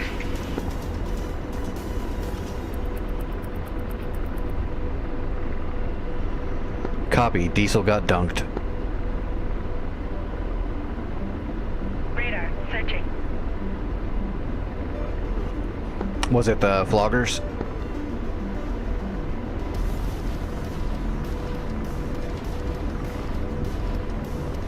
Radar searching.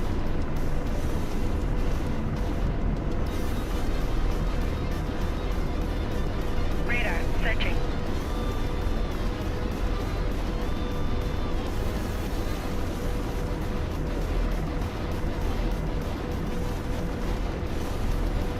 Radar searching. Shit. Everybody just went down. Damn. Those Floggers really went to town.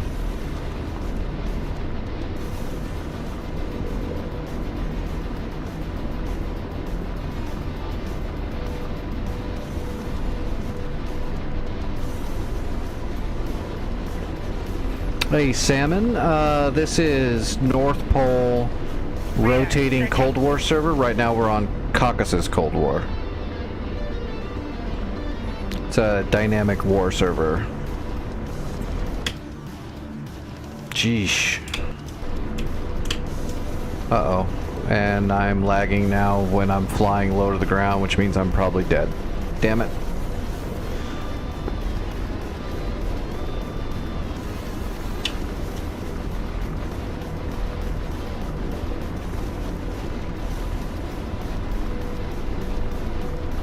Oh, I think the server's booting me.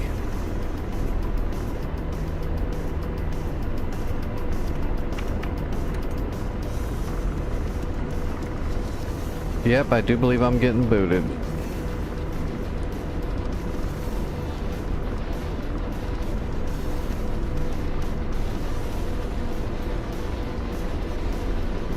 If it doesn't boot me and I come back and I didn't run into the ground, that will be a miracle, because I was flying like 12 feet off the friggin' ground.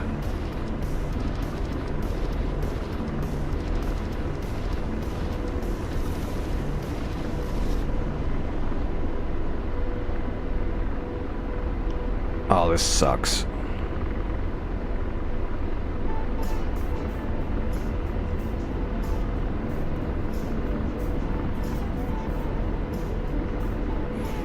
Ah, the server's been running so good tonight, too.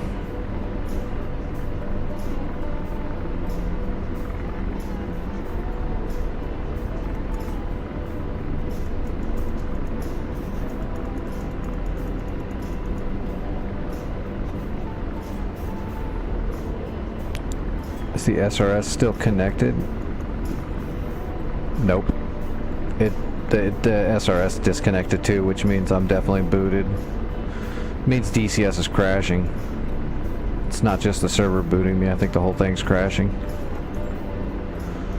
It's giving me the white screen. Nope, there it went. Pop.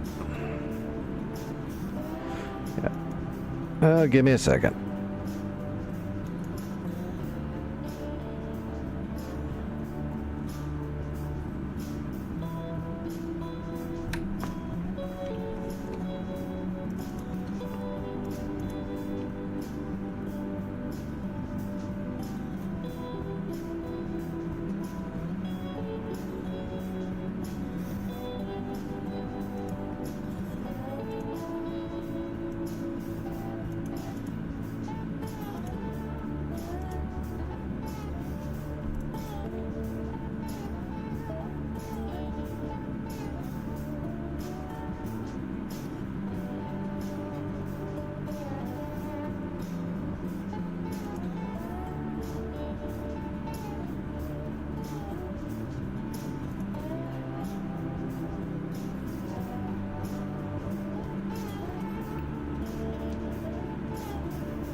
All right.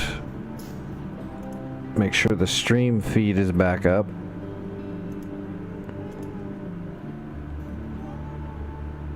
Of course not. That's so weird. Oh, there it goes. It's back now. Okay. It's weird when you're streaming and then you get booted, like DCS crashes. And then for some reason, when you bring it back up, the streaming software doesn't want to recognize it anymore. Like DCS crashes so hard, the stream doesn't recognize it as a software anymore.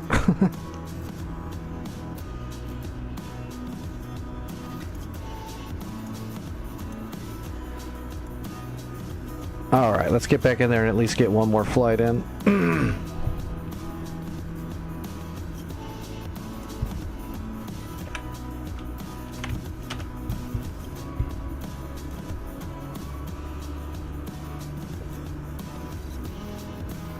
There we go. There we go. North Pole, Cold War rotating.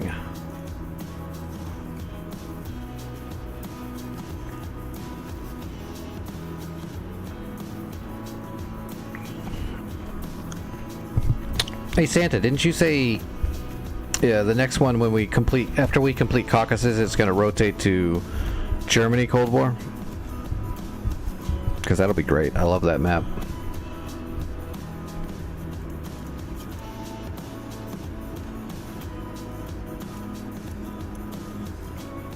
Yep, it was just me. Everybody else is still here, so it was definitely just me. What a bummer.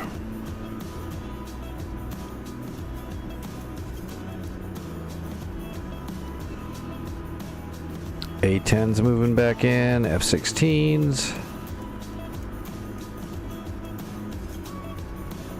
Well, you know what? It looks like you guys are gonna, you've got a lot of bombs coming up, so I'm gonna grab a Chinook from Delta and get poised to capture it as soon as you guys neutralize it. That's what I can do to help.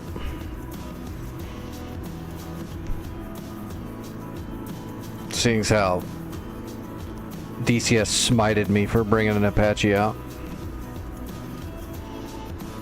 I've been smote.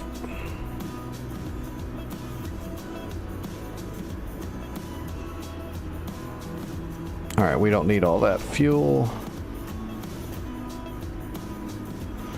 I guess we can put door gunners in there just in case, but it doesn't really matter.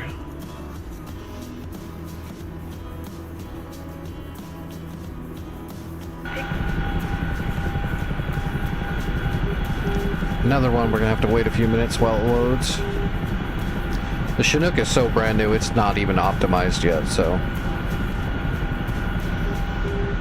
slight performance issues. Oh wow, the fuses look horrible. Load! Fixed wing. 6 o'clock. There we go. Searching.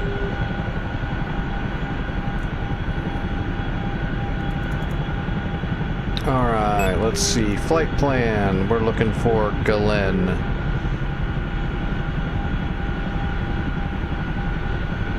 Oh, it's not going to be listed.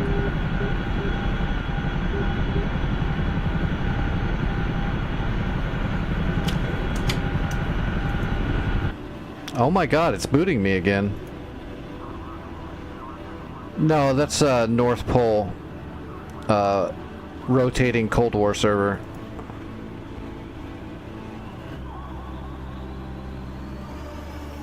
But I'm having a lot of trouble staying connected to it all of a sudden.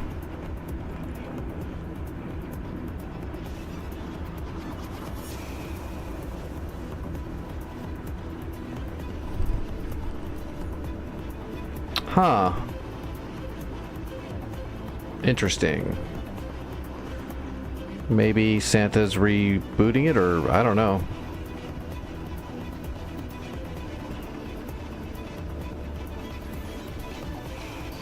Yeah, I don't know, Diesel. It just keeps booting me. Santa banned me.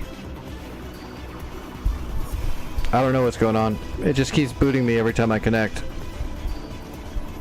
What's going on, Stefano?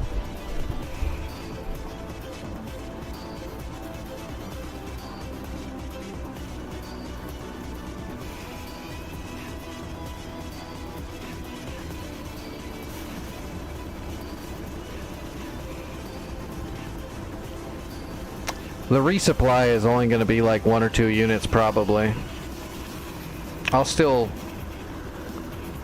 post up with a Chinook out of Delta if it'll let me. I'm going to try one more time. If it boots me again, I'm just going to not do it.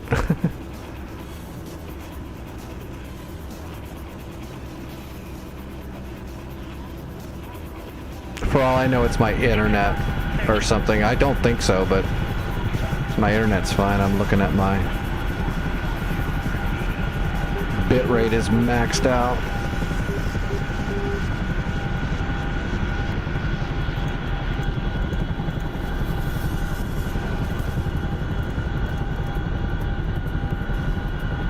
Alright, what is...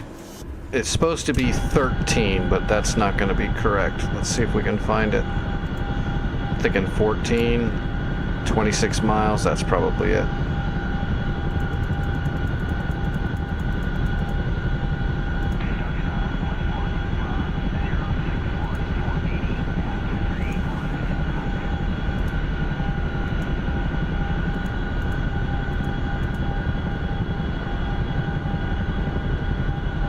Alright, everyone's on 305.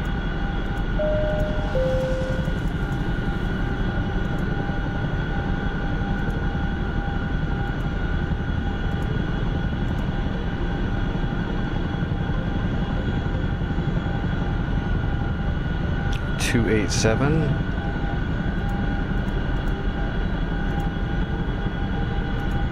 Fixed wing. 6 o'clock. Tracking. Fixed wing. 6 o'clock. Searching.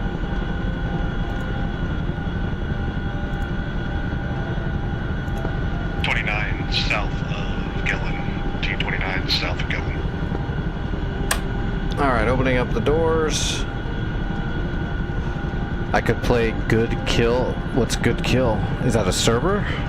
Or is that a completely different... I've never heard of it either way. Copy, Fulcrum ×2. Fixed wing. Limitless, you've got that Fulcrum's turning into you. Angels 22. 257, Angels 22.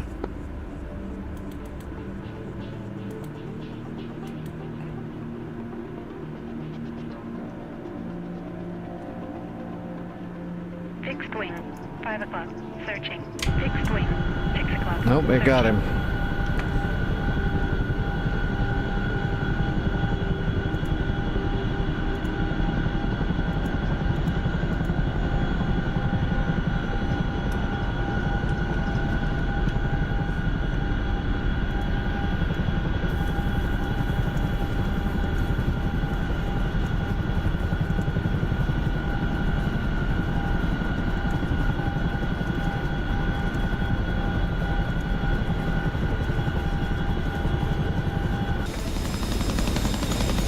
Fixed wing. 5 o'clock. Tracking. Fixed wing. 6 o'clock. Searching. I'm 24. Fixed wing. 6 o'clock. Searching. Alright, we're loaded up, but we're gonna sit right here. /24. Fixed wing. 5 o'clock. Tracking.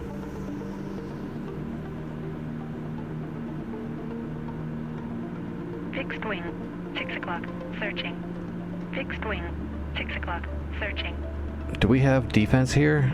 We got a stinger. That's not much. 6 o'clock, searching. Fixed wing, 6 o'clock, searching.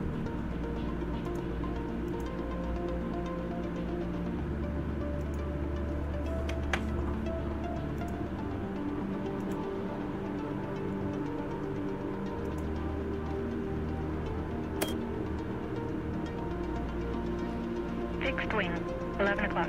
No, that didn't help. I don't have the levels yet to. 6 o'clock, searching. Oh god, they're just circling me.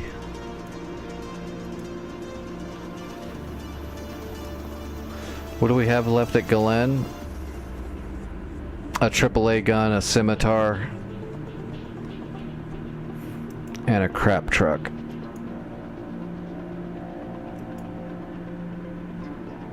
Well, at least the Fulcrums are heading back out to sea. Alright, I'm gonna start making my way over there towards Galen. I'll just hold short.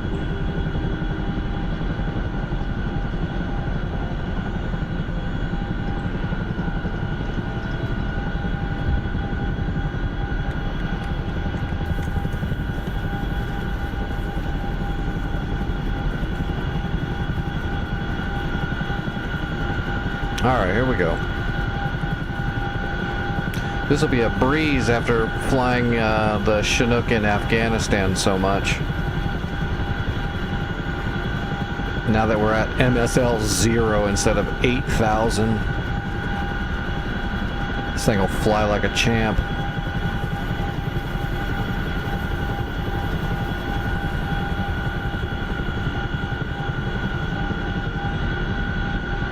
Fixed wing, 8 o'clock, searching.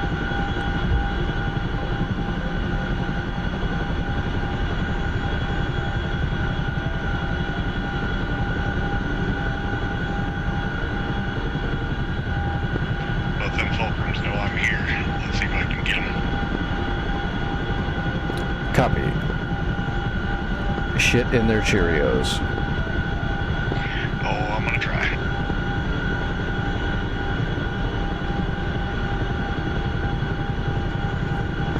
Unfortunately, I'm gonna have to pull the F-15 shooting the satellite 1 o'clock, maneuver.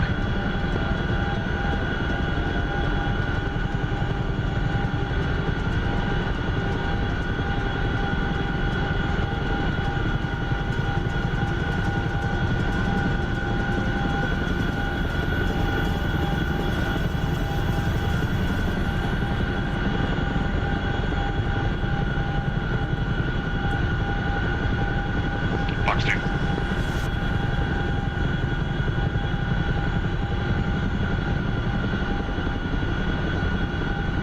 Fox 2.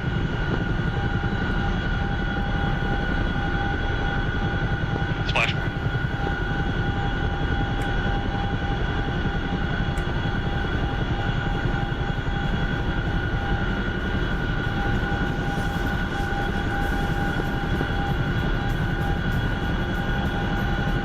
fixed wing, 7 o'clock, searching.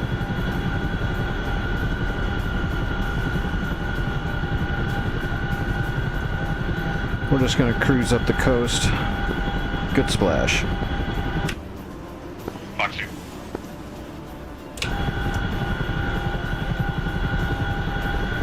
I think he's gonna outrun that one.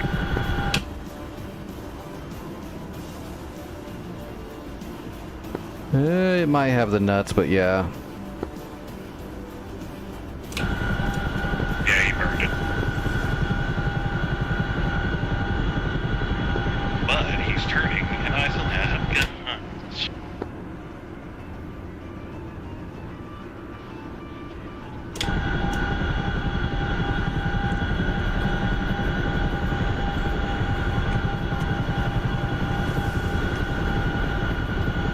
Fixed wing, 1 o'clock, searching. Fixed wing, 1 o'clock, searching. Fixed wing, 1 o'clock, searching.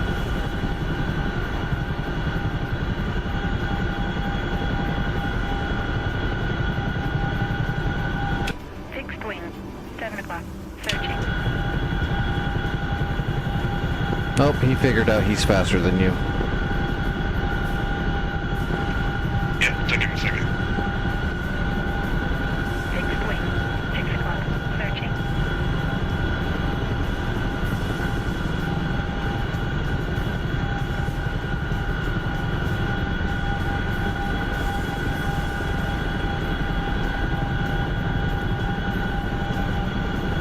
Damn it, you got me right. I was in a map.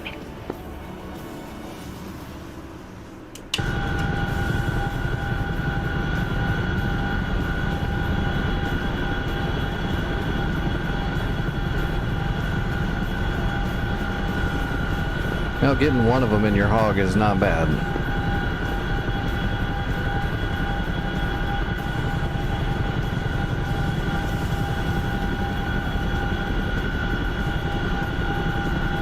Fixed wing. 6 o'clock. Searching.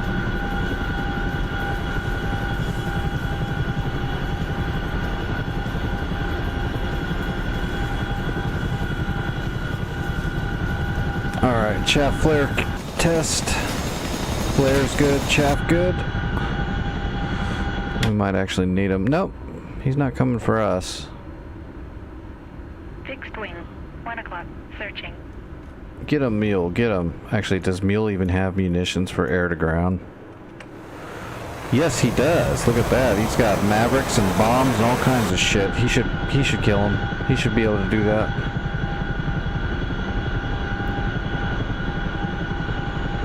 Fixed wing. 12 o'clock. Searching.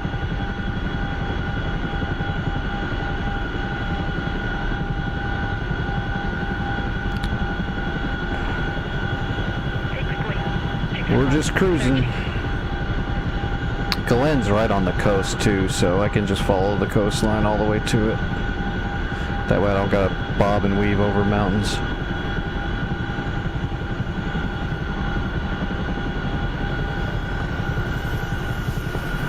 I'll be back on the station here in about 5 to 10. Copy.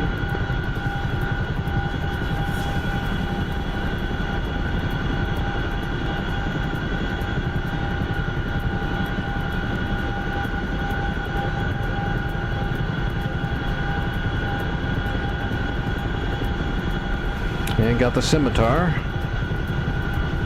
It's the only thing left when I get there is a truck. I can kill the truck with my door gunner. I think I gave him 240s.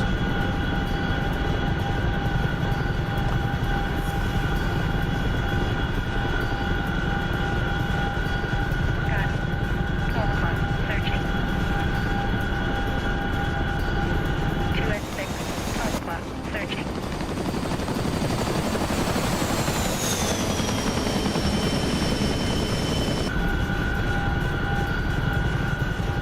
Such a cool helicopter.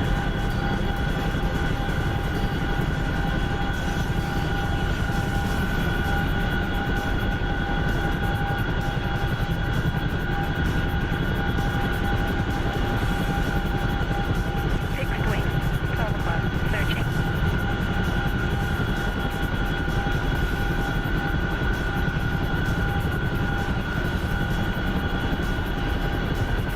Fixed wing. 12 o'clock. I wonder why the damn heading bug is messed up. 12 o'clock. I need to look up and see if they know about that one. I'm assuming they do. Good job, Mule. Good job. Alright, so we're on the way. We're not that far out. We'll be there shortly. We'll capture it. On my way to capture. Shouldn't be but a few more minutes.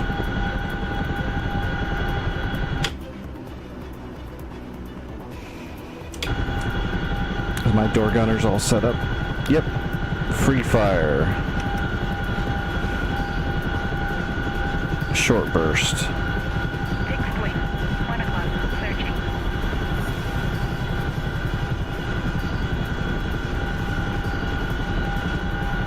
Alright, that's Galen right there. On the other side of this little bay right here.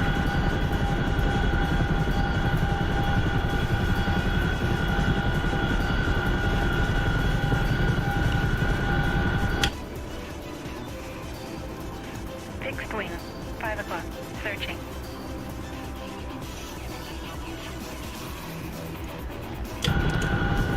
Well, there is an SA... SA-15. Shit. 12 o'clock. There is an SA-10 at Sam Foxtrot, so I was right earlier. I just didn't see it completely.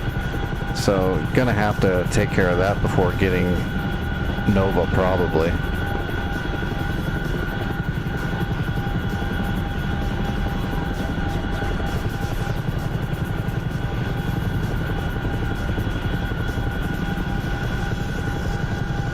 Fixed wing. 4 o'clock. Searching. I almost oversped. We got close to wiping out right there. 2S6. 11 o'clock. Searching. Gun. 11 o'clock. Searching. Fixed wing. 5 o'clock. Searching.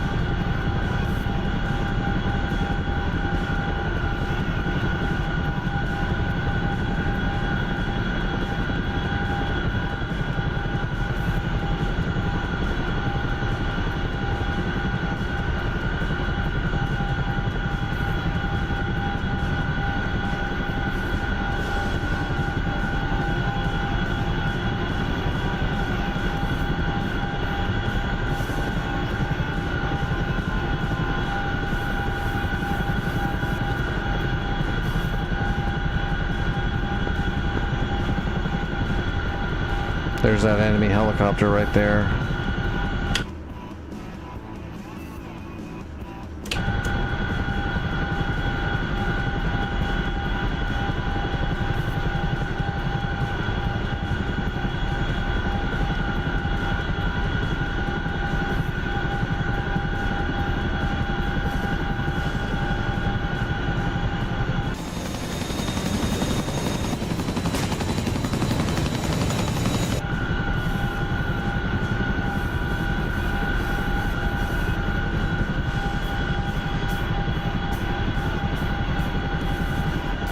Got to get back up to speed. I had to slow down drastically. I almost blade stalled into the friggin' ocean.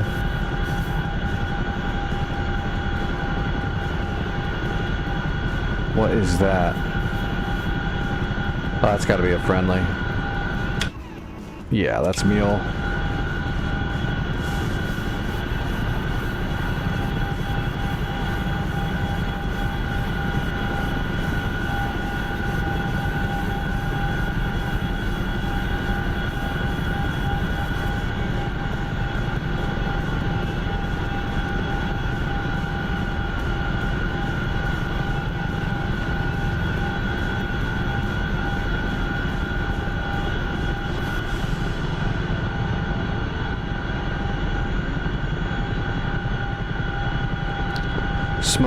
Smoke in the air, Mule.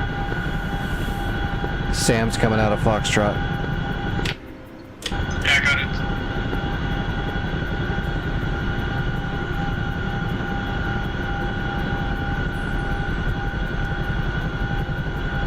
Let's go ahead and pre-chaff behind us a little bit.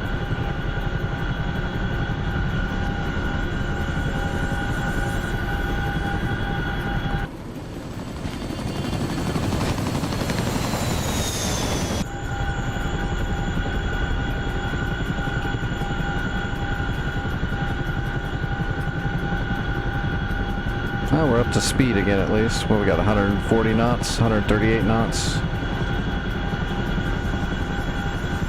Try to keep it below 140 though, so we don't start losing that again. Searching.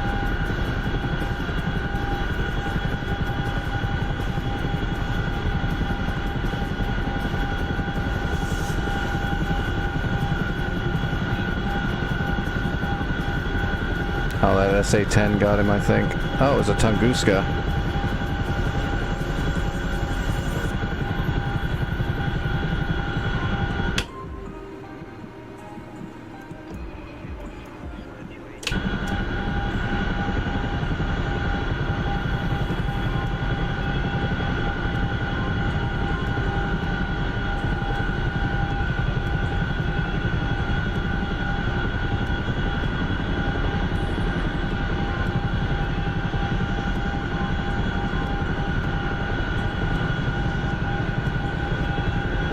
Alright, that's the runway right there.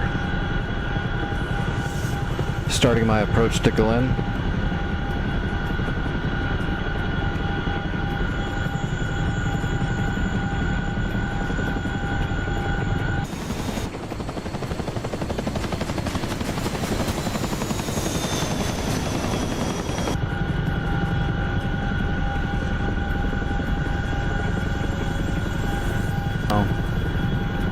Thank you.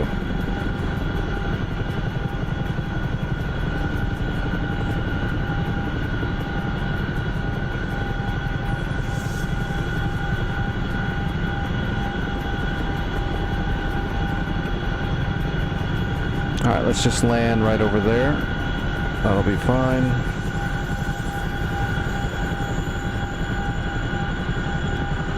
We can go right into the tarmac right in front of us.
Capturing Galen.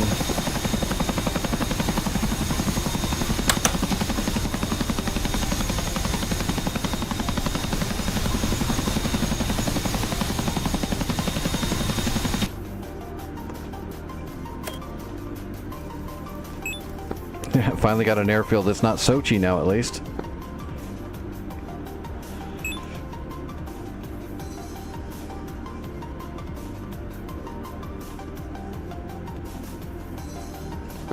Yeah, that'll be nice when we get some supplies in it. Yeah, we need a supply run in there. I think I might do that now, except I'm worried about those SAMs shooting me down if I bring a C-130 in there.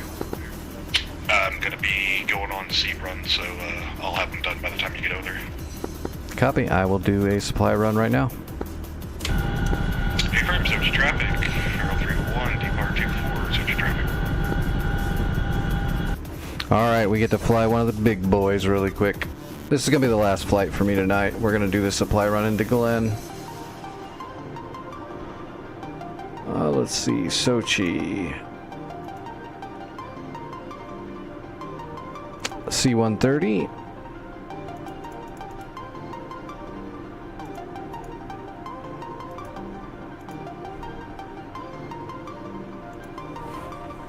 All right. If I don't screw it up. I've done pretty good with it so far.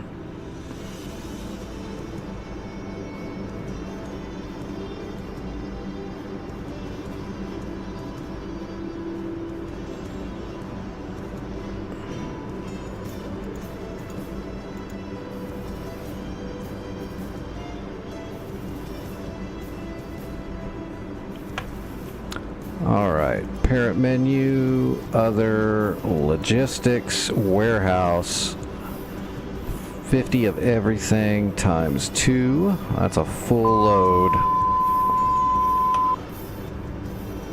Alright, cargo, open the doors.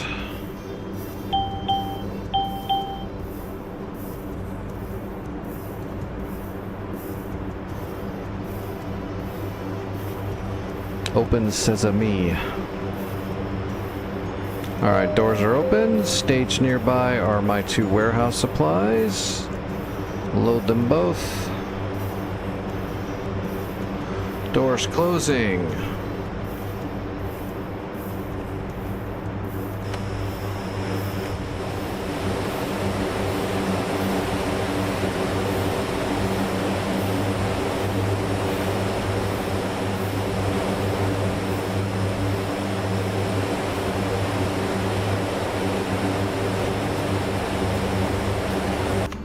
All right.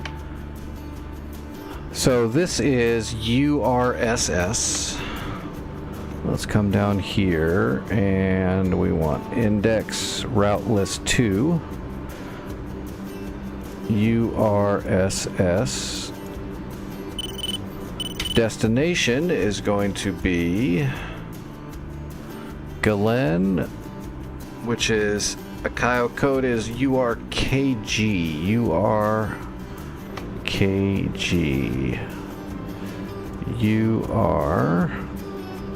URKG. Destination. Alright, let's get our digimap up really quick. Put it on the number 2, and let's get our radar up on the number 3. Let's make sure our radar control or our map controls are set to pilot. Yep.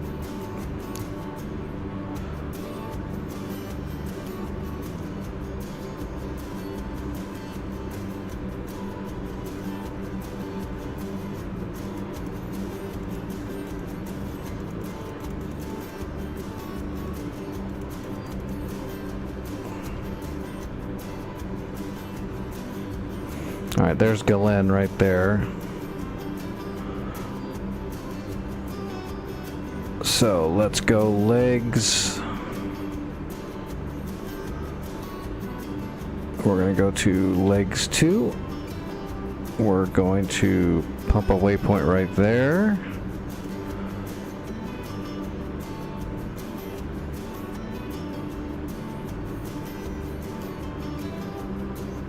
Then we're going to go here.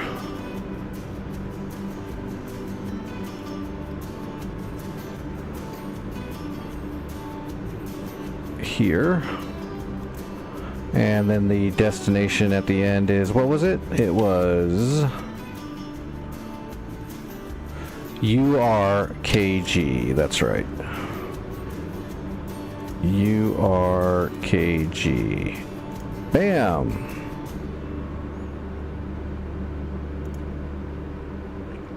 Alright, then we'll activate it and execute it.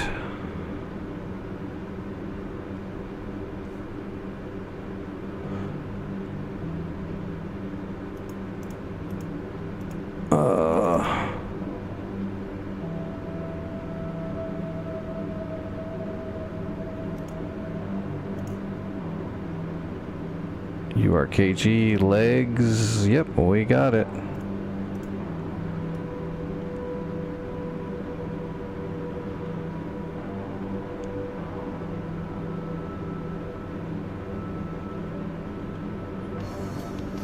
Alright, we got a flight plan. We're good to go. Supplies are loaded. Everything is good. Good there. Radar is on, up. We've got auxiliary pumps up.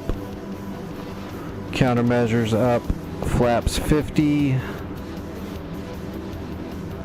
Alrighty. Brakes off.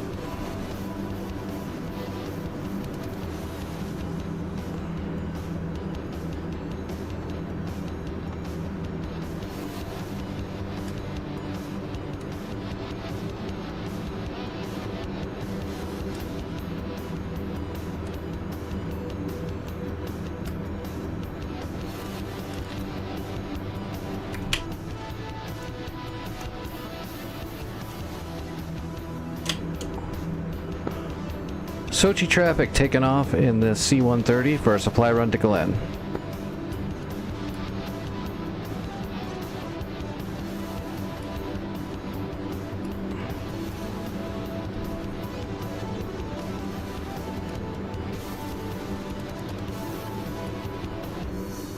Gotta get used to that teller.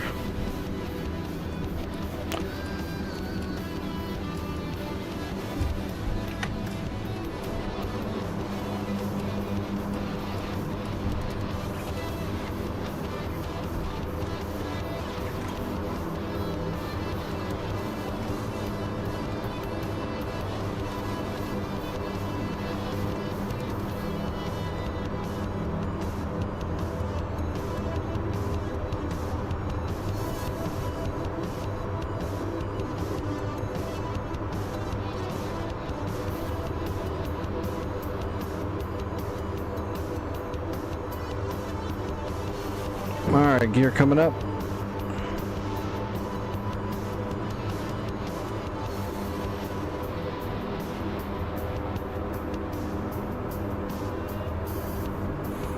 Oh, I'm gonna go ahead and pull that escort. Just to make sure. Alright, flaps coming up.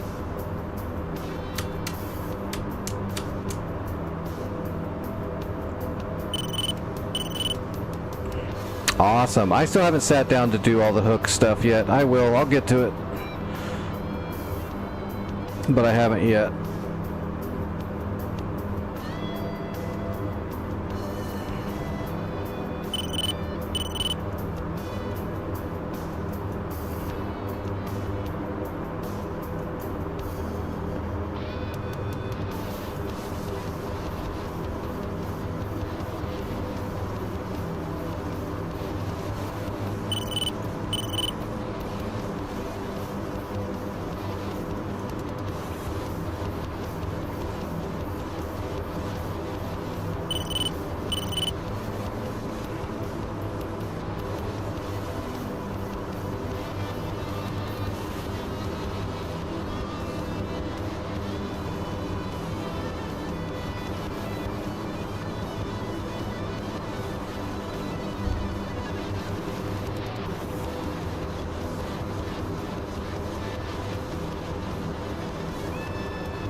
Alright, get the trim set.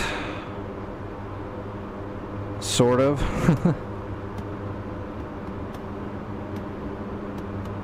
Alright, we be flying. We're not going to get real high altitude. We're going to stay kind of low.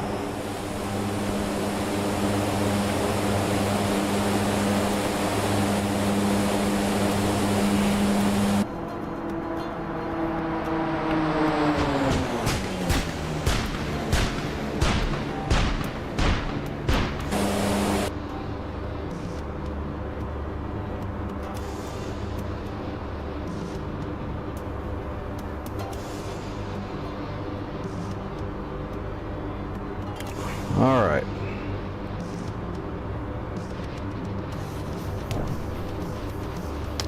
Now we just gotta fly our little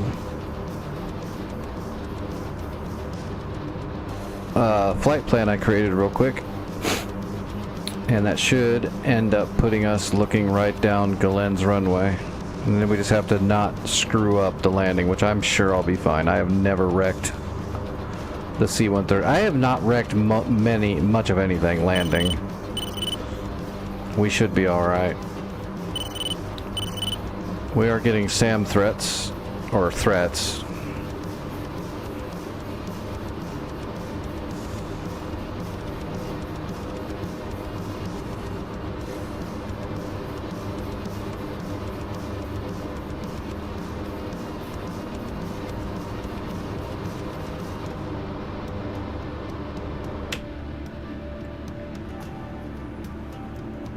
Oh, there's a fulcrum out over the ocean.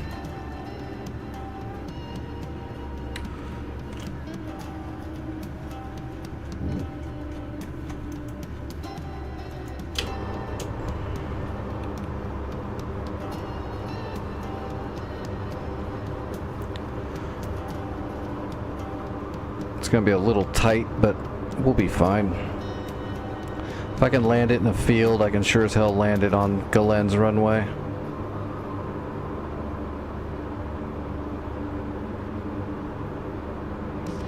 I have faith in myself, at least a little bit.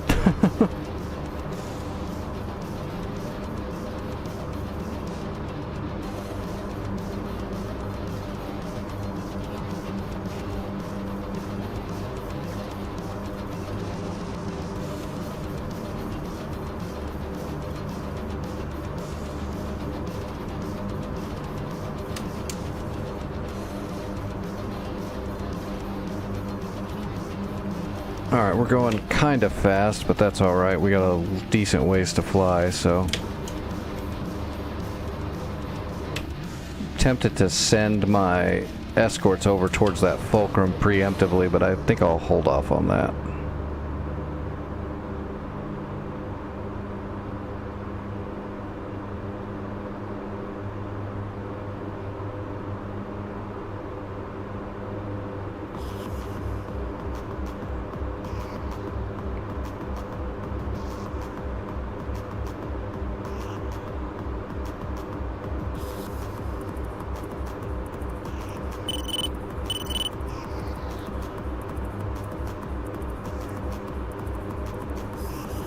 Hello, Enda. How's it going?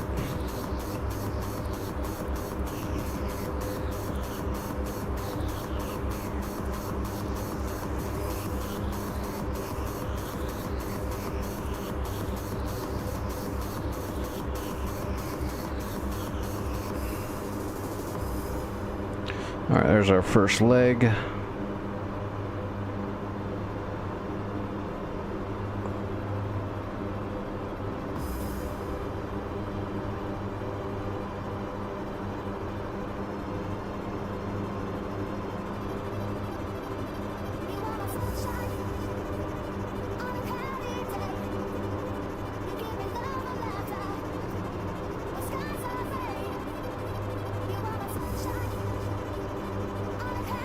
Fulcrum's 40 miles.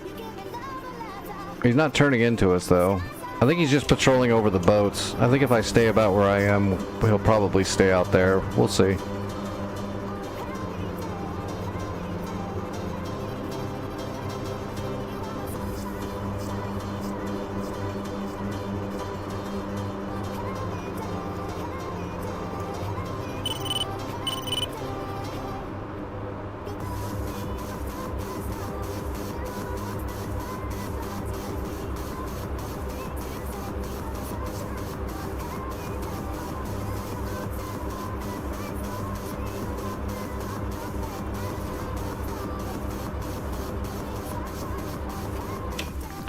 This should give, I mean, as long as I pull it off, this will give enough supplies up at Galen that they can use Galen as a front line for all their sorties for, like, the rest of the day. We've got a double load of munitions, everything. It should have it in the warehouse. It should put enough stuff in the warehouse that, unless it all gets wasted super fast, that the NPC logistics runs after that will kind of keep it fueled.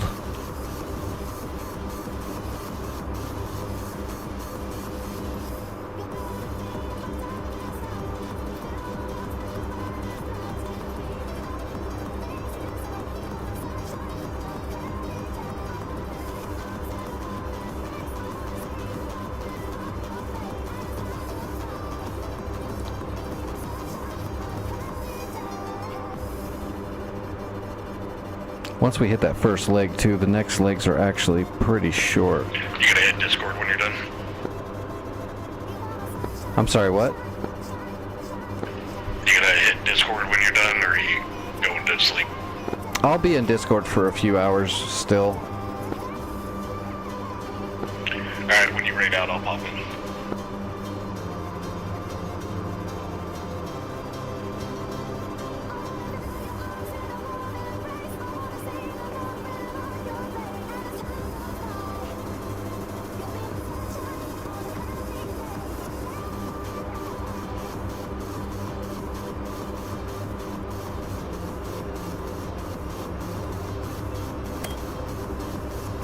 Yeah, look at that.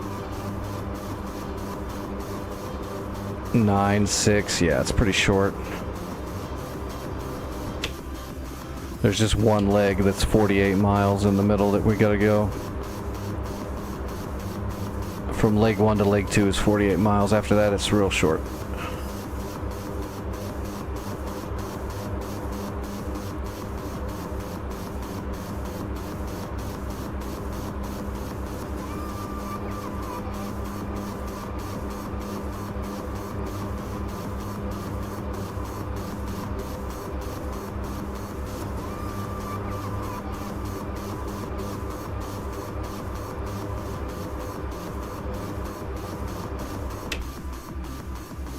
Oh, that fulcrum's starting to turn into us a little bit.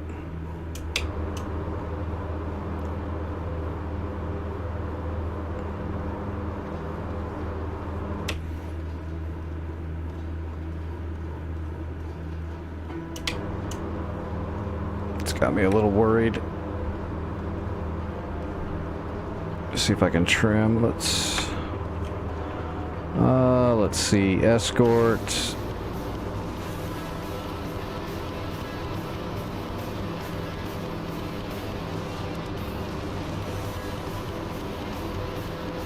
Patrol ahead 15 miles.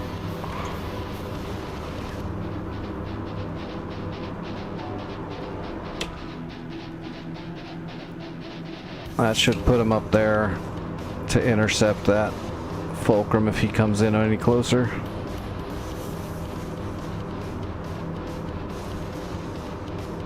Alright, there's our first waypoint on leg 1.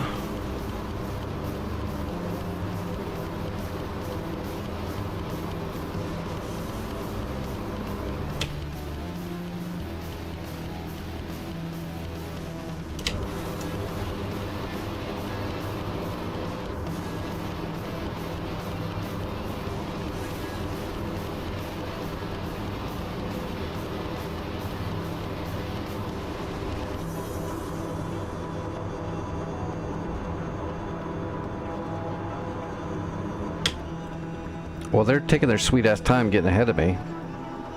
When I mean 15 miles in front of me, I mean like 15 miles in front of me.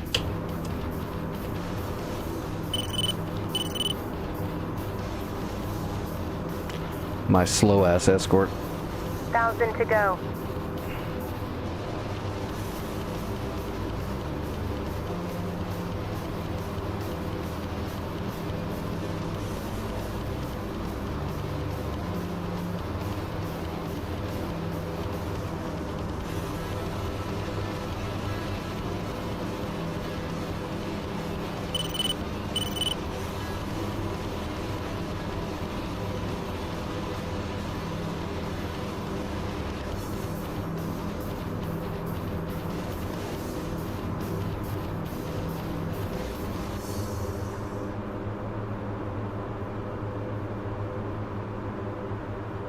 To go.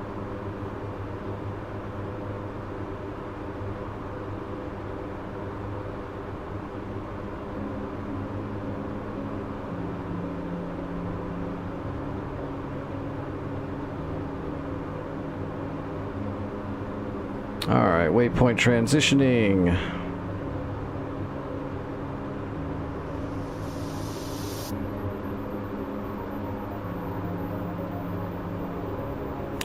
$47 miles. Well, 47.6 miles.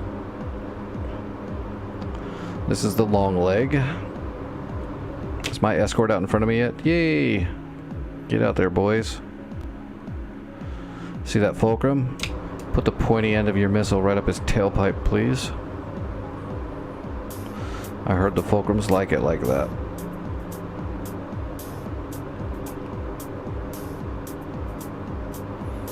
I'm actually glad I'm doing this. It's been a few days since I've flown the C-130 doing a warehouse run, because I didn't do any warehouse runs at all for the Afghanistan map. I did a shitload of Chinook captures. I did move some supplies with the Chinook, besides capturing. But I didn't get to use the C-130 at all. Afghanistan's pretty rough. You know, actually, if you think about it, I don't think there's very many runways I could even use a C-130 besides Kabul and Kandahar and maybe Bagram. I don't think there's any other places I could even land that thing besides open desert. All the runways are pretty jank as shit. All ripply and lumpy with holes in it and buildings right next to it. Most of those runways are not usable by a C-130. We'd have to... I guess you could do it... in Afghanistan, I guess you'd have to carp it. You could use carp on all of it. That would be the only way I could even think of doing it. Ah, good job. Good job.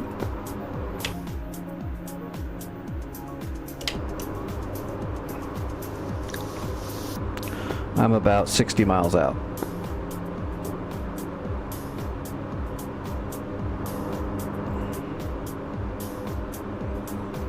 So I really need to sit down and go through all of the literature for setting up the carp.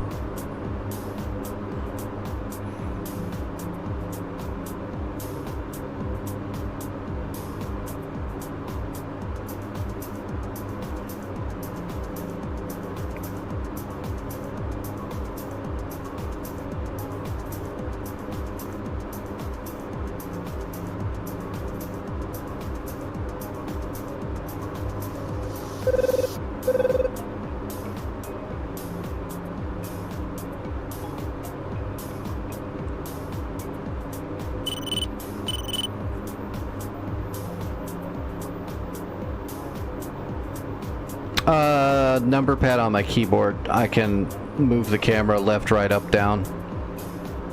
So when I need to shift over to the side that far, I'll just slide my entire head vision over to the side. But I only do that with the A10 C2. All the other aircraft I never had the need that I can think of anyway.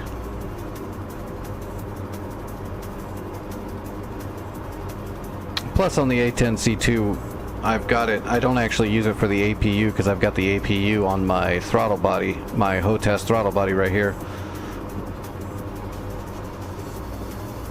I mainly use moving my vision head placement to the side with when I'm inputting stuff into the CDU.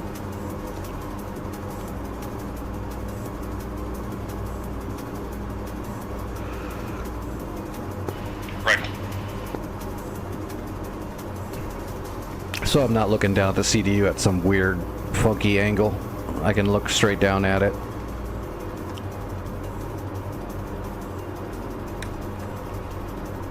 Like this. Slide it to the side.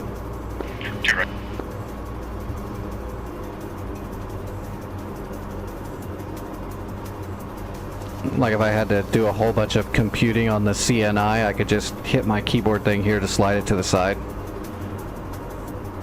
And do it all from here. Or if I'm looking up, then I can just hit 5 on the keyboard to reset it.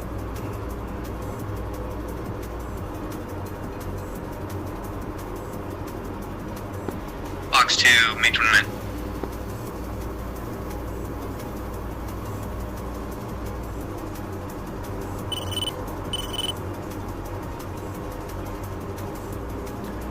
$30 miles, 29 miles. Oh, this fulcrum's got all the way, that fulcrum got all the way up in there. Or is that a fulcrum? Is that the fulcrum? That is the fulcrum. Eagle's got him.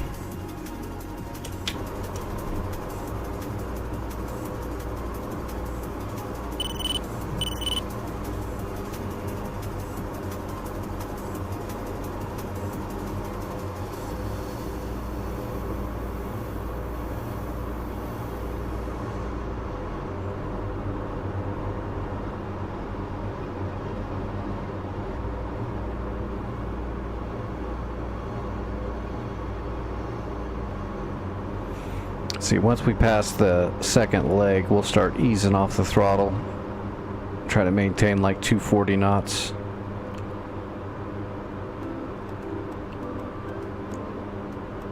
Right.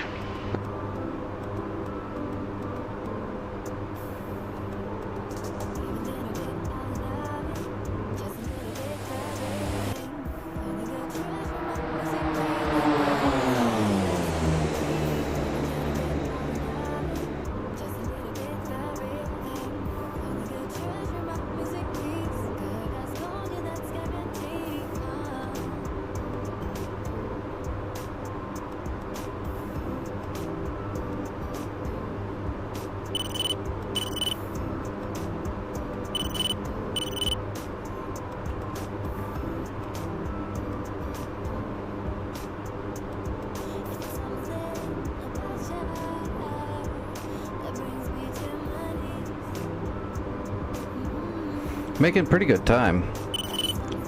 It's weird when you're in a hog doing 250 or 270 knots feels super slow. When you're in the Hercules, 255 knots kind of feels like you're booking. It's such a weird perspective. Just like in real life, you're going super fast, but like if you're going super fast, it feels like you're going really slow until you're below like 300 feet, and then it feels like you're hauling ass because you are. Just because of the ground perspective. It's such an optical illusion. When the higher up you go, the slower it feels like you're going.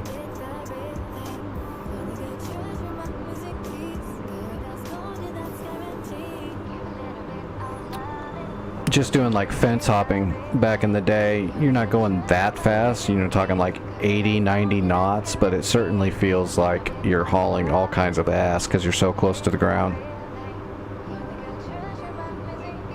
Oh shit.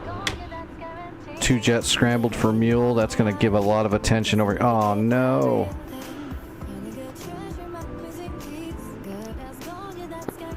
We have Mirages over Nova, and it looks like 4 floggers milling around in Napa.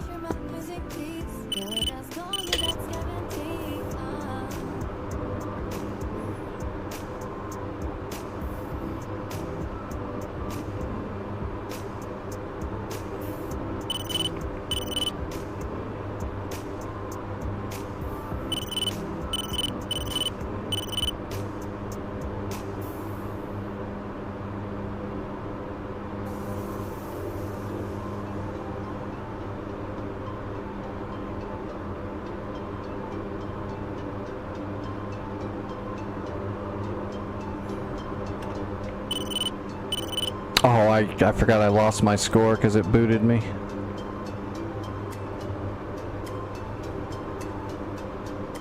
That's alright. Oh, I haven't checked my experience though. Am I high enough level now to start using support later? Let's see. We've only been on the server tonight. Foxy. Well, I killed that boat last night, so that's a big chunk.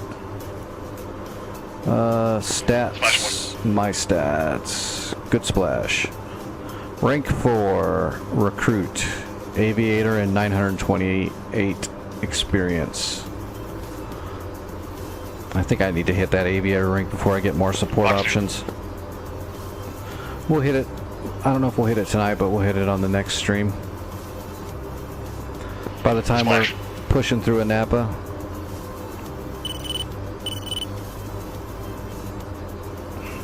New threat, huh? What do we got?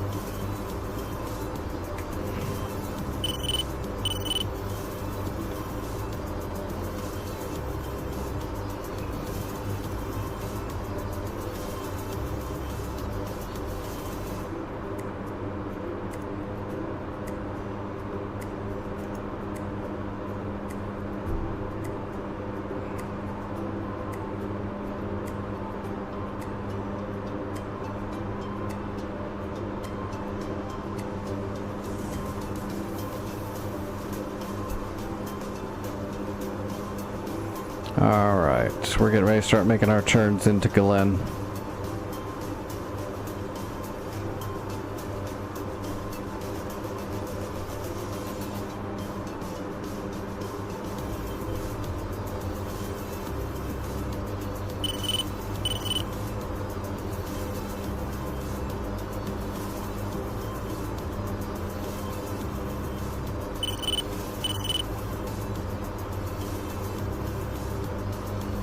Just getting search radars.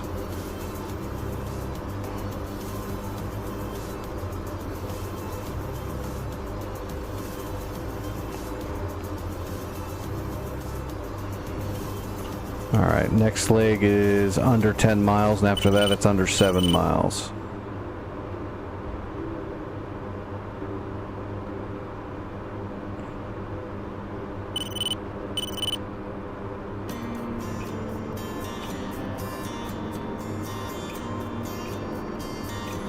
Alright, transitioning. Splash 24.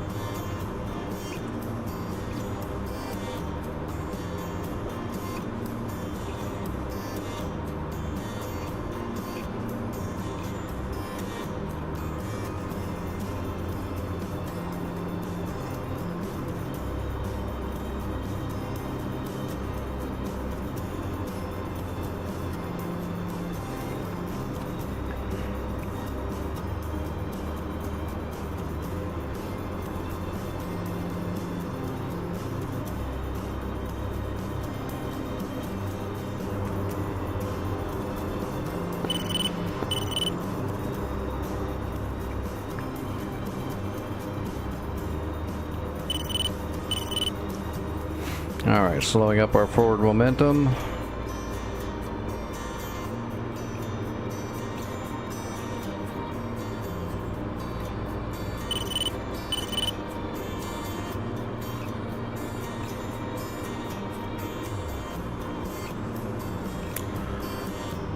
Five miles to our final leg.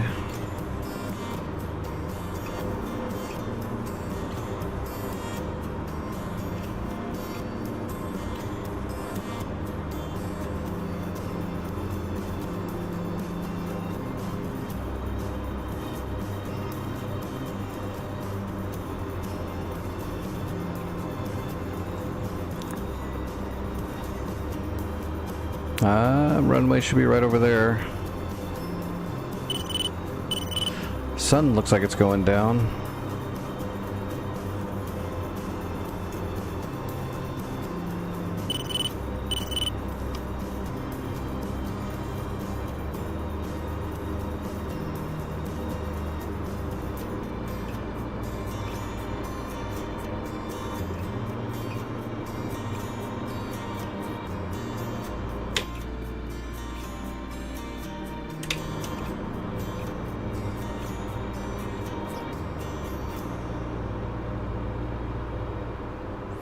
Alright, here we go. Easing up on the throttle. There we got runway lights. Tally Glen runway.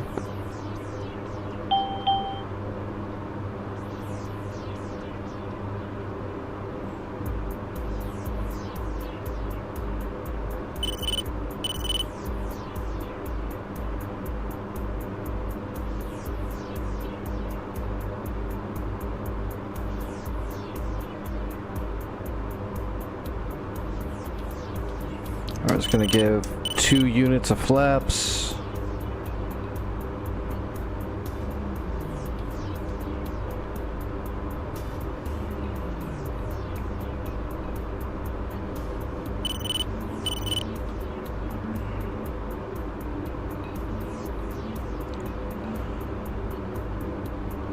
Another unit of flaps. We're going to increment our flaps in to use it like it's basically air braking with our big fat plane here.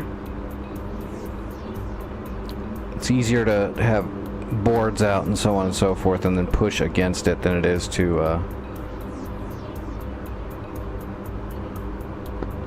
Alright, Fubar 1-1 coming in on final to Glen. There's a friggin' Hornet right below me landing. Hopefully they don't screw me up. Alright, gear coming down. Flaps coming down full.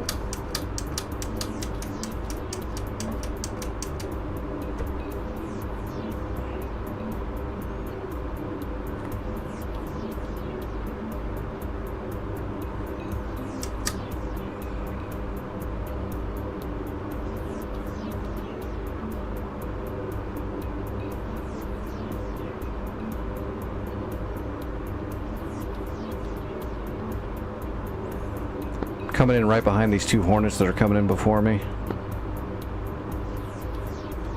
Hopefully they didn't. Hopefully I can stop quick enough. 1,000 to go.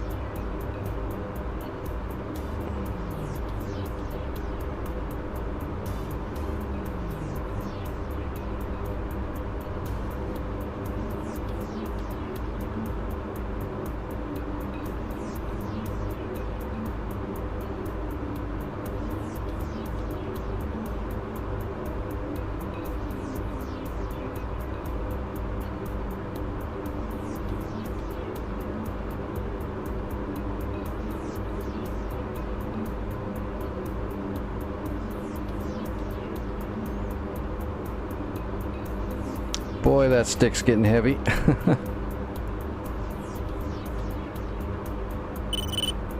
Minimum.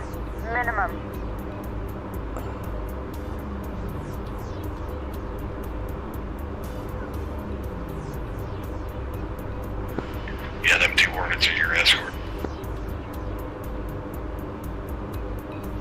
Alright, setting up reverse thrust. We're down. Reverse thrusting.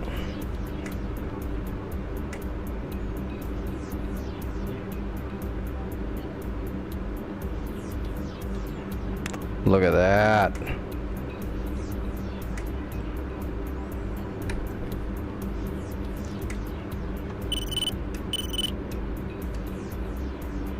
Alright, we're gonna pull off the runway. What's going on, Blackout? Oh, I love the Herc. It's when, especially on these hardcore servers where you have to warehouse everything.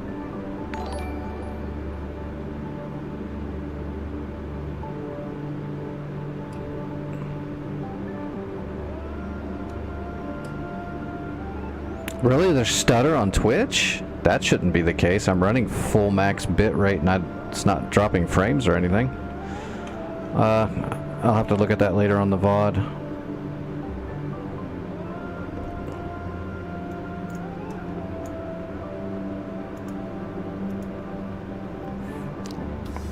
Now I've got no stutter over here.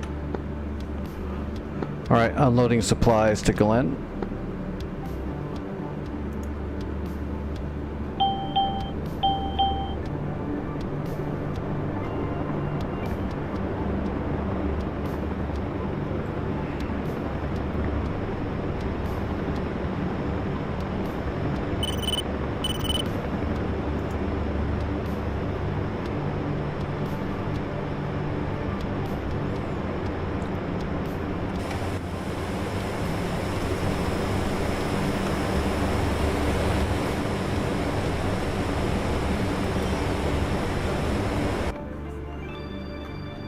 Alright boys, warehouse is full of munitions. You guys got plenty of shit to do some killing now. Appreciate it.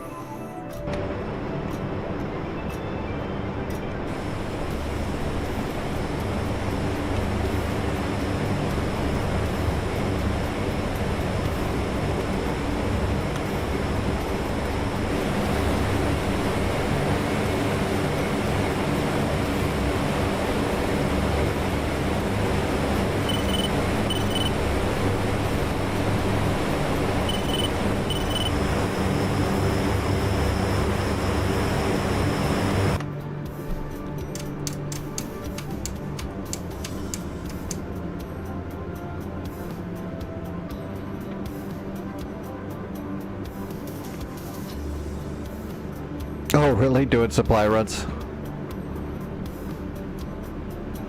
Fun. Finds out like career mode.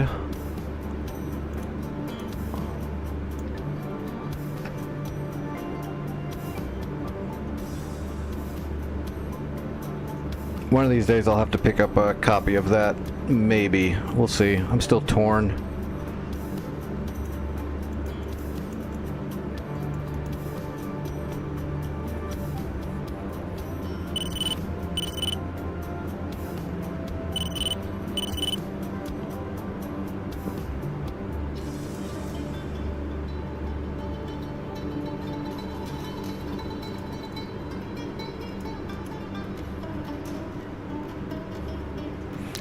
Yeah, well, it seems like something I might get just to, you know, fart around with on the side, not stream it, but just to mess around like in career mode with helicopters or something. But then I've heard about how janky the flight models are and things like that.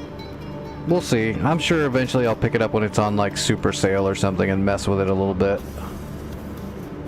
But I don't actually have that much time to do any other flying anyway, because I can only fly so much because of my conditions. So usually if I'm able to fly, it's when I'm streaming.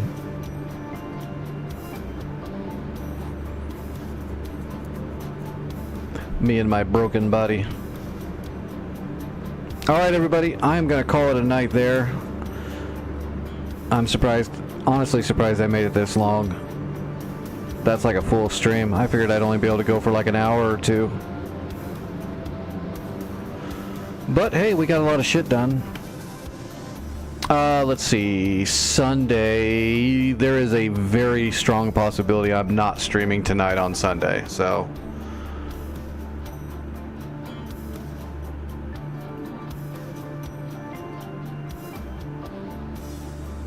Oh, I'm sorry to hear that, Black. But tonight I'll be around. If anybody needs to get a hold of me or anything like that, I'll be in the Discord. Just message. But I'm not going to be flying tonight at all. I'm going to be taking the Sunday night relax because I've got to do physical therapy today. And everyone knows that's going to blow me all out. So it's better that I don't fly and just relax. That way Monday I can get back to flying again and not be too blown up.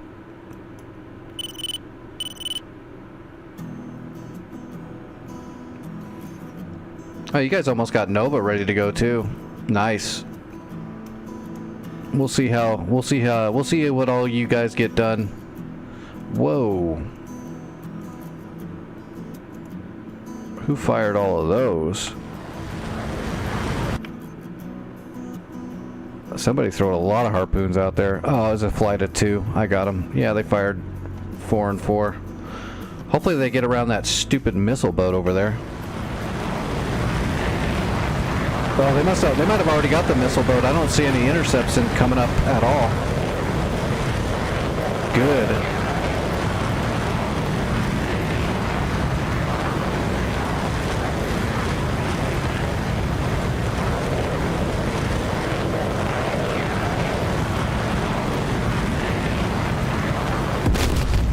Nice.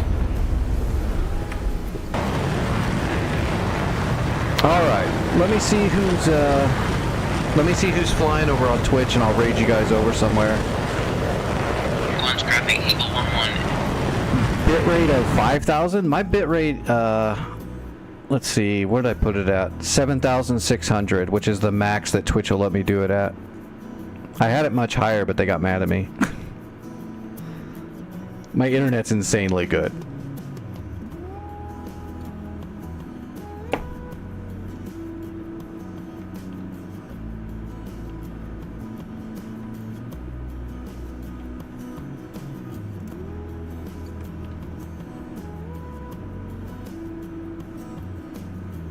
Well, Diesel, you're supposed to do all that stuff, but don't get gunned down.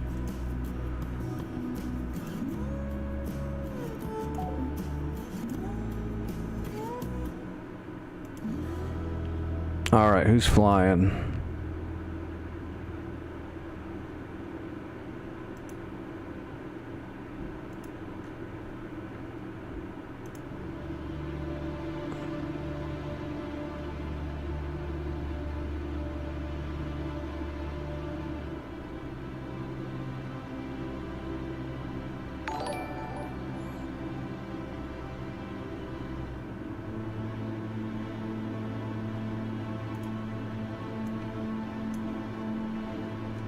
Hey, thanks for the subs over there on YouTube. I appreciate that. Oh. Alright, Twitch viewers. I'm gonna raid you over. To Gamerside GR. YouTube viewers, thanks for hanging out. Hope you enjoyed it. Everyone's welcome in the Discord. And I'll be back on Monday. Normally, I usually start my stream up, I think almost always right around 8:50, 9 o'clock my time. So it's 2:14 a.m. right now. I'm pretty sure I start almost around the same time because that's when I'm able to stream. So that's usually when I start, I think. Yeah, Central.